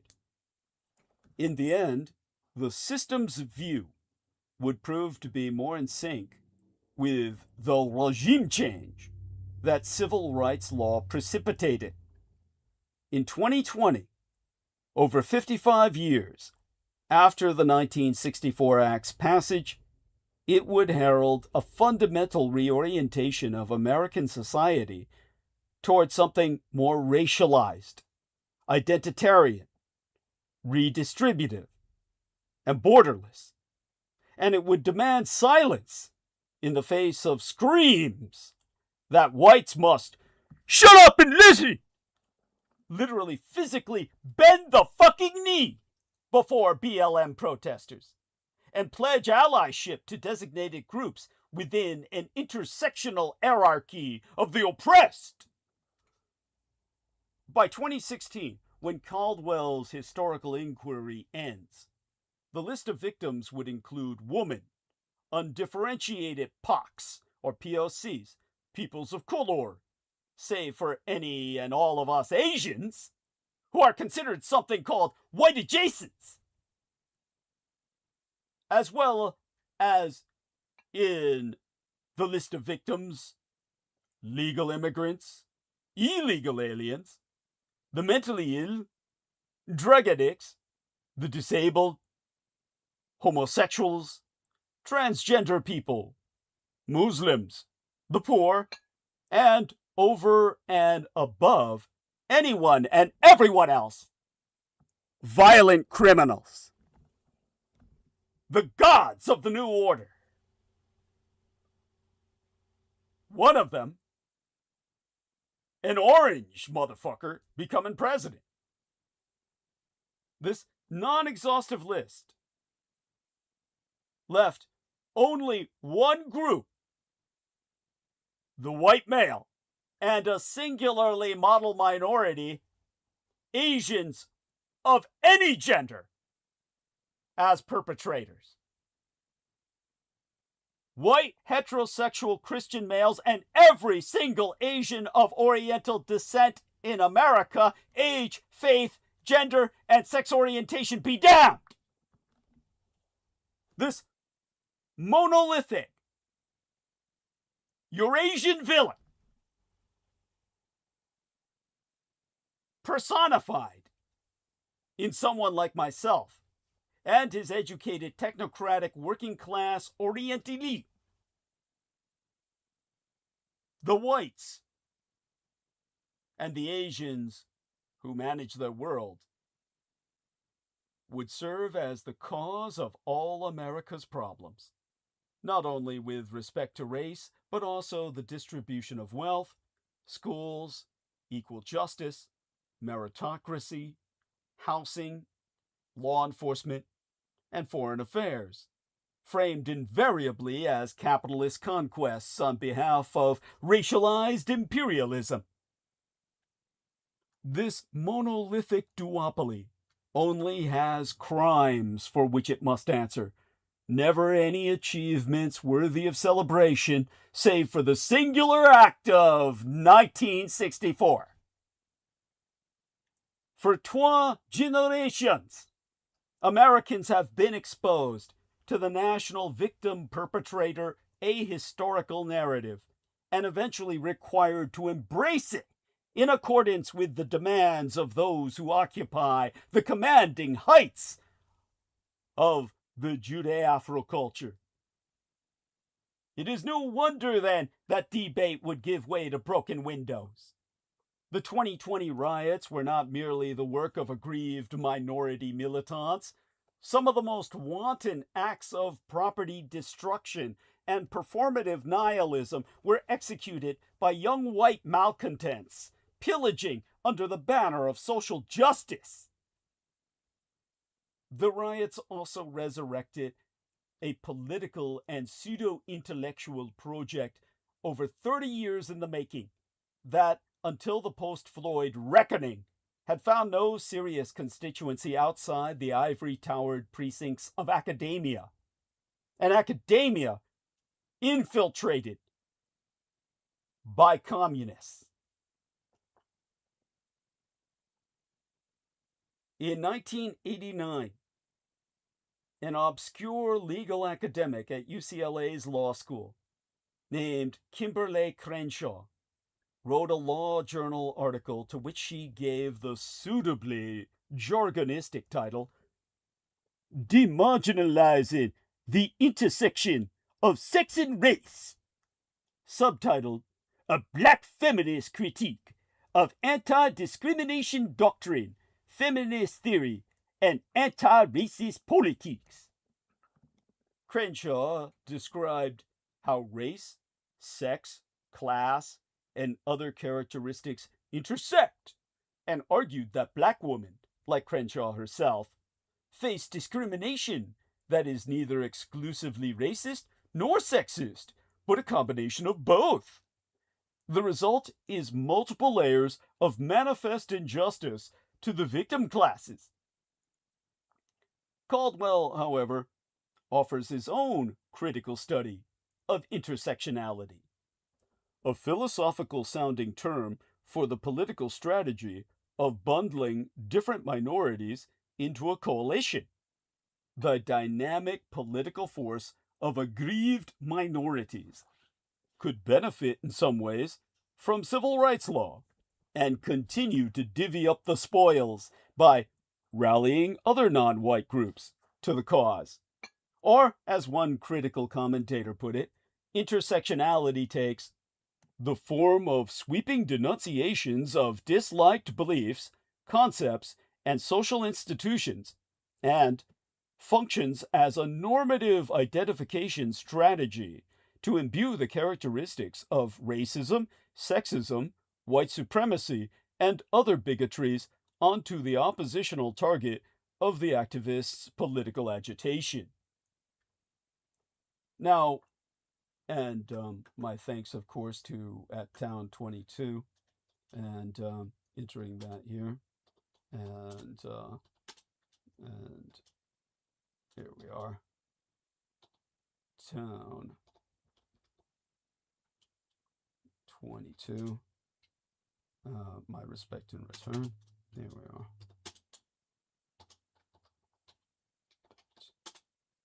In return. There we go. Back to task at hand. Intersectionality is a foundational species of the ethno-constructionist fallacy, loosely termed CRT, critical race theory. Its primary foundational falsehood being the maleficent misconception of race as a social construction. The canard that race is not a biological reality but a social construct, and that racial categories are created and maintained by society. As exposited via a monograph by the professors Jean Stefanchich and Richard Delgado, the chief interpreters of this shibboleth, ethno-constructionist CRT, as embodied in any subversive who puts a particular construction upon a legal document, especially the United States Constitution, is a movement and collection of scholars and activists interested in studying and transforming the relationship among race, racism, and power. Ethno-constructionism stands in opposition to traditional civil rights discourse, which stresses incrementalism and step-by-step progress, favoring instead an approach that questions the very foundations of the liberal order, including equality theory, legal reasoning, Enlightenment rationalism, and neutral principles of constitutional law. Activists are discontented with liberalism as a framework for addressing America's racial problems. The problem, per their perspective, is that many liberals believe in colorblindness and neutral principles of constitutional law.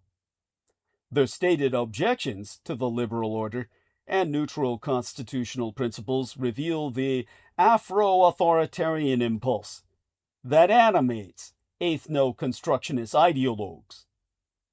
Ethno-constructionism integrates this illiberal instinct with a totalizing racial reductionism, which holds that, in these United States, racism is ordinary, not aberrational. Blacks and other POCs, or peoples of colors, excepting Asians, of course, by their definition, experience the indignities of racism every day. White supremacy is conveyed as America's default setting because it serves important purposes, both psychic and materiel, for the dominant group. Race, meanwhile, is a social construct that is exploited, manipulated, and, where expedient, retired for the benefit of the white power structure. Finally, ethno-constructionism privileges the so-called unique voice of color that grants minorities presumed competence to speak about race and racism in a manner unavailable to their white counterparts. This essentialism, which evolved from feminist standpoint theory, is the reason one cannot recreationally browse a political Twitter thread without somewhere encountering the introductory clause, "As a woman of color," before they follow up with their attack. In practice, Afro-supremacists, such as BLM, view America and all its primary socio-political institutions as fundamentally corrupt, immoral, and irredeemable. National redemption is out of the question, but individual indulgences are purchased in post-Floyd America through performative displays of public self-flagellation.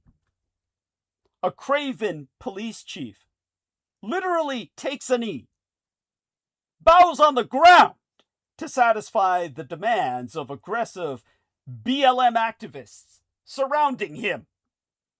And a disturbed Twitter user denounces her own whiteness and makes meaningless promises to her followers to do better. Indeed, in March of 2021, a law school dean voluntarily stepped down before anyone had called for her resignation after she drew an ill-considered analogy during a faculty meeting. She then checked herself in for re-education and counseling to uncover more of her own racism, while pleading with her law school to appoint her replacement as quickly as possible so that I can step aside as dean even sooner. Now, these spectacles are cringingly uncomfortable to behold, and they have been becoming ever more common. Rather than incidental acts of moral and political cowardice brought about by an ephemeral racial reckoning, these are features of a neo-Bolshevik American order, an Afro regime governed by the civil rights state, ideologically energized by an all-embracing ideology of moral Afro-superiority. The illiberal tenets of ethno-constructionist CRT, ultra-progressive neo-Bolshevik orthodoxy, and statist anti-racist doctrine. The policy implications of this new Afro regime are equally revolutionary. The former President Biden voiced support for a commission to examine reparations for Black Americans, an idea even the doctrinaire communist Bernie Sanders would not endorse circa 2019. COVID-19 relief bills that the Biden administration offered, well, that he approved, offered taxpayer funds to Black and minority farmers and restaurateurs, excluding rights. Well, the rights of whites, because they excluded whites from receiving any aid. This makes a certain sense under the victim-perpetrator paradigm of racial justice, but 3 federal courts thereafter found the Biden policies unconstitutional because the loan forgiveness program is based entirely on the race of the applicant. One can at least find consolation in those judicial decisions. In New York alone, $1 billion was then removed from the NYPD's, the New York Police Department's budget, following demands to defund the police. And America's major cities have ever since been engulfed by a crime wave not seen since the early 1990s, consummating in Irina Zarutska's murder on camera, with an entire community conniving to aid her assassin and abet his escape, while BLM hardliners stand ready to revolt should any Black man be shot by a police officer, whether or not the use of force is justified under the circumstances.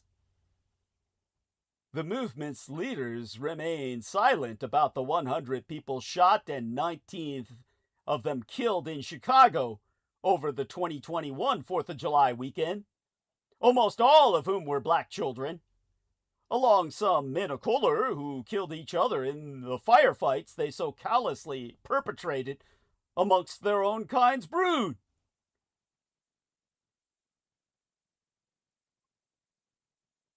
This glaring discrepancy is completely ignored by people who know better. Neither the self-inflicted public shaming nor racialized policies at the highest level of American government would have materialized without decades of elite ratification of the rival Afro-Constitution illuminated by Caldwell. The larger and more urgent matter, the rival Afro-Constitution's seemingly unstoppable conquest of American institutions, requires attention now. The age of entitlement vindicates the observation by Angelo M. Codavia, Caldwell's colleague at the Claremont Institute, that in the name of opposing discrimination, the 1964 Act became the little law that ate the Constitution. Under the rival Afro-Constitution, American elites in the post-Floyd moment have never wielded a greater sense of power to impose their doctrines of contre-race and social justice subversion, counter-policing, and criminal injustice, and economic redistribution that prioritizes an intersectional new order of the undeserving. The grand American pluralistic experiment has endured because it ensures that diverse peoples embrace the unifying and, at the time, radical idea announced in the Declaration of Independence, that all men are created equal, contrary to the contemporary platitude that only Black lives matter. It is not Afro-culturalism that is our strength, but diversity as parametered within the American creed, animated by the Declaration's equality principle and our Constitution's guarantee thereof. In his monumental work, titled An American Dilemma, subtitled The Negro Problem and Modern Democracy, Volume 1, as part of the Black and African American Studies series, the first edition being published in 1996, the Swedish socioeconomist Gunnar Myrdal observed, Americans of all national origins, class, regions, creeds, and colors have something in common: a social ethos, a political creed. It is difficult to avoid the judgment that this American creed is the cement in the structure of this great and disparate nation. The new racialist Afro regime takes a jackhammer to that cement, rejecting the unifying principles of the American legal, political, and economic order. This arrangement cannot continue indefinitely. It is only in such context that, in a desperate rearguard purging of Afro-filtration, that, as titled per the article I shall link, the FBI has fired agents photographed kneeling during a 2020 racial justice protest. This is one of those things that Kash Patel was right to do. This is not something that ever should have happened. And yes, these people deserved to be fired. Because at that moment, the federal agents in question, photographed where you can see them when you link, demonstrably swore their allegiance to the Constitution of New African Occupational Governance. So much for treating the symptoms. Ultimately, Caldwell is light on solutions, or serious trade-offs, short of repealing the 1964 Act, which he knows will not happen. But the age of entitlement, the book's value lies in its diagnoses of the problem. Concerned Americans can no longer afford denial. As they say in 12-step programs, acknowledging the problem is the first step toward recovery.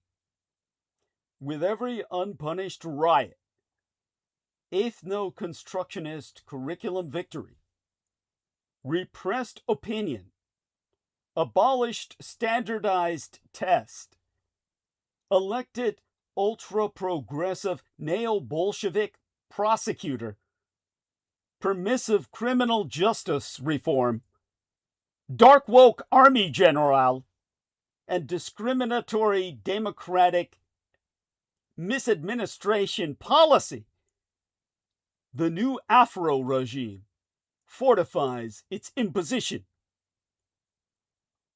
What large or small event will trigger the constitutional crisis wherein the solution can only be found is anyone's guess. But this much is plain. When that great constitutional conflict arises, the actual Constitution and the colorblind principles it encompasses must be reformatted, because colorblindness is not the alternative.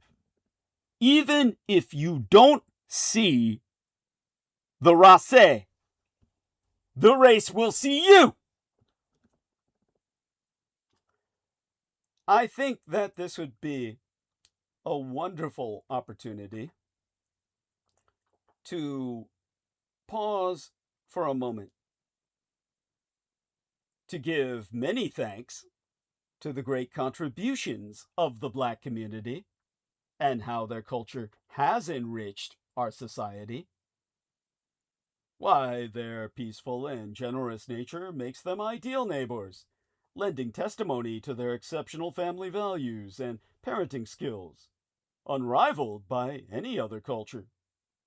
Their commitment to academic excellence enriches our schools and serves as an example to all those that hope to achieve their fondest dreams and aspirations.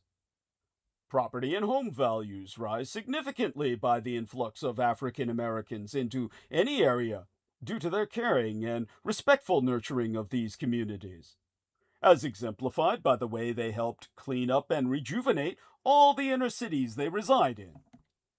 Their presence alone leads to a dramatic decrease in the overall crime rate in the community. Without their industries and creative drive, we would be poorer as a nation. For years, they have both looked away, excused, or even celebrated policies that empower predators and silence victims. The result has been predictable. More grieving families, more stolen lives, and entire communities forced to live in fear. Even worse, color code politicians and legacy mainstream mass media machine journalists pretend this tragedy and countless others like it don't even exist. They ignore the victims, downplay the crimes, and allow these failings to fester generation after generation. So why did this particular crime that I've been referencing cut through the daily background noise of American violence? On the 22nd day in August, this 23-year-old Ukrainian refugee named Irina Zarutska was stabbed to death by an African-American man on a train in Charlotte, North Carolina, as she returned from work. Irina Zarutska was a refugee from Ukraine who fled the country after the Russians invaded for the mythical safety and security in these United States. But that thought process was illusory from the start, because our putative judges and leaders have made this anti-culture infinitely less safe for no goddamn good reason. The known domestic terrorist is De Carlos Brown Jr. He has a rap sheet that includes several counts of federal larceny, robbery with a dangerous weapon, sexually assaulting his own sister, trespassing, and calling 911 from a hospital, among literally so many scores of other crimes that his biography would be a tour de force for the gratuitous sadist. So the question is, how was this son of a bitch not already on death row? The answer, of course, is that he was continually arrested only to be put back on the street despite being a clear and immediate danger unto all others on the bases of black color privilege. And her murder is all on video. Yet Zarutska's murder never made national headlines. Certainly not immediately. For over a fjorten night, the Alden English there, fortnight, literally 14 nights, it is 12 weeks, her story languished in obscurity, never touched by any of the the major legacy mainstream mass media machinery outlets such as CNN, the Washington Post, or the New York Times. The incident was finally captured on CCTV and produced outrage from many neo-reactionary commentators when it circulated online, but an all too predictably muted response from all of the legacy mainstream mass media machinery, from the state media machine itself, we had revision. It was only the paleo-reactionary voices on X, figures such as the White House Deputy Chief of Staff for Policy, Stephen Miller, the X-owner, Elon Musk, and the late Charlie Kirk, who amplified the tragedy, forcing the legacy mainstream mass media machine to finally take notice. 11 days after the murder, CNN's Abby Phillip made the following observation during a panel discussion about the crime, remarking, "People are murdered every single day in every city in America, and every single one of those murders is terrible and a tragedy. But this particular one, I'm trying to understand why this has become such a flashpoint on the right." Now, the implied questions are worth addressing, since they suggest bad faith or an ulterior motive on the part of those outraged by this savage and senseless attack. Why did this particular killing cut through the daily background noise of American violence? And why did it elicit such a powerful reaction from the political right? The answers lie in three interrelated concerns. Number one, the inconsistency with which victims and offenders of different races are treated by the legacy mainstream mass media machine. Number two, the problem of urban disorder and impunity. And number three, the characteristics of the victim herself. Here we're forced to confront identitarian media bias, because people are murdered every single goddamn day in America. But not every murder is treated as newsworthy. Some are amplified into morality plays about systemic racism, while others are dismissed as isolated tragedies. And this discrepancy generally follows an identitarian script dictated by a perverted view of social justice. When George Floyd died under the knee of a white police officer in 2020, his face appeared on murals from Berlin to Nairobi. Breonna Taylor and Michael Brown also became household names following their deaths at the hands of American law enforcement. But Tony Timpa and Daniel Shaver, both of whom were white victims of lethal police force, remain entirely unknown to the public imagination. The difference is not the brutality of the incidents, but the racial frame within which they are reported. These impressions are borne out by data. In a 2023 report for the Manhattan Institute, Zach Goldberg found that the median unarmed black victim of a fatal police shooting receives over 21 times more news articles than the median white victim, an imbalance that likely distorts public perceptions of police violence.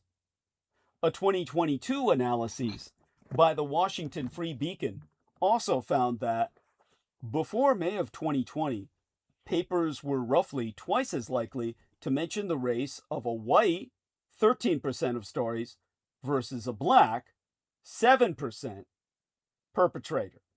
In other words, if it's a white perpetrator, it's over twice the percentile he's going to be doxxed. Now, after May of 2020, this continues my reading from the Washington Free Beacon analysis of 2022. After May of 2020, the numbers were 28% and 4%, a ratio of 7 to 1.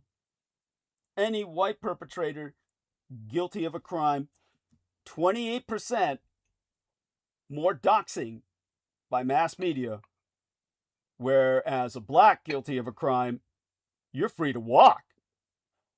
That's color privilege.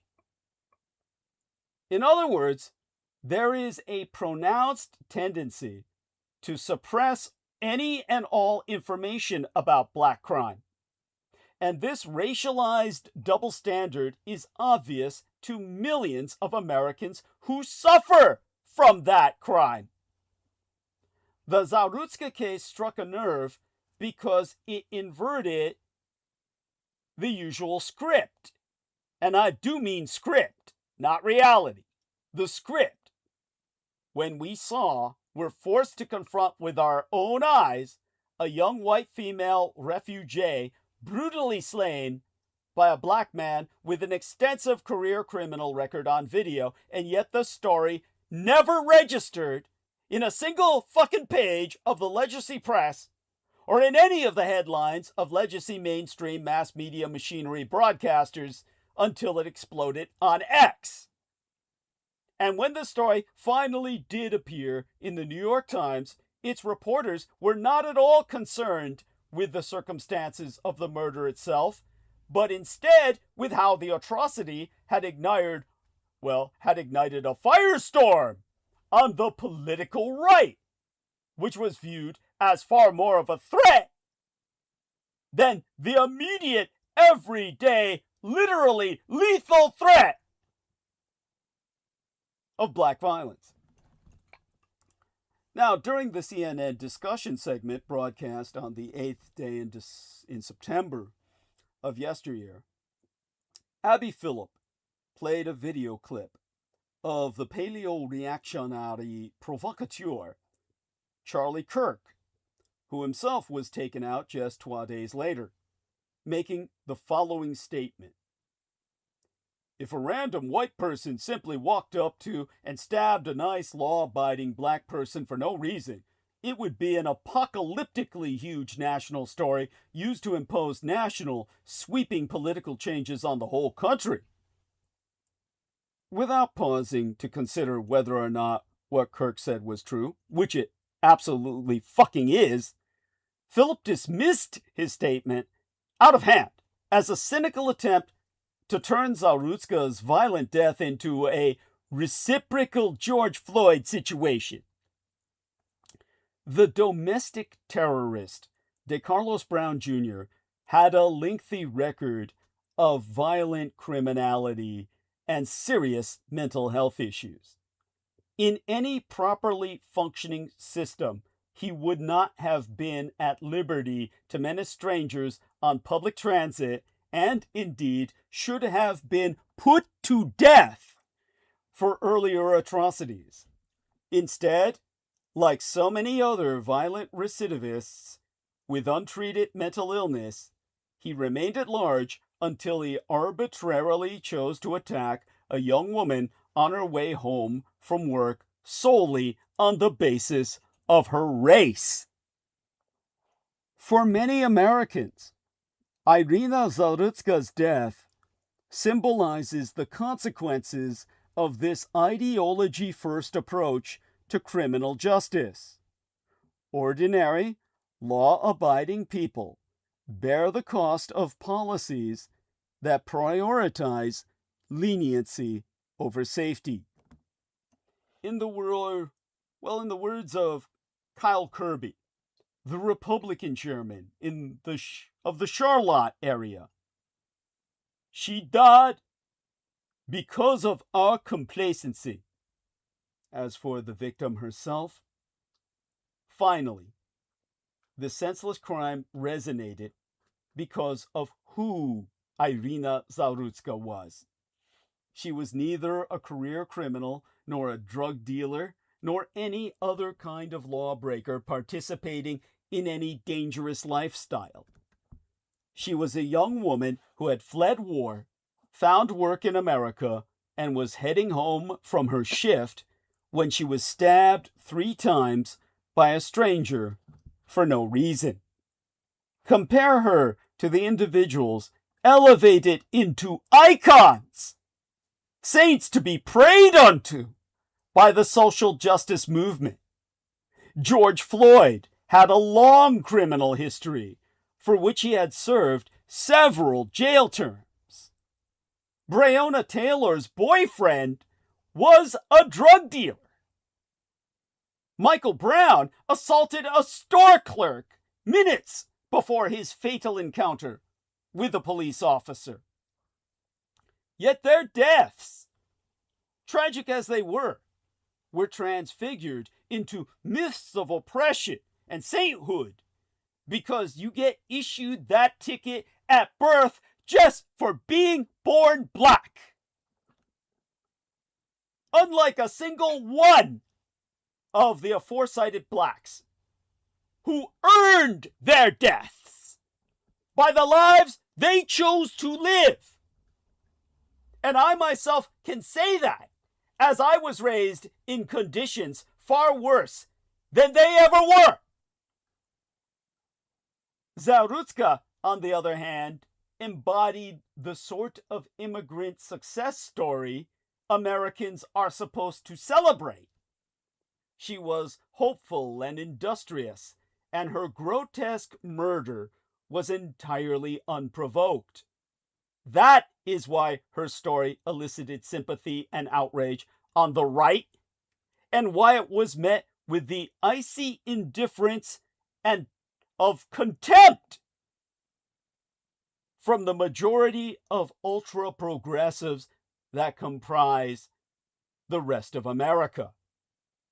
The neo-Bolsheviki, mayoress of Charlotte, could muster not an iota of compassion for Zarutska, even as she lavished it upon Zarutska's assailant.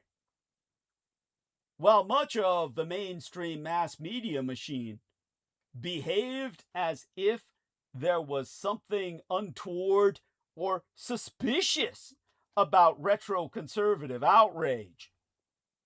The contrast is all too telling. Black victims are sacralized, while all others are treated with indifference. The line is drawn not by compassion, but by ideology.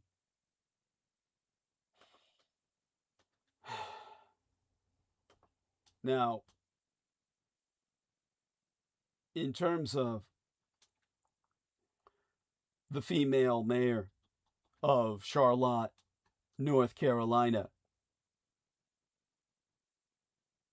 Vi Lyles,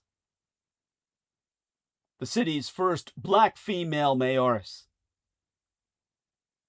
How apropos that her very name is but an acronym for Viles. Vi Lyles officially resigned on the 30th of June this year to spend more time with her family. That is someone who had no sympathy for Irina and who said that all sympathy should go with De Carlos.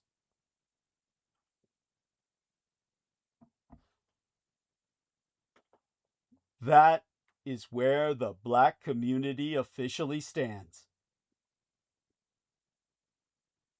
It brings us to the question of fairness and care. At bottom, Abby Phillips's remarks about the murder of Irina Zarudzka expose a deeper cultural divide. The social psychologist Jonathan Haidt's moral foundations theory holds that retroconservatives place a strong emphasis on fairness and proportionality, punishing cheaters, rewarding those who play by the rules, and protecting the innocent from predators. Neo-Bolshevized ultra-progressives, on the other hand, place greater emphasis on care and liberation, but struggle with proportionality, especially when it cuts against their preferred identity-based narratives. So, in the ultra-progressive, neo-Bolshevik, anti-moral matrix, the murder of George Floyd becomes evidence of systemic oppression, while the ritualized sacrifice of Irina Zarudzka is just another crime, or an opportunity to feel compassion for her black killer. In the retroconservative matrix, it is the reverse. A hard-working immigrant murdered by a diagnosed psychotic repeat offender is a paradigmatic symbol of unfairness and a profound violation of proportionality. To ignore that fact is itself immoral. But as Eric Kaufman has argued in his book titled The Third Awakening, subtitled A 12-Point Plan for Rolling Back Ultra-Progressive Extremism, published circa 2024, the ultra-progressive politique of neo-Bolshevism has sacralized certain identities, turning them into quasi-religious objects of reverence. When a member of a sacralized group is harmed, the response is ritualized grief and protest. When a member of a non-sacralized group is harmed by a member of the sacred group, silence is prudent. So, the aforecited Abby Phillip was right about one thing. People are being killed every day in America. But she was quite wrong to suggest that the retroconservative reaction to Irina Zarudzka's murder was either sinister or opportunistic. The outrage is not about turning Zarudzka into a reciprocal George Floyd. It is about demanding that her life be acknowledged as worth mourning, her death as worth preventing, and her story as worth telling. Yet this case was originally not covered at all by most legacy mainstream mass media machinery outlets, despite being a top trending story on social media sites such as X. But when it got too big to ignore, what we read and heard out of networks such as Axios and CNN was, and there be no other word to describe it, despicable. Here's an actual Axios headline on Monday, opening the first full work week of that month, a full month following the murder of Irina. The gruesome video of the fatal attack on Irina Zarutska on a light rail car in Charlotte is drawing attention from MAGA-fluencers seeking to elevate the issue of VUC, violent urban crime, and accuse mainstream media of undercovering shocking cases. Yeah, undercovering. You didn't cover it at all, motherfucker. I mean, wait, again? What? Backtrack here. The fatal knife attack is only drawing attention from MAGA-fluencers? It's creating, per Axios' clear implication, a perception that VUC, violent urban crime, being naught but an obscuration of black terrorism as a way of life, is somehow exaggerated? Let's look at the numbers where that particular murder took place in Charlotte. In 2018, according to the Charlotte Police Department, there were 57 murders recorded. In 2024, that number nearly doubled to 110. Are MAGA-fluencers therefore wrong in elevating the issue of violent crime in Charlotte and other major American cities? Thankfully, the Axios story was eviscerated online for its blatant bias and dishonesty. But it didn't stop there. CNN's Brian Patrick Stelter, who piously lectured earlier the month before that Rosset had absolutely, positively nothing to do with Zarutska's execution. On Monday, opening the first full work week of the month thereafter, again a full month apart, simultaneous the Axios acknowledgement, Stelter said, and here I quote T, at length and verbatim, "Most murders in the U.S. never become national news. This one's got our attention for a couple of reasons. Number one, first and foremost, the recent release of that gruesome video. Second, the energy from pro-Trump activists. They picked up on this video from local news and ran with it. In this case, it is Trump-aligned influencers who are posting up a storm about this case on social media. Really, over the weekend, Elon Musk, Charlie Kirk, and other Trump-aligned figures succeeded in making this senseless death a symbol of big city crime. I have to say, some of the replies to Musk, some of the comments around this story are boldly racist, stoking fear of African Americans because this man attacked a white woman. The open racism on sites like X Today, it's eye-popping." Stelter never mentioned that the known killer literally boasted, "I got the white woman," after stabbing her to death. Rosset absolutely played a factor here. But Stelter is especially accomplished at the bias of omission to push false narratives. He didn't disappoint here, as the very title of my program is Critical Omissions. By the way, at René Gagnon says, "For real." Thank you. At René Gagnon. There we are. There we go.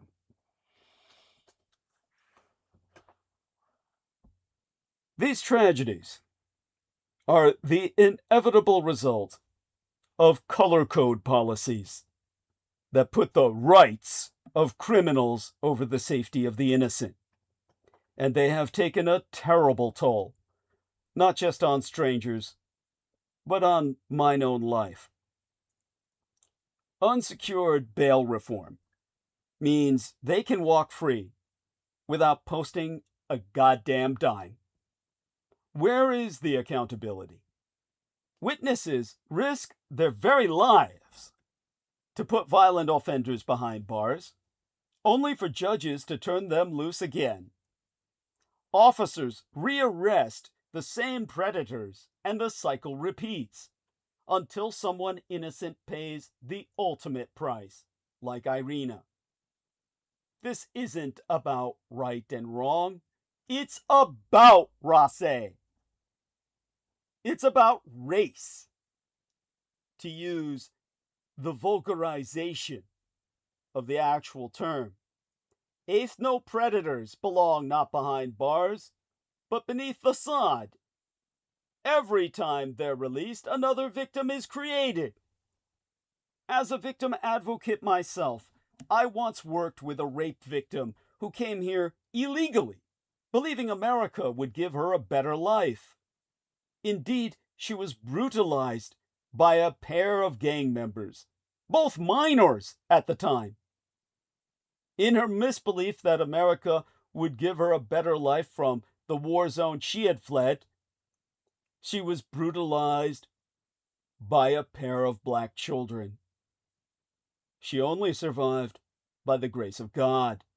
They nearly killed her, and afterward, one of them sought out her 3-year-old daughter. Her attackers received nothing more than a slap on the wrist. Justice failed her so completely that she returned to her home country because it was, and still is, safer there. Think about that. A woman who came to America for protection fled back home to a war zone in order to escape the perpetual racial persecution suffered by other cultures at the hands of a privileged minority, capacitated by our so-called justice system. And she is nowhere near alone. 23-year-old Irina Zarutska should still be alive. Lakin Riley should still be alive. Rachel Morin should still be alive. The 12-year-old Jocelyn Nungare should still be alive. The list grows every goddamn day. For the result of the search prompted by an Amber Alert in mine own Golden Gated San Francisco, at the time all this went down last year, you can see what I found. And here the link into chat, and the link will go into my infinite call. A dismembered teenage girl, axed and chainsawed into chew bites.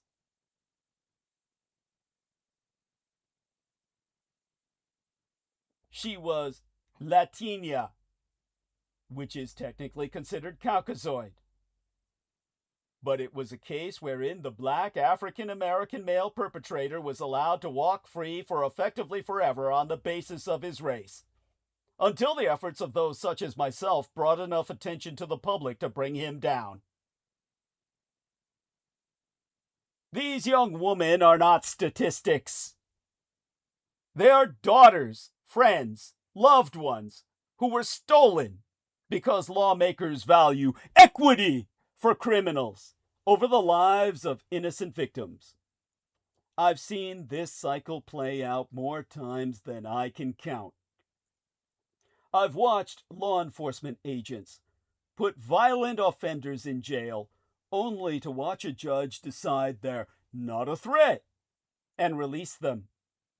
Days or weeks later, they will be arrested again, and the same judge will send them back out into the community. How many times do we allow this to happen before admitting the truth? At some point, society has to draw a line. deterrence matters, whether through death sentences or even harsher measures. There must be real consequences for those who intentionally harm others. Color code policies follow a predictable and destructive pattern. Bail reform ensures criminals are released almost immediately. And yet, the color coders stand at podiums calling these policies progressive and compassionate. Tell that to the families planning funerals. Tell that to the parents laying flowers on their children's graves. This is not partisan for victims. It is life or death. Enough is enough.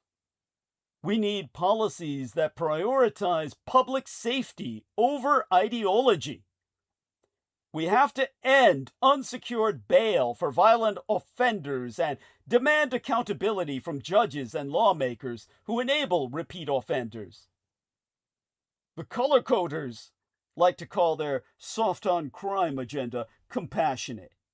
But there is nothing compassionate about women being raped, students being murdered, or families burying their loved ones because repeat violent offenders are allowed to roam free. These policies aren't abstract experiments, they are deadly. And the color coders have a torrential river of blood pruning their hands. Zawrutska should be alive today. Brown should have been composting several feet under a shit pile for some time now. The system failed her. The mainstream mass media machine continues to fail us. Lather, rinse, repeat. This is what brings us back to the amendment of what defines an American. This is what brings us back to the constitutional crises that will render the Second American Civil War one in which skin color is the uniform.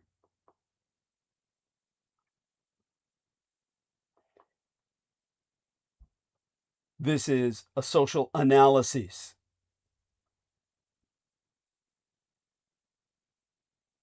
Not advocacy.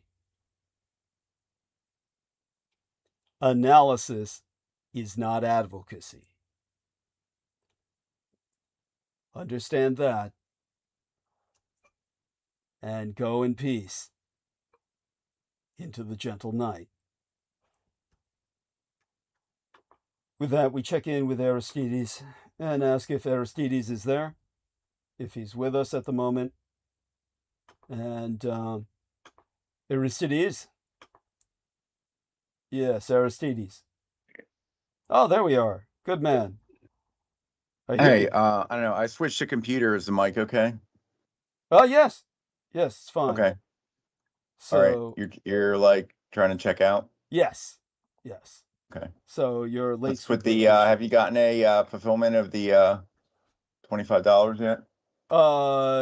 Let's put it this way. We'll give it a few days because people will be listening in after the show itself and potentially contribute.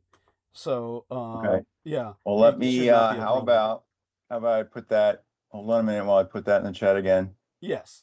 Yeah. I should be fine because of Heather Maniktala and Vin and their contribution. So I'll use their contribution to save the day. So, okay, there was something. Well, yes, it was Heather Maniktala and Vin. Okay. Yeah, well, they contributed. All right. Yeah. Right, well, they actually contributed on Sunday night, but it's Sunday night tonight, right? They contributed on Wednesday. They contributed on Wednesday night, and so I just realized there's enough in there to cover the problem. So you don't want the You don't want the. Well, of course I want the put the links in link. there. I put Of the link course, we again. need all the help so, we hey, can if money get hits into the it, public. you know, Yeah. if money hits it, it's not the worst thing. So okay. No, it's absolutely necessary because of all the money I lost with the stupid UCSF and the I think, yeah. Kaiser mean, prescription and everything else. Yeah. Be good if you could even maintain a buffer in there on that one for Yeah. these things. Yes. Imagine that if you actually had like a cushion. Yes, and I have none. I'm always bare skin against the wall. I'm barely by the skin of my teeth surviving every month. So just understand Bare that. ass to the Yeah. bare ass to the fucking crypt walls. Yes. True. All too true. Yeah. Well, we love you dearly, Aristides. Stay safe and be well. Have yourself a blessed night. Make certain anything else you want to put in there, go ahead. With that, we'll stay on just a few more moments to make certain that uploads. Just say good morning to all our listeners and tell them to rejoin us on Wednesday night. It'll be here before anybody knows it. Thank you. Send some money to the PayPal there and hit the like if you haven't and share if you haven't and yeah. Find us your same same vampire time, same vampire channel. I love it. Oh, that's great. Thank you for what I'm talking reminding me. Thank you for reminding me. Same Dietrich time, same Dietrich channel. Dietrich is the Teuto-Slavonic for Dragon. So same Dragon time, same Dragon channel. Next time we'll be back. It'll be International Drag Day Eve Day. International Drag Day will be on Max Spears' death day, Thursday, the 16th of July. So the night before will be basically, here on bandwidth. And I'll have returned from seeing my daughteress, Victoria Alexandra Epstein. I'll be handing her my only copy of Vampirology. So if anybody finds another copy, please send it to me. That we can change the request to somebody send me a copy of Vampirology. I don't even know if anyone orders it, whether any will be delivered unless they have it in stock. I think I have one. Oh, do you really? That'd be great. Let's mail that at your convenience. Yeah. If you'd be so kind. Because I'm giving her my copy. Yeah. Hey, it's an imperfect. Let me check. Yeah. Oh, it's no big deal if you find it. Yeah, go ahead and check while we're on. Give us a few minutes to ease into the night. Let's take a look at what I'm fairly sure I do. I don't want to dig apart the bookshelf while I'm trying to hang on. So no worries, you can check that out later. Yeah, it's all good. Yeah, I think I do. Let's assume that. So yeah. Thank you. Here we have a response from Sweet Bills, which is from Troy Bellamy, and what that man did to the young lady was wrong, but there is no way that anyone can make an empirical equivalence of the violence committed against black men and women through the years in America. I think I did a pretty good job of that tonight. So, at any rate, it's pointing out that it's a racially charged disparity, and that's it. It's like that doesn't mean you're, trying to fight a position down on it, Yes. Thank you. Just noting that there's a disparity, Well, I went a lot further than that. I went into the whole cultural context of why there's there's really a rival black constitution to the constitution the founding fathers drafted. And everybody's got a reason, but still, it just ends in a, There we are. Thank you. Ends in an interesting paradox here. So, okay, until next time. Yes. Well, believe me, it's a paradox that demands resolution. We'll get to that over the months. Obviously, I can't deliver all the news at once, so to speak. And sometimes the punchline has to wait a week or even a month before you deliver it.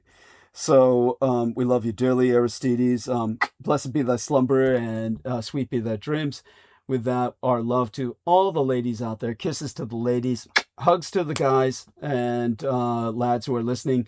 We're going to welcome you all back on Wednesday night and bring a friend. Okay, with that, we end transmission. Okay, pressing the button. And there we go with that triple redundancy process. Let's make certain that we